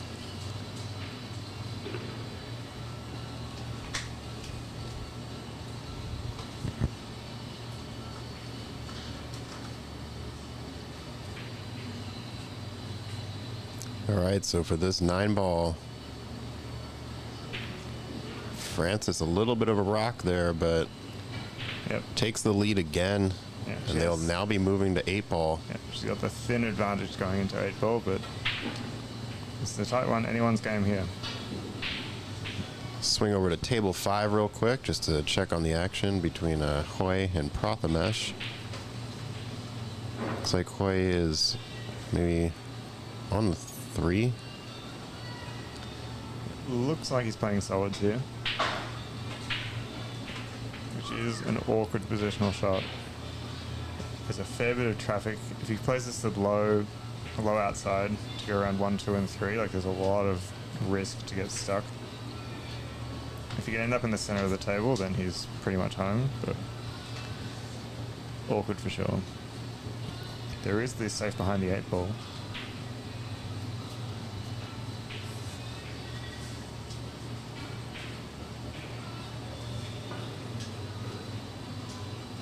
Found the window. Yeah, he's overrun slightly though. He's got a look, but Yeah, not an ideal look, but the cue ball actually will be kind of tracking up towards the 8, so yeah, he could opt to play the safe sort of behind Prathamesh's stuck balls there. A little bit weird concept to say, hooking your opponent behind their balls, but playing American pool rules and you have to catch the rail afterwards can make that pretty awkward to play out of for Prathamesh. Or he can play the thin and fling the cue ball around the tables and just pray for the 8. yeah, I think we kind of looked at his cue ball path there just to make sure he wasn't going to scratch in the side pocket if he does go for the 6. So Yep. go Sometimes a you bit of a just- 1-2 rail here and maybe have a look on the 8 in the left corner. Yep. 2 rail and pray. Oh, he had it way too thick. Played it very thick. Yeah.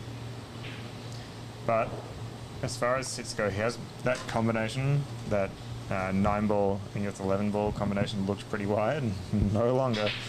Yeah, So yep. I wouldn't be surprised if he sees the table again.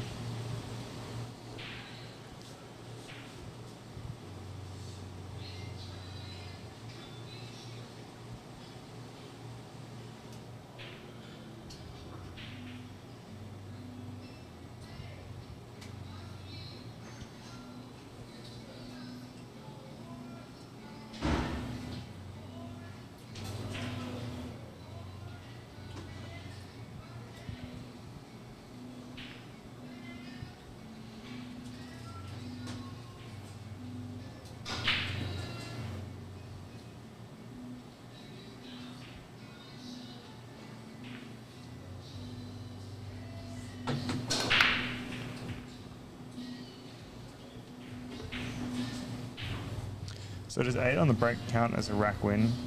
It does, Still? yep. Okay. Not that that is ever really a risk with the magic rack, but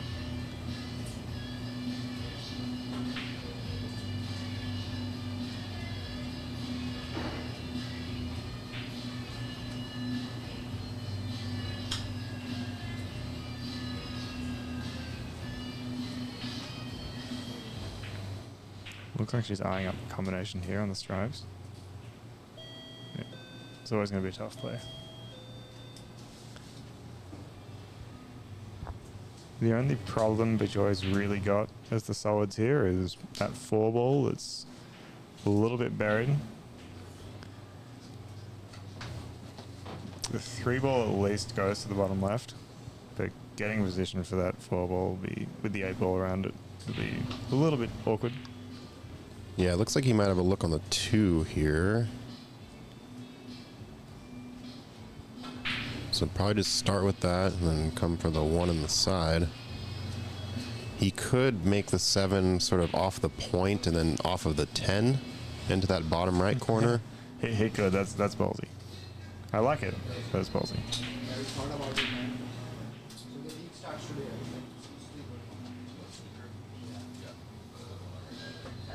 Then yeah, as you pointed out, the 4. Oh boy. Oh no. Hit the wrong side of that one. Yeah, this gives France a fairly good opportunity. The 8-ball is a little bit awkward for Stripes. Like, it doesn't really have a comfortable pocket besides maybe playing it for the right-hand side. If you play down, if you manage to get down between that 3-4, but like you never want to play for a position like that, really. You could also play for between the 6-4 down to the corner. Once you're playing for windows like that, though, you're always asking for a little bit of trouble. But if it's your only option, it's your only option. So.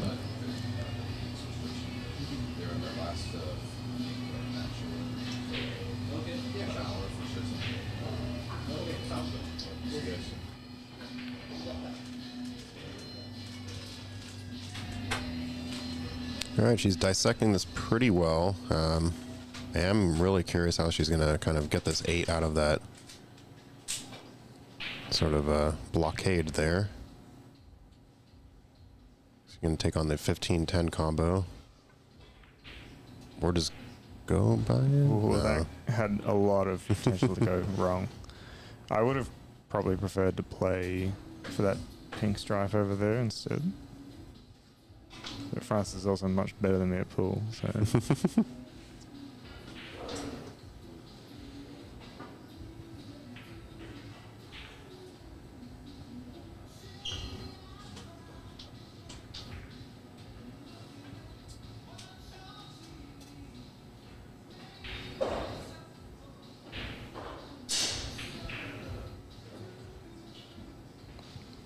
It doesn't look like it's is it the 14? The 12? 12? The pink one? Yeah. Yeah.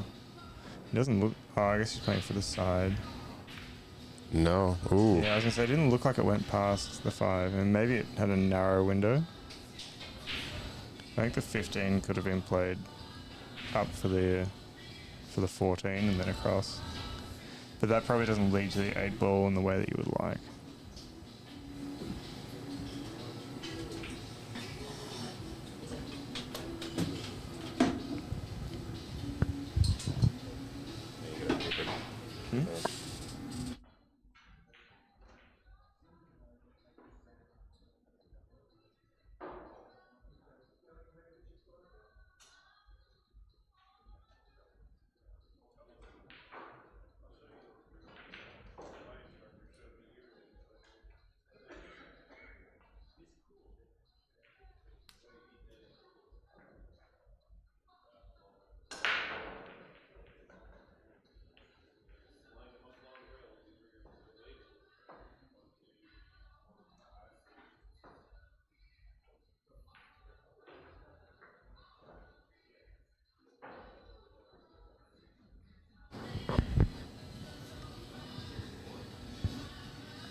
All right, so he's kind of looking at the 3, but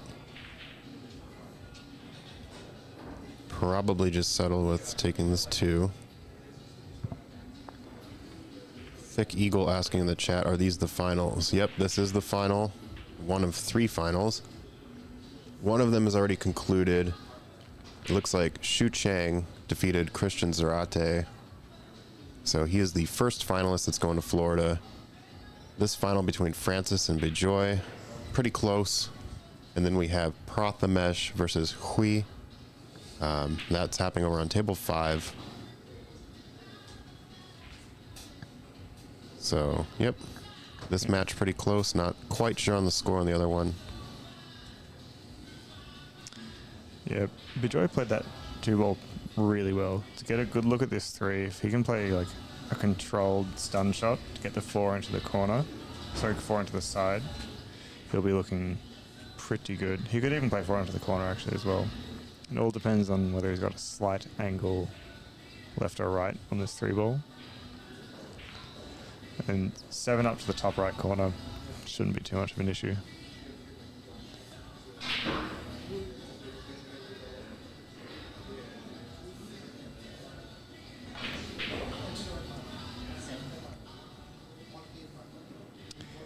Interesting decision there. I guess he's playing for 6 on the side. It sort of takes away a little bit of the 4, like the simple position shots for the 4. Like he could roll this around. If he rolls this into the side around 2 rails, it'll be looking pretty good for the 4 in the corner. But Kind of wonder if he's going to take this 5 in the top left and then shoot the 1 and kind of roll back towards this 6-4 and have the 6 in the right side pocket. yeah, that could be what I was thinking. It's not my personal preference though. I think when you have balls that are a little awkward to get on, if you're on them, you should probably take them. I agree. Yeah, he stood up a little bit early in that shot, so he might not have been super confident on his lineup there. But Francis also doesn't have a particularly clean look at the table here unless she can sneak by for the 15 in the corner. Which I think she can if she just kind of just taps that 15 just on the parallel side of it. Yeah, the 15 plays a fairly high number of angles to the pocket, but Looks like she can just make the 15 clean. yeah, she's okay. She probably would have rathered shoot the 14 next, but she can take 12 to the side fairly comfortably here. I think the only issue is getting over for that 14. Yeah. So it looks like she's got a little bit of angle where she can play like a stun run back to get for the 14, but then picking your position to make the 8-ball is the harder part after that. I wonder if she just rolls this forward. No, you're right. She's going to do the stun here. Ooh, spat it out.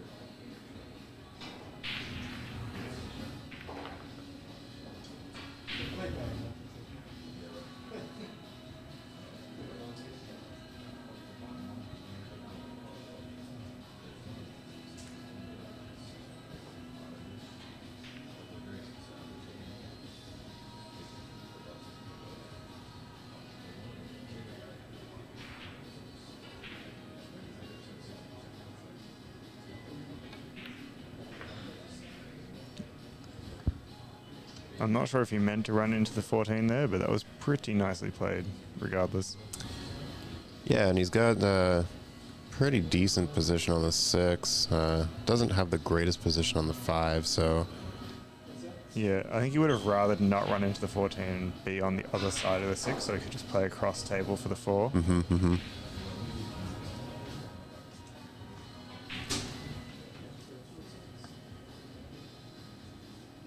Shu Chang just came by the booth to give us the thumbs up, so he is our first finalist. Yeah, big congratulations to Shu Chang. Off for another run. Another run at the USAM, so... Another shot at glory. Shu Chang. Another one. Yeah.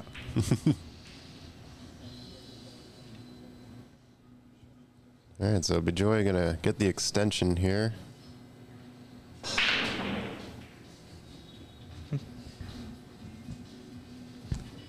Gonna get our Photo taken here. That's right. Here I am, making sure I look good enough for radio, and now I'm standing in front of a camera. Yeah.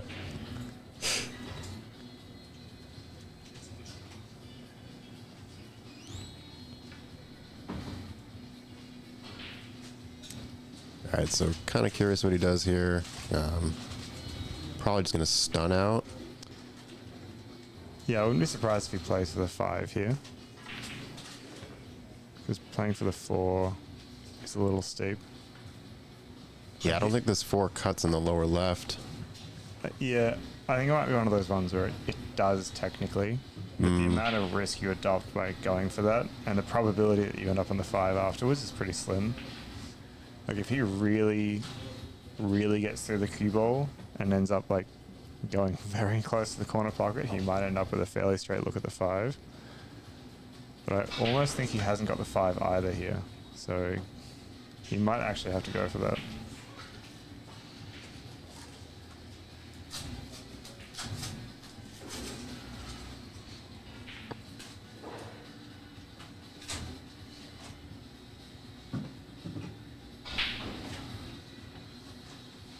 Yeah, I'm just trying to see if he can kind of squeeze by without hitting the 8 first. I think you can see the putting angle for sure, but it's can he miss the 8 on the way through, I think is the real question he's starting to ask now.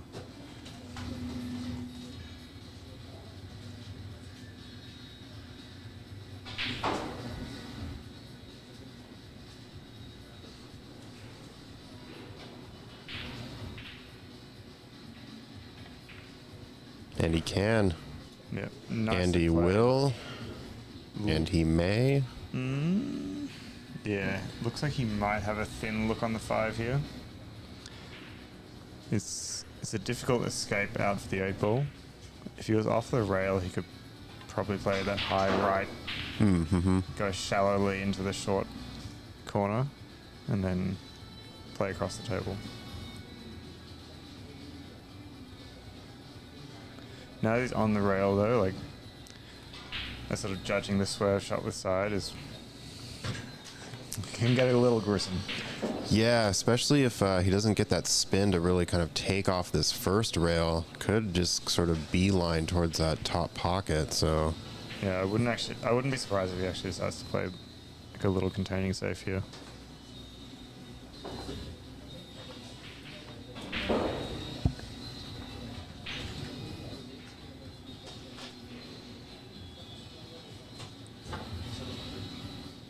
yeah, not sure why his safety play wasn't considering that shot on the 4, says Ramil. Yeah, it would have been a pretty decent opportunity, especially because Francis's 12 is kind of, or was blocked by the 5. But now he's going to land on the 50-yard line for this 8. Yeah, this is a sweaty shot he's looking at here. The 8 is below the spot, so that scratch with a high ball is not super on the cards. If he catches it a little bit thick though, then the scratch is 100% on.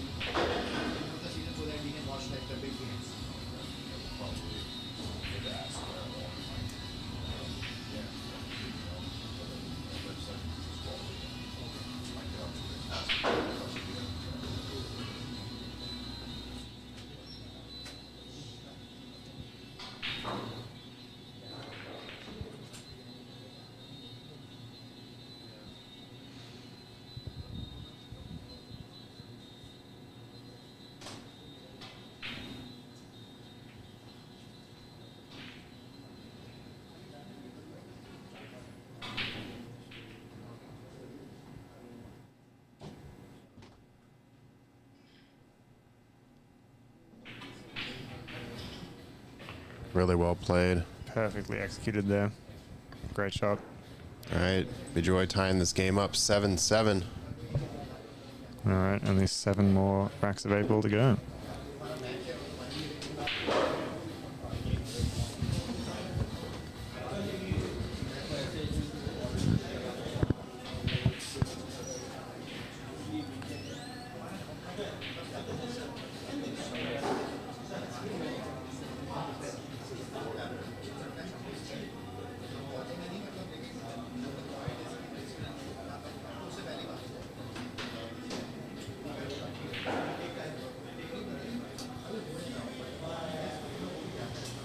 All right, so it looks like Bejoy is lining up the second ball break in 8-ball. This is much more... It's more aggressive on the break shot. You can get that 8 to go across as you come into the pack second time. But it does typically end up with a more defensive play style for 8-ball. It has ended up quite wide open here. There's only that little bit of issue for the stripes on the right-hand side of the table. But typically that second ball break will end up a lot more clustered over to the near side of the breaker. Frances has a pretty good look here. I would not be surprised if she starts to play pretty aggressive.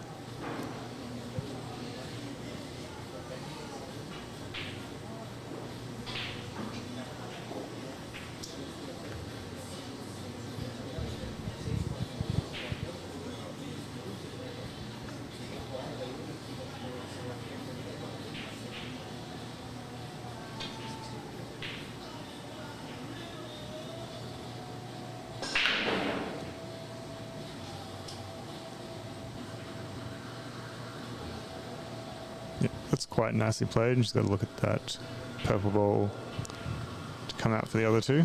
Yeah, I think Frances is looking pretty solid going through here, this rack.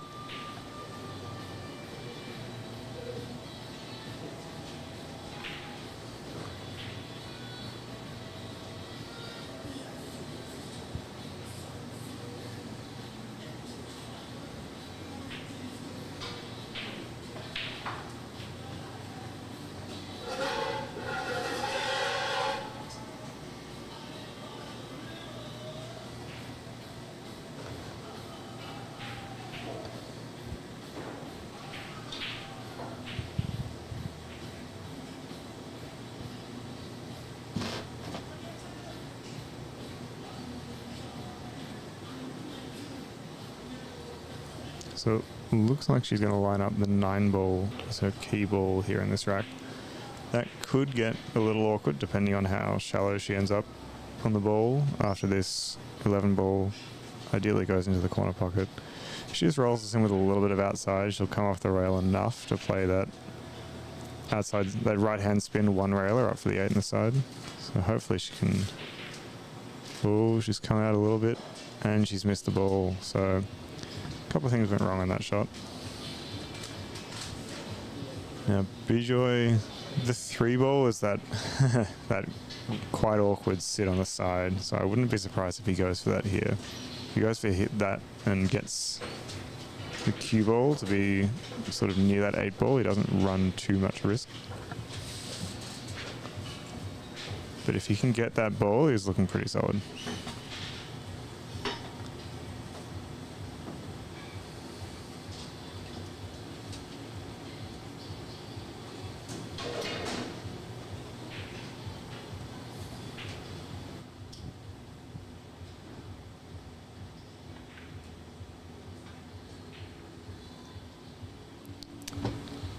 Hit that way too full, unfortunately. Yeah, I think he might. He hit that so full that I think he might have been playing a containing save. There is the thin 9 ball here, though, I think. And kind of automatic position for the 11 afterwards, as long as she doesn't overhit it. So, not quite sure what Bejoy was going for there, if it was the save. Yeah, it's nicely played. Nicely played indeed. Yep, I would just run this one rail. Yep, off the short rail and back up the table. Yep. Maybe a little bit of inside spin, just to check it up. Just quite a bit of inside spin, but that's pretty much perfect.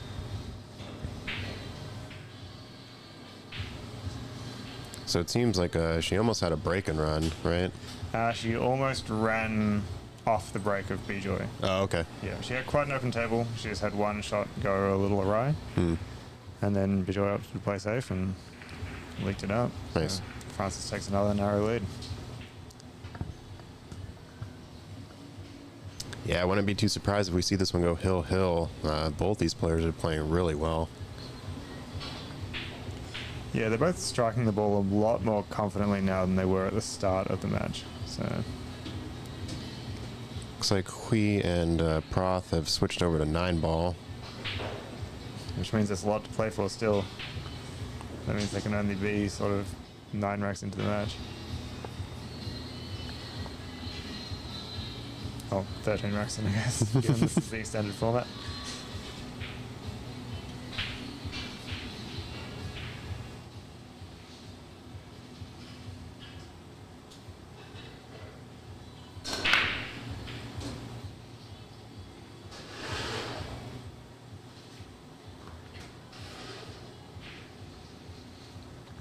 Alright, so Francis breaks and gets the solids. The 6 ball is the problem. She doesn't have a ball nearby either to work an easy breakout. Well, she actually might be able to break this out now with the 3, so she puts bottom left on this, just kind of run the cue ball into the 6-9, but she then has the 4 available. It looks like she is quite thick on the 3, but she's also quite flush into the pocket. Mm-hmm. So she does have a bit of forgiveness to work with there. Yeah, you could be right. And even better if she does this, the thicker she is, the more likely she is to run into the 9 itself, which is probably the preferred outcome. Yep. Oh, pretty good not making the 6. Yeah, that will do. I mean, the 7 ball also sits a little awkwardly, but if she can end up... Actually, now that the 9 is there, it sits a little more awkwardly than it did before. That'll be our next project. Get on the 7.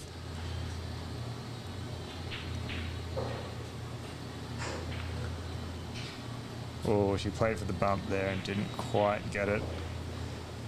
And just taken out a fairly useful side pocket ball. Yeah, that would have been pretty key, yeah, having that available, but fortunately, no. Yeah, she's looking at it now. That position she's standing says she might be able to look at the 7.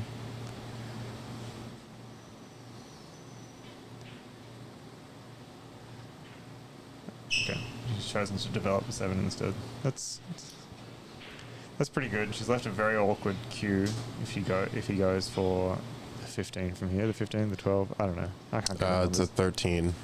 All I know is the numbers below 9 and 10. Because 8 ball sucks, and so the trick I always do is whatever color ball it is, I think of what the solid is, and then I just add 8. I mean, that's what a smart person would do. So I don't know if that's really me. You know, not sure I feel comfortable doing that.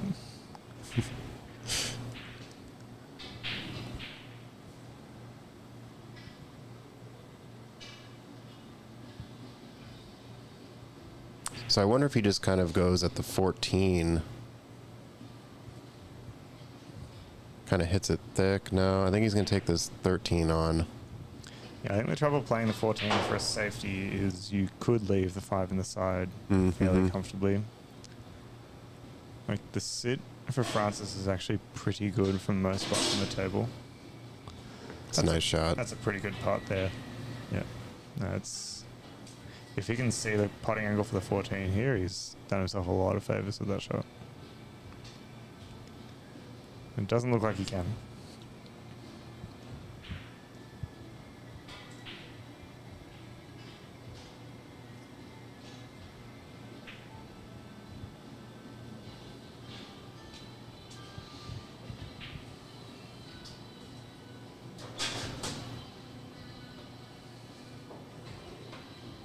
It looks like he's eyeing up the 11 ball here.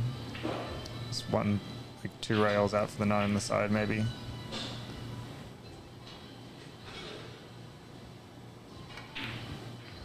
He tries to draw through the gap with side.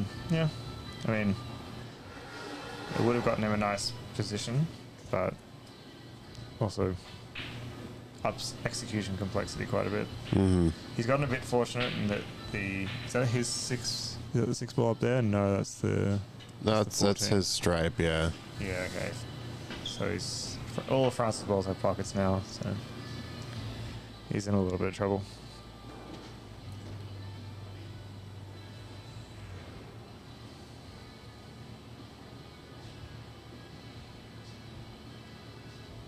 Yeah, she is going to be reaching quite a bit here on the 7. Yeah, I would expect her to get the rest out. Yeah, there we go. Because I am not tall enough to reach that. And Francis and I are of a height with each other, so.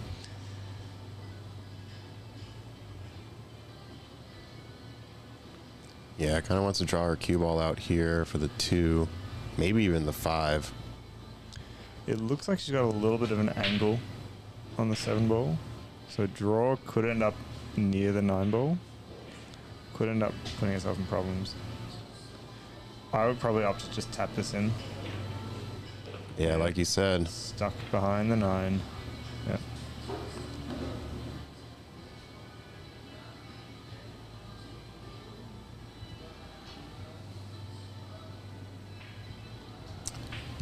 I wonder if you just maybe roll the 9 up towards the 11-14 and just create even more of a cluster there. So chaos instead of going for the run out. I mean, Yeah.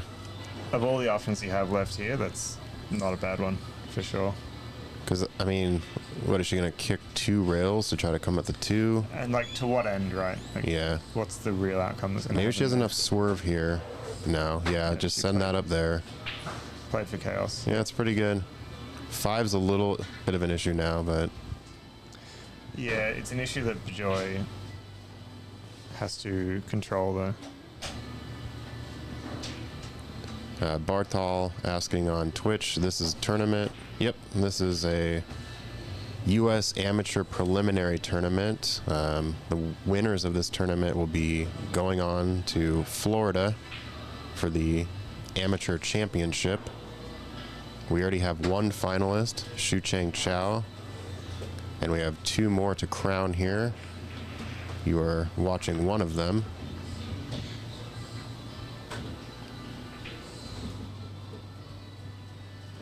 This is a race to 11. These players finished out their 9-ball set earlier, so now I've moved on to 8-ball.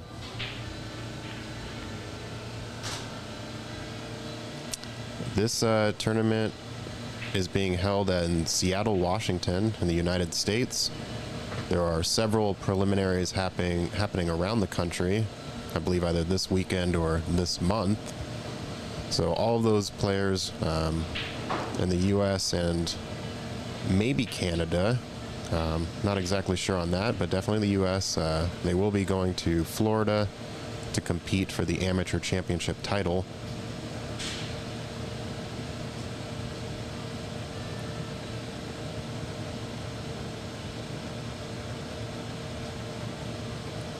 All right, so do you think Bejoy just draws back on this for the 15?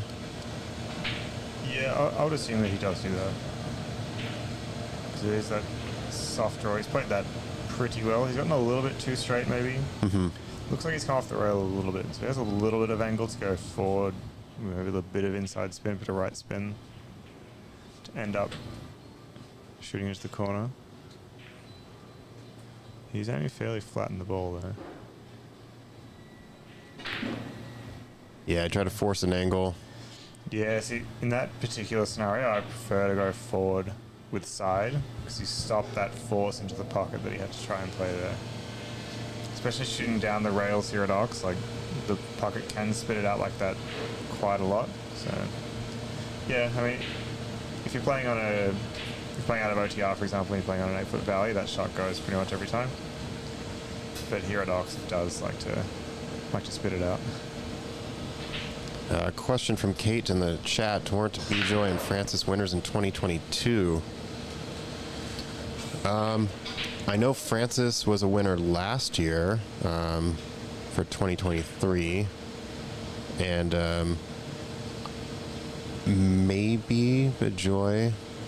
I know her and Shu Chang definitely were. And Shu Chang actually I just confirmed within, this is his 3rd time qualifying for the amateur championship. We better win it this time. Yeah. Back on Francis, though. Yeah, really nice drawback. She played a really beautiful draw on the 5 to get perfectly on the 2, and then played another perfect draw shot to get to the 8. So she is stroking them good at the moment. Nice finish for that rack. Takes a 2-rack lead. Fairly comfortable going into the end of the race of 11. Okay, so Christian is confirming here that they did face off in the last qualifier, and Francis took that one. So Stanley asking, what are their ranks? Well, this is actually a sort of an unranked tournament. I mean, you do have to be an amateur. So, you're less than like a 700 Fargo player. If we're going to talk about Fargo in an APA I think fairly sanctioned event. Fairly sure it's illegal, Zach. I'm going to have to find the police right now. But Bejoy is a 9-7, so he is a 9 and 9 ball and a 7 and 8 ball. I don't believe Francis plays sort of the APA ranked version, so I would suspect that she would also be a 9-7. Yeah, if Francis didn't, if she played skill level APA and wasn't a 9, then something would be going very, very wrong. Yeah. Fargo wise, I'm not sure about these two players, but I know Shu Cheng, who just qualified, is around 650. Yeah, so I actually think Francis and Bejoy are about 17 to 20 points apart in Fargo, with Bejoy being a bit higher. So, but once you get to the upper fives, 10 to 15 points isn't that much of a difference.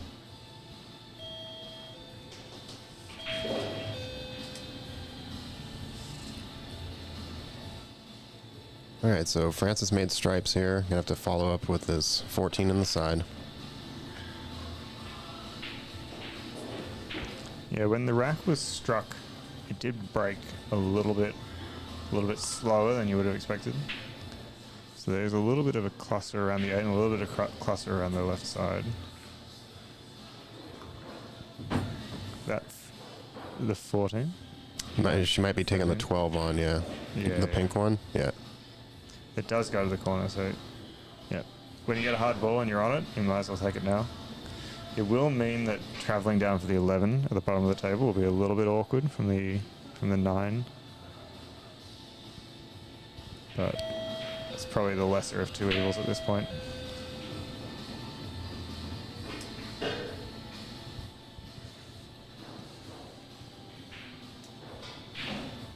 If Bejoy has the 5 to the right top corner, doesn't look like it, so that will be a problem. Maybe he does, or I'd say probably not. So he's got quite a bit of work to do in this rack to get out. Might see a couple of saves here and there.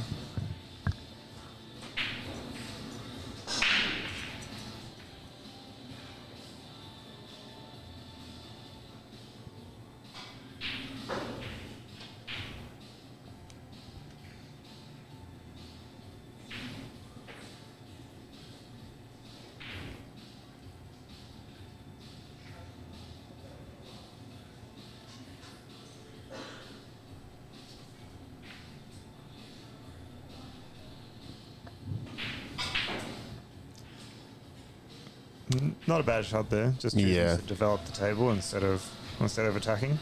That's fine.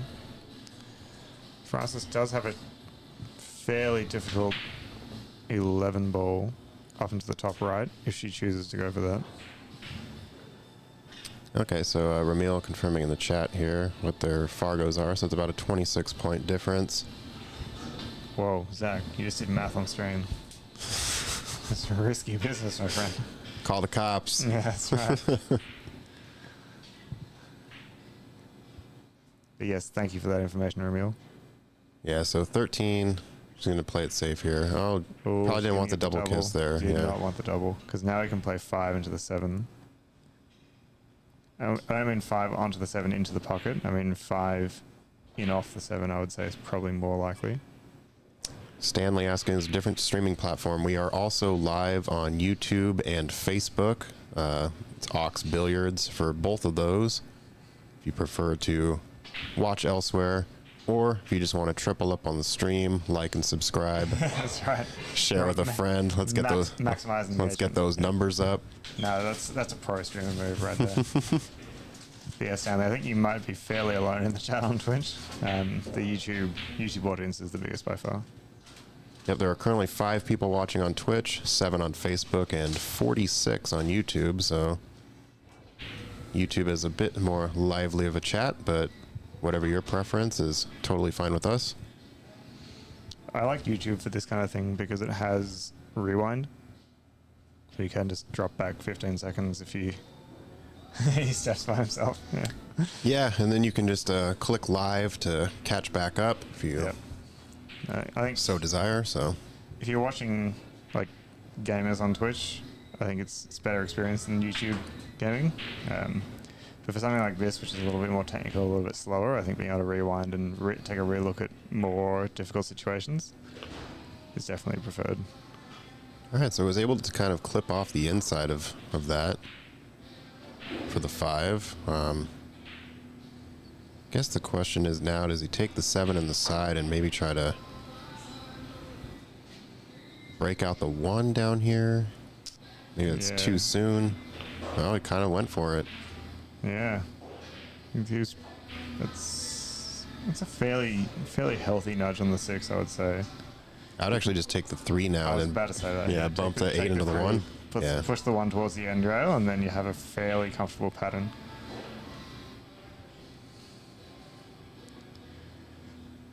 Yeah, Stanley asking non-called shots count in APA. That is correct. 8 ball, you do not need to call the shot except for the 8 ball. Yep. So slop counts. The other thing about APA 8 ball is when you break the balls, you have to take what you make, unless of course you make one of each. Then you do have to follow up and make one of the either solids or stripes. Yep. Also, if you break and make one of each, and then you keep playing shots that make one of each,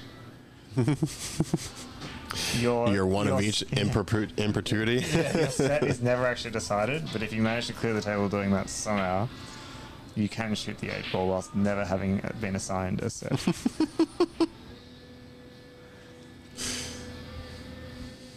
Fahrenheit. What is that, like a 1 in a billion? I would almost go out on a limb and say that has never actually happened. Yeah, the table is not open after the break unless it's dry. Or you make one of each, Yes. and then the table is open. Yes. Anyhow, he's gonna probably just try to swing the cue ball underneath the 2 here, so he can go 2 in the top left corner.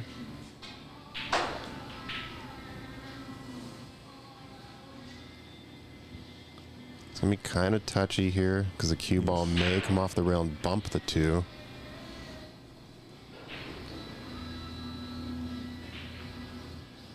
We'll end up with a rattle, but I think positionally, he's not bad. He would have had a decent shot at the 1 ball after this. So I think decision making wise, that was pretty good. Yeah. Francis probably does have the long pot into the top left from here. Kind of wonder if she takes it on. She could also just bring the. I was gonna say bring the cue ball up to the top rail where the 13 is, but then he might have a look on the 4. Just kind of looking at that zone. Yeah, I think that back left corner zone is probably where she wants to leave. Yeah, bring the cue ball almost like parallel to that 12 Yep. up there. So just go off the 13. Yeah, there are no like fantastic options, I would say, for Francis here, unless she manages to get glued to the back of that 12. But yeah, Might actually be taking the back cut on this 11 here. Pretty ambitious shot, but she would get pretty decent table position. oh, ambitious, say less. Yeah, that was a beautiful It's a cut. big bump there. She has the 9 in the side still, but yeah, that was a beautiful shot. Yep, Ramil just adding some more information on the YouTube chat about 8 ball. If you make it on the break, you do win. Unless you also scratch while making the 8 on the break, then you do lose. So a little bit of a variation than standard play. Did not want to bump the Ooh, 1. That is very unfortunate. Looks like she has enough for a back cut on this 12. Yeah, if she doesn't though, if she can see the ball full, she could play as like a onto the end rail containing safe. Might be her best option. Problem with the back cut on the 12 is unless she runs headlong into her last key ball, then she's going to be in a little bit of trouble. Kind of like her sending this up to the 13 and get right behind Yeah, it, just like why- this. Oh, it leaked. Ooh. But 14 kind of nestling up on the 4. She's taken away the 4, so that's a pretty good outcome. I think she'll definitely see the table again.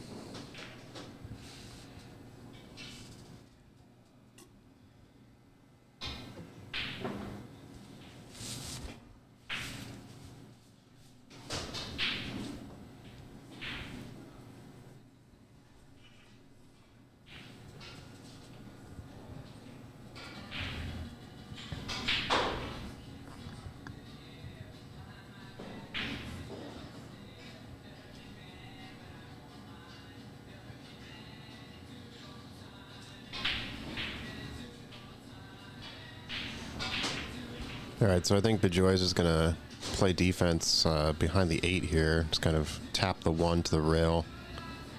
Leave the cue ball down table. Ideally, we'll hide it, so Francis has to kick or jump. But, nope, caught the wrong side of the 1. Yeah, well called. He's taken away a lot of options. And I don't think Francis has anything that's both safe and frees her ball for the follow-up shot. So Reverse bank, cue ball, top rail, second rail, bump of 12. true. I mean, what? Like, when Let's is there, go. when is the reverse bank and not the option? Let's go. Here it comes. She's squaring it up. Reverse bank. Harder.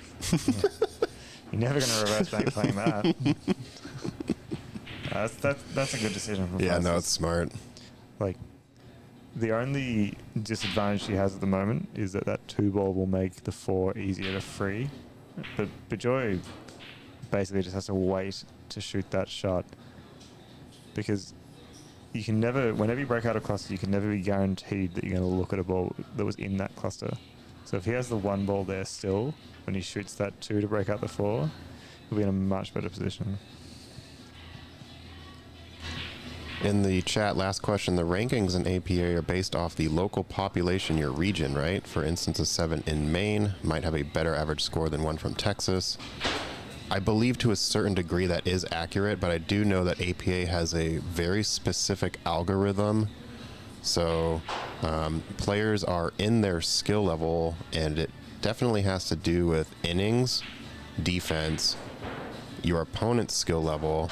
So it's sort of just like a combination of those things working together to determine what level you are. Yeah. Yeah. There is also a degree of league operator discretion. So there will be times when the quote unquote playing ability for 2 skill level 7s, for argument's sake, might be a little bit different, but I think that most of the guideline for skill level is quite standardized, as Zach said, based on those statistics that you enter when you score an APA game. There is much more regionalization with Fargo rating because it is simply based on who you beat. But yeah, in APA, I think it's strictly speaking less regionalized in that sense.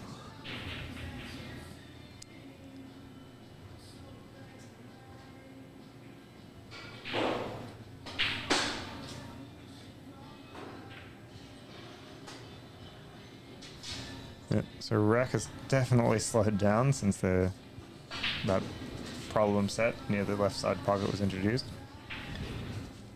Francis could look to go into it here with a bit of low outside.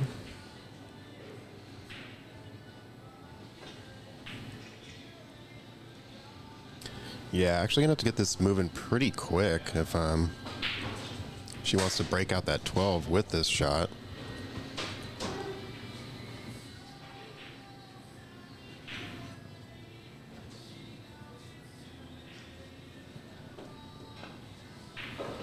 Yes. Oh, what a shot. What a breakout that was. Oh, and she's got a look.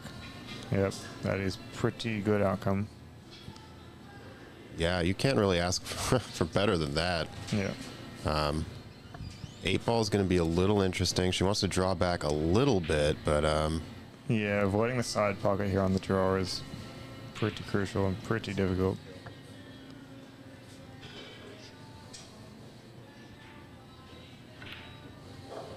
oh, nice job. Yeah, pretty smoothly played there.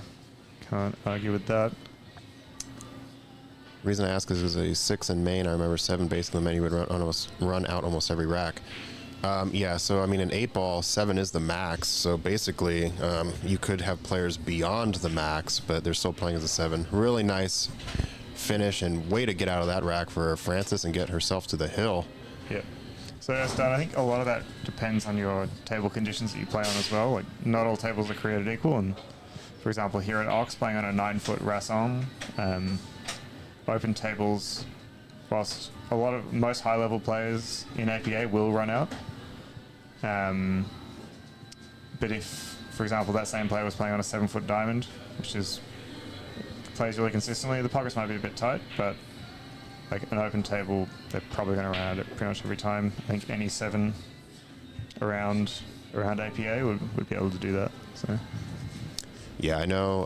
I often play on a 9-foot table, and when I go play on an 8 or a 7-foot table, the game is a bit easier. Yeah, night and day sometimes. So, yeah, there's a lot of factors in play. The system obviously isn't perfect, but it does try its best to cater to players that aren't necessarily the best player, but are really enthusiastic about learning to play pool. So the handicap system really does favor your kind of like your 3s and your 4s, but events like this get to help showcase stronger players.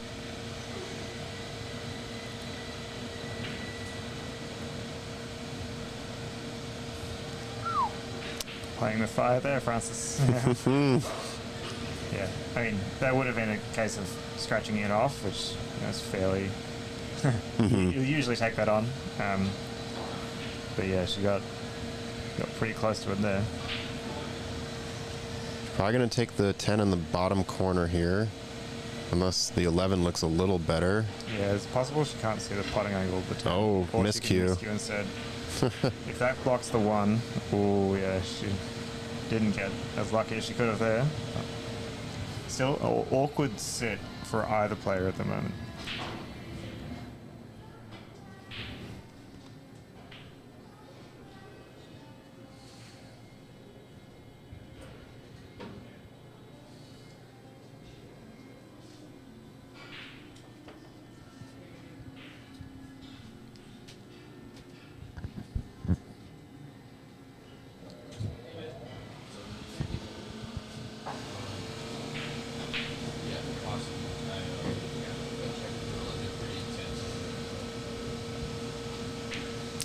Yeah, really figuring out how he wants to deal with this rack.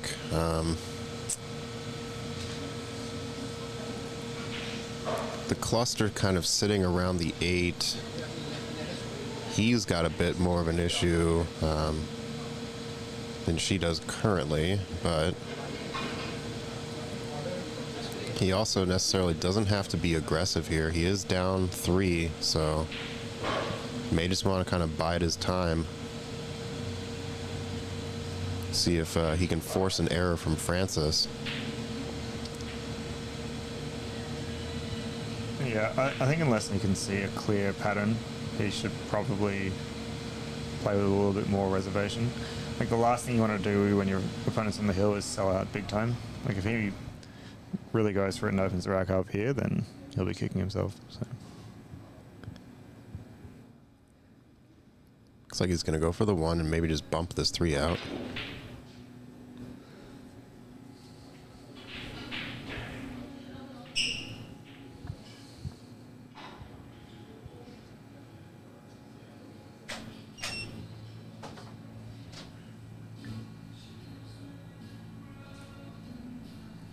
I think he technically does have 6 in the side, but that'd be a risky shot. Pretty good roll up. Yep. It looks like he's managed to freeze to the 11, but if he's frozen it directly in line, which it looks like he might have, then he could be in a little bit of trouble. Zach's going in on the zoom again. Enhance. Enhance. I think we don't quite have the angle. This is definitely a referee situation. No, she's shooting away. It's definitely not frozen. No, cue ball got lost. Rough result there. kind of rearranged the rack a little bit here. Yeah, interesting decision because it was always going to open it up. And she hasn't exactly left stripes more open than solid as a result. I mean, you can't always predict that. Yeah. For sure. But if I was Bejoy, I'd be feeling pretty good about that one.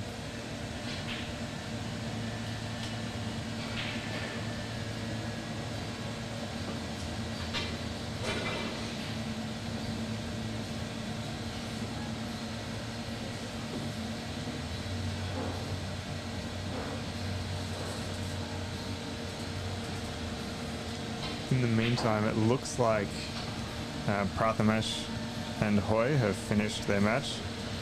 It looks like Prathamesh is standing next to the league operator, so... Okay. Might have a second finalist here. Could be issuing a congratulations to Prathamesh. Yeah, it looks like that is the case. Can definitely confirm, but our suspicions at the moment. Yep, another worthy winner. Yep. Hoy is a great player. Prathamesh is also a great player. But Prathamesh does play a very, very high class of pool, so congratulations to him.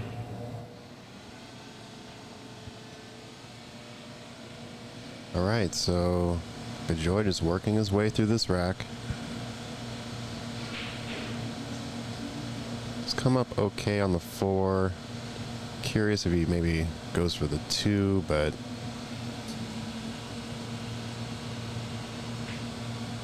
Yeah, I think he could. The easiest pattern to play here would probably be stop for, play the 5 into the corner as well, hold if you can, if you get the right amount of angle, hold for the 7, 7 down for the 2, 2 back up the table for the 8. It all depends on how thick he can end up on this 5 ball really for that particular pattern. There is also the case that he plays the 2 ball now and looks to get a better angle on the 4. I think 4, 5, 7 is the late game pattern you want to play there.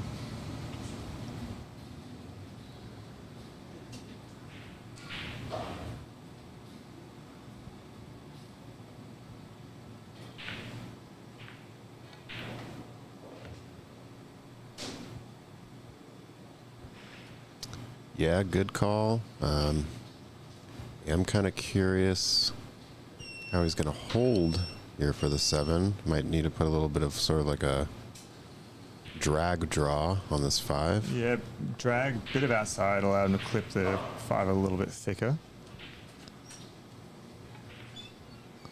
Oh, he's overspun that for sure though. I think he might have been trying to play dead into the 9. Mm-hmm. He can take the 2 ball here instead. Well, he's going to need to go back and forth on this one. Yeah, play short side. I would not try to hold this. Absolutely not. He has to let this out. Has to let it ride, so to speak.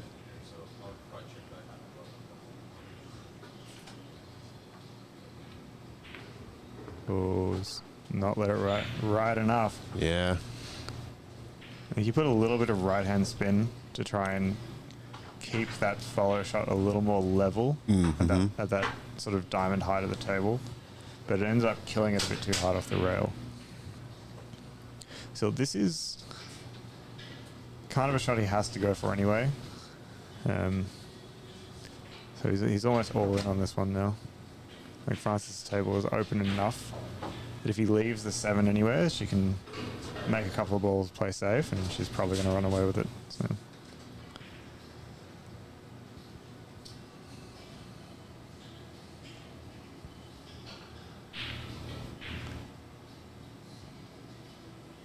Looks like he might be just trying to send the cue ball back up towards that 15. Second guessing here. Yeah, he's going back into the tank on this one.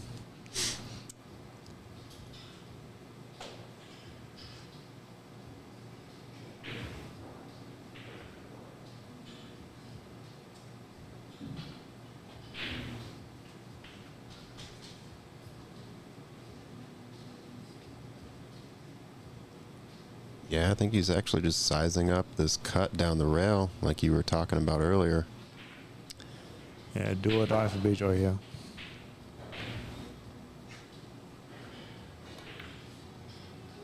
And the Ooh. rattle. So, as far as outcomes go, obviously you'd love to make that ball, but the more hanging in the pocket you are, the harder it is to safe you up. So, this rack is still, like Francis, I would say, definitely has the advantage now, but the rack is not a foregone conclusion. Yeah, not sure if she has enough angle to kind of run the cue ball into the 10-11. Might be able to, but does she want to do that now? Yeah, running to the 10-11 is a little odd as well, right? She went for it. Okay. Ooh. Actually got a pretty decent bump there. Yeah, if she can play short side for one of those balls now, she basically gets the other one for free. So that's a pretty handy outcome for Francis. Pretty well played. Francis, who definitely doesn't prefer 8 balls, showing us the skills right now.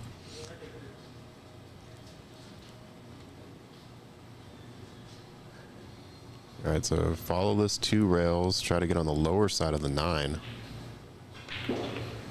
Well, Francis could actually play a galaxy brain move.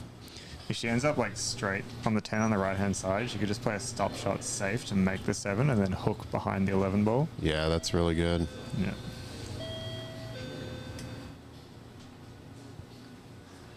Looks like she's not going to go for that because she's going to play one of those balls now, though. Hopefully I didn't say that too loudly, because if I leaked that, I'd definitely be coaching.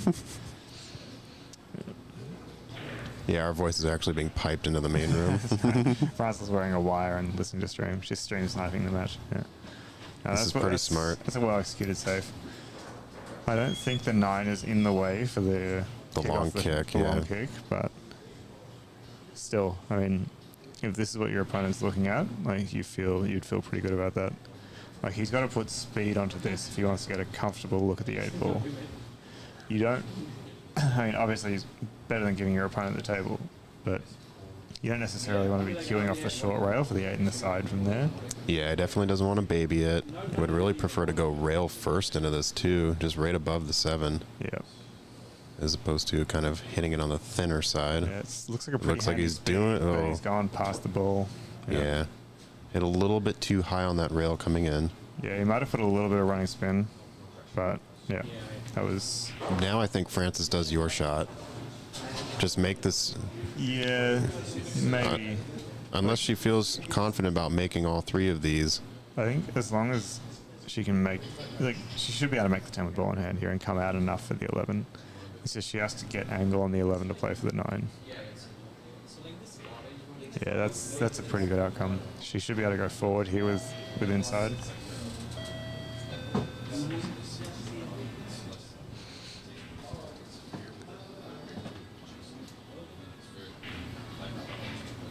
Oh boy. Oh no. Yeah. And I also get her not wanting to play that defense because you don't really want to give Bejoy an earlier shot at the 8 ball.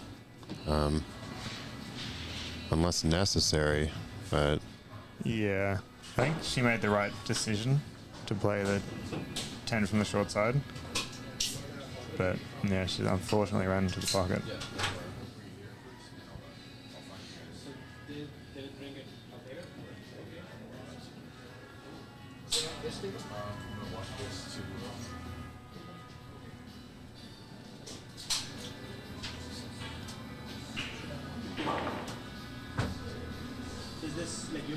Pretty nicely controlled from Bejoy there. Those pocket hangers can always be a little more awkward than they look, but he's played that pretty much perfectly.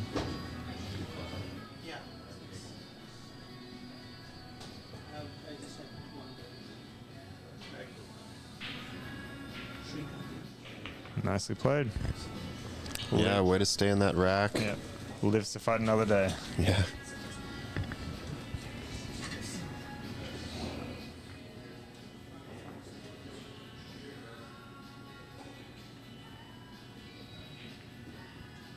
Yeah, that was really well played. No one really took any unnecessary risks there. Really just waited for some opportunities here and there.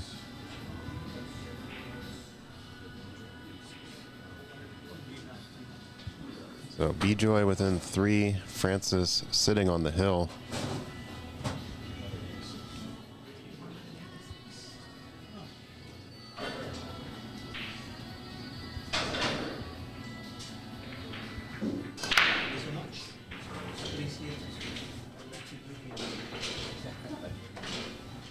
Pretty big break.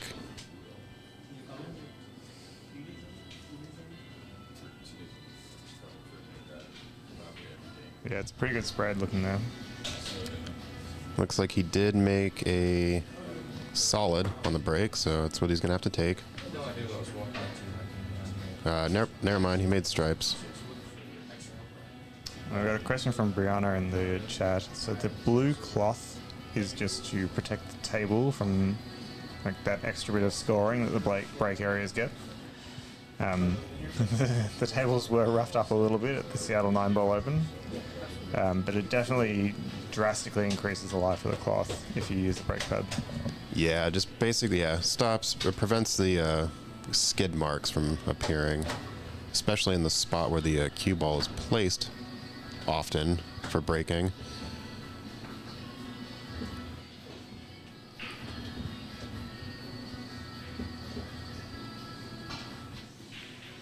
All right, I kind of like his layout here. Don't really see too many issues. The only one, obviously, is the 9-ball. May have just enough room to kind of go 9 in the lower left corner. Yeah, I think he does as long as he can get comfortably to center table. He probably doesn't want that to be the shot that leads him to the 8-ball, though. Mm-hmm. So I wouldn't exactly play for it now, but you probably want to get on that sooner rather than later.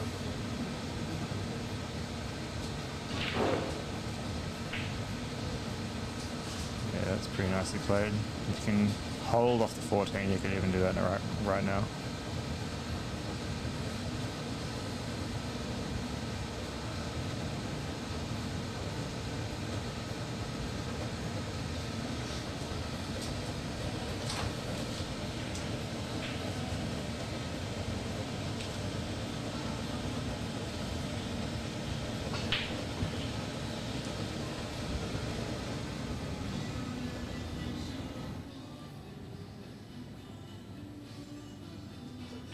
I wonder if he's just kind of figuring out if he wants to take the 10 first with some draw.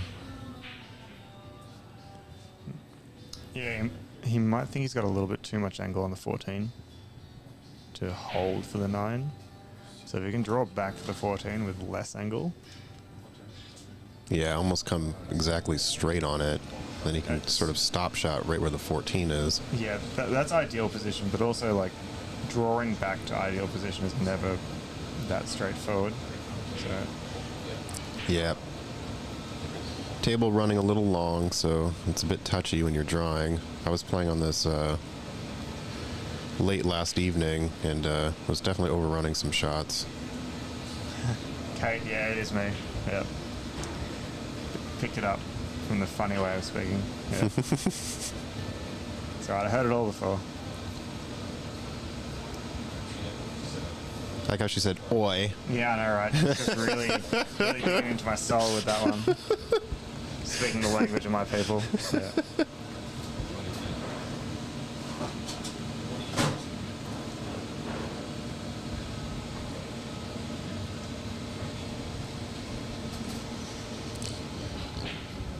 Yep, just two mediocre dudes in the booth here who apparently have galaxy brains but not execution.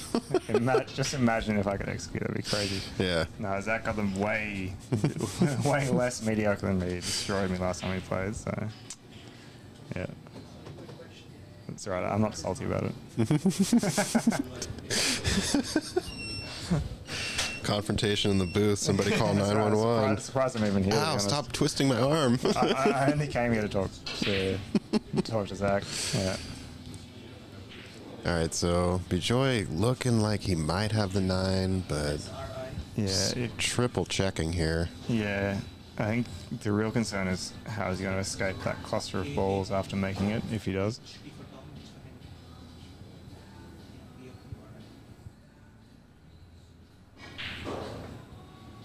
He escaped it. Nicely struck.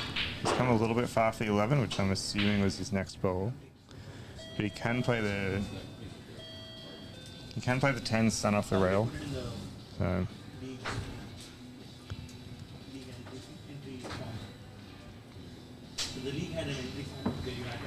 if he wanted to play the APA 3 style, he would definitely be banking the 11 right now. I think he's And then run the risk of the cue ball just crossing through 3 layers of traffic. Just straight into the drink. Yeah. Yeah. I think he's graduated from that strategy.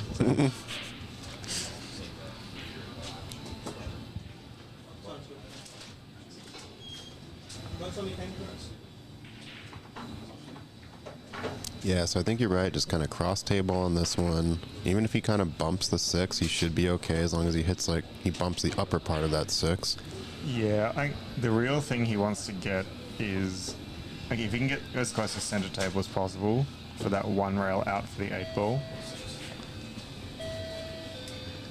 If he ends up on the short side, like that right hand edge of the table, it makes playing for the 8 quite difficult. So if he can get that 1 rail, it gets the speed compensation of the rail. He can use that fairly well. So.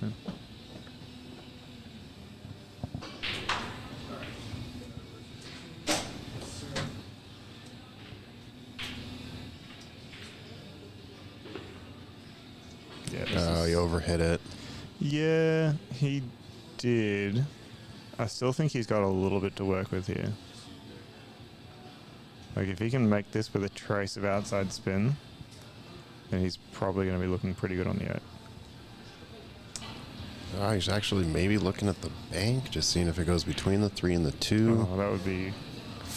I mean, dude, this is kind of how he beat me. He just pulled out some crazy shit, so I would not be surprised if he just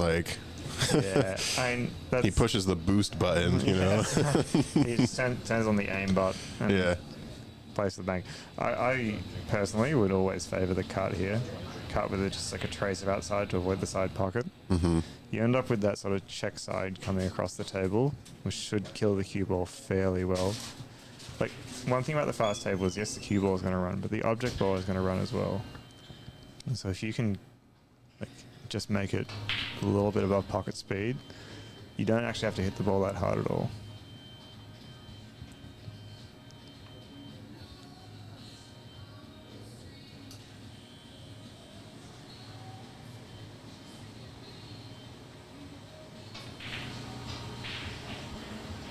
Off of the 2. Yeah. I mean, he definitely got perfect shape on the 8 ball if he hadn't made the ball, but so it was always going to be a tough needle to thread basically. The 2 ball definitely goes past. It looks like the 7 does go by the 1 here in the lower right as well. Yeah, I think Francis has got a fairly clean look here.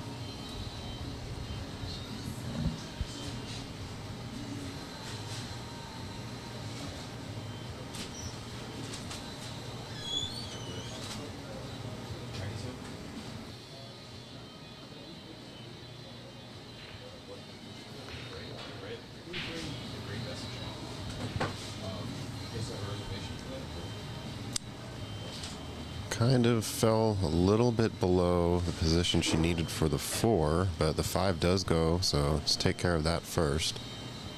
Yeah, I think she's in amongst those balls at the top rail now. I think she's going to be fairly comfy. Ooh, unless she does that. Yeah. That sort of stun carry a little bit farther than you'd expect. Yeah. I actually don't mind kind of sending the cue ball up towards that left corner pocket and getting really close to his stripe. Yeah. I think Because she might be playing the back cut on the 2 ball here.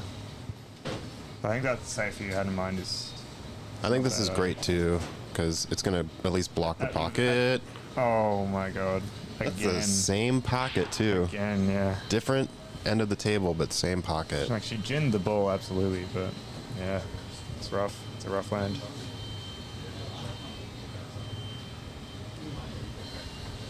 Looks like Bejoy's just going to play the draw. Yep. And as a right-handed player, this is fairly straightforward. Yep.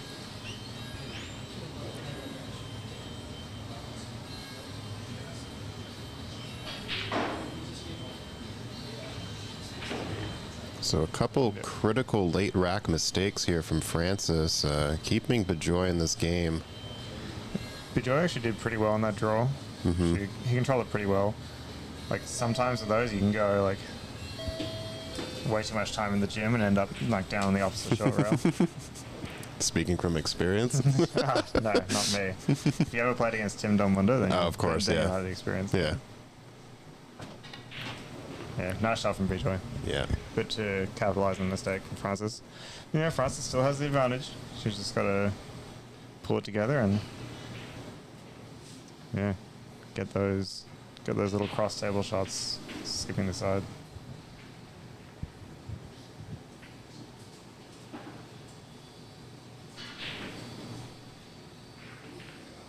All right, folks. Well, thank you for joining us for this nail biter of a final. This is really coming down to the wire here. Both these players playing phenomenally. Total of 77 viewers across all three of our Ox Billiards channels. Thank you so much for joining us. If you're not viewing from Washington, let us know where you're viewing us from.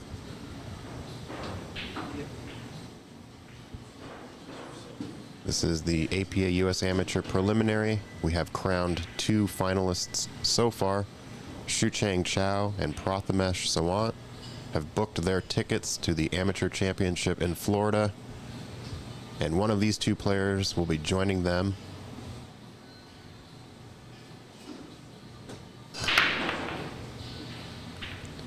Monster break from Bejoy here. Almost catches the cue ball in the side pocket. Yeah, that was beastly break.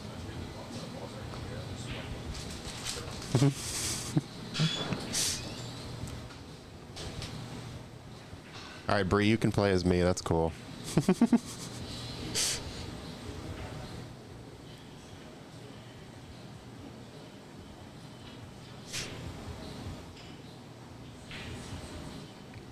Yeah, so Bejoy's actually, he's turned out pretty well after this break, given he made a stripe. Did he make a stripe? I'm fairly sure he did. Yeah, he did. So, with those solids tied up, all he has to do, I think did he make one of each? Looks like he did. So he just has to consolidate stripes here, and he's in a pretty good position. Yeah, stripes, like S. Dunn said, is amazing. Yeah, stripes are looking really, really good here. Yep. A little bit of an awkward shot with the rest. It's like, it's one of those ones where you need the rest and your extension because it's so deep in the table. Mm-hmm. But yeah, if he consolidates here, he should be looking pretty good. Yeah. Yep, should have the 12 on the side here. And that even gets him to clear up the bottom end of the table as well. So, yeah. Looking pretty solid for Bejoy right here. This is the second really open chance he's had after the break. So, yeah, looking pretty good. Need a code where somebody just walk over and sort of flash you a sign or something. Pretty interesting call out from Kate and Christian earlier in this chat was that these 2 players met in the final 2 years ago for the same event. So, pretty interesting revenge match here if Bejoy can pull this off. Yeah, I think we need to have a post-match press conference with both of them. See if they can talk some mad shit after the game.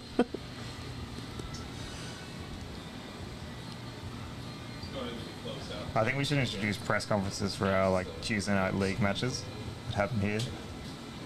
I reckon we could get some pretty good sound bites out of that.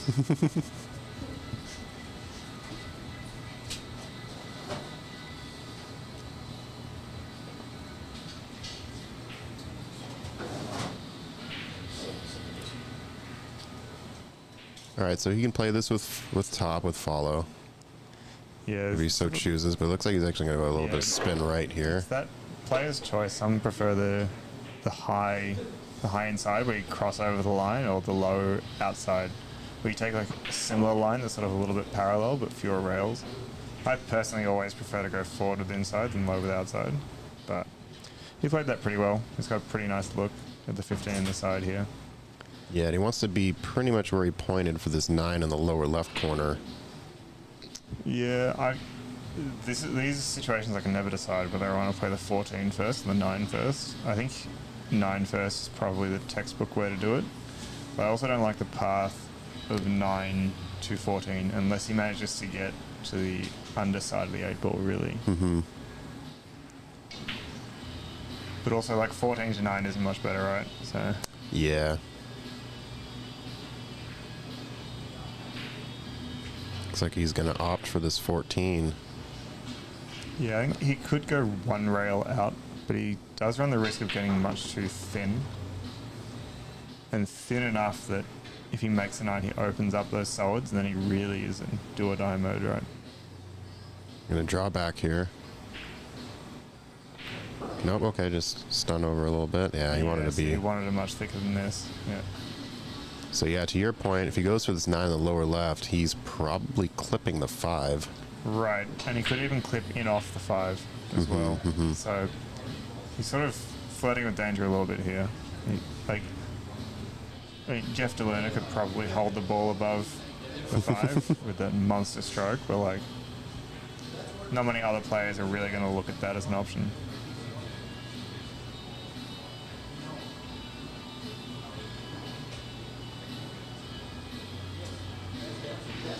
I'm assuming the 9 doesn't pass the 5 into the corner. And that would be a pretty tricky shot anyway. Yeah, he hasn't left himself many like convincing options here.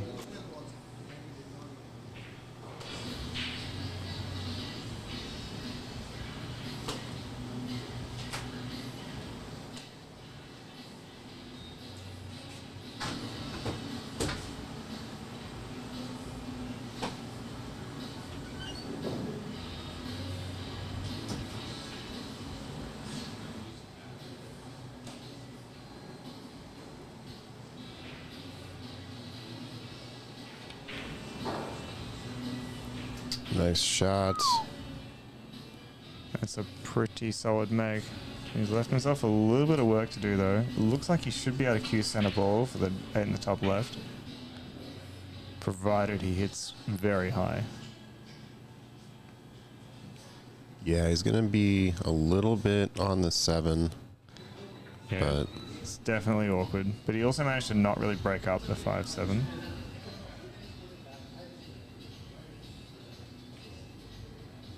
yeah, really good cue ball control on that last shot. Just overran it slightly. Yeah. And with this, Ooh. whoa. I thought that was in. That looked good. Oh, that looked good really good. the Okay. whole way. Jeez. Until it fell into the shadow of the pocket and then it just spat it out. Still, he's definitely in the driver's seat of this rack. Like, Yeah, the 5-7 is still going to be an issue, and 4 on this rail. yeah, I mean, in theory, the 7 does go to the top left. I think she may be able to kind of run this up with a bit of top right, and then maybe bump into the 5-7, but that's She could asking a bit much. She could also play the 4 slow, just to leave the cue ball dead on that side rail. Doesn't take away the 8 ball, but it definitely makes it more difficult.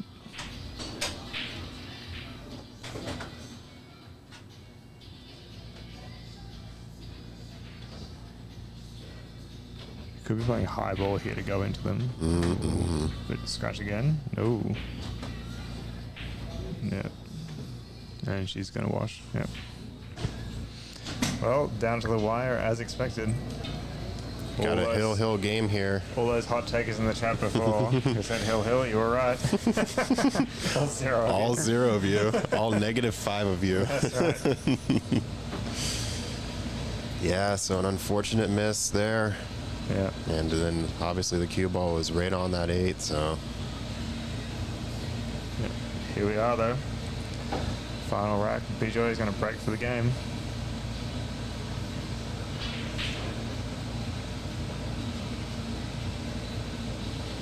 I wonder if now he goes, I was hoping he'd go back to the second ball break just to try and like cheese an 8 ball. Try and make it as quick as possible.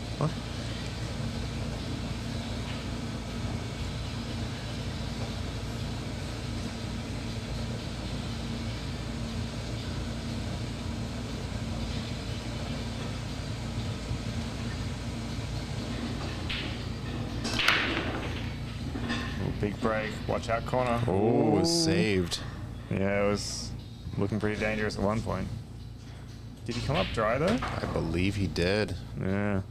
Let's see, 2, 4, 6. Yeah. Yep. Looks pretty dry to me. Yeah, interesting layout. I think I like the stripes a bit more. Yeah, at least for a starter, for sure, stripes. She can back cut this 12 just past the 3, or even take the 11 in the side. Yeah, I think I would go with the back cut because then you can take the 11 in the side almost guaranteed if you make it. And if you miss it, then it will leave an awkward sit for both sets. So yeah, I'd definitely be going with this 12 in the corner. Yeah, then you have the 13 in that same corner when you come back around for that 15. So, yeah, this is the right shot. Yeah. Unless, ooh. Cool, she got it. Yeah, nicely done. Actually opens up the pocket a little bit more. So yeah, that's a pretty good result. She could be looking pretty good here.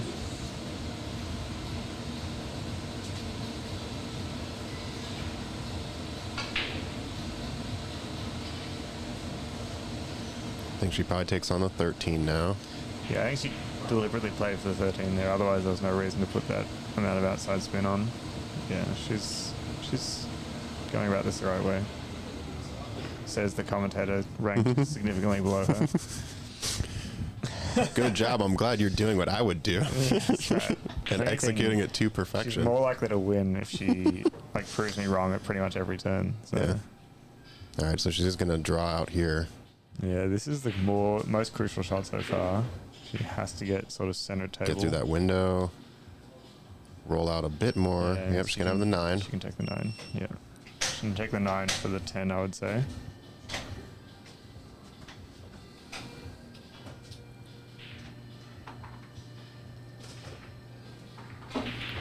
Okay, taking the 10 first. Nice window there. I didn't think the 10 passed that cleanly. Same, yep. No, she did well. Okay, just going to roll this past the 9 on the other side. Yeah, she's in business Bump the now. 2 a little bit. Now, would you play the 9? It looks like you got a bit of angle. Would you play the 9 slow for the short side, or would you play out from the rail? I think I do what she kind of pointed at, is you play the 8 in the left side here. Yeah, Just yeah. kind of float this towards the 4. Yeah, she's Just like that. hit that well. Yep. All right, so off of a dry break, Francis on the 8 for the win. Yep. A game, set, match. Clutch play from Francis at the end there. The game was slipping a little bit, but she managed to pull it out. Amazing run out. Yeah, very, very clean, very precise run out at the end. So good medal from her. Great mental showing. And congratulations to Francis. Yeah, congrats, Francis, and hell of a game from Bejoy as well. Thank you all for joining us. This does conclude our U.S. Preliminary Amateur here at Ox Billiards. If you enjoyed our content, please like and subscribe on our YouTube channel. And we'll also be streaming some more matches coming up in the future, so follow our Facebook page for more information there. Thanks again, Matt, for joining me in the booth. Thank you, Zach, for having me. It's All right. good to be here. Take care, everyone. Have a good one. We're putting you to work. Slide this way a little bit so I get the playing cards. Sorry. Yeah, that sounds great. Yeah, there we go. Congratulations. A little turn. Go wait for that person in the back. Now, let me just. Guy. Okay, he figured it out. Okay, guys. We check, make sure. A couple more. That one's special, I think, anyway. Thank you. Thank you. Wow, you're starting to make a habit out of this. Have the other two trophy holders already left? They were here a minute ago. Shusang is right there. I think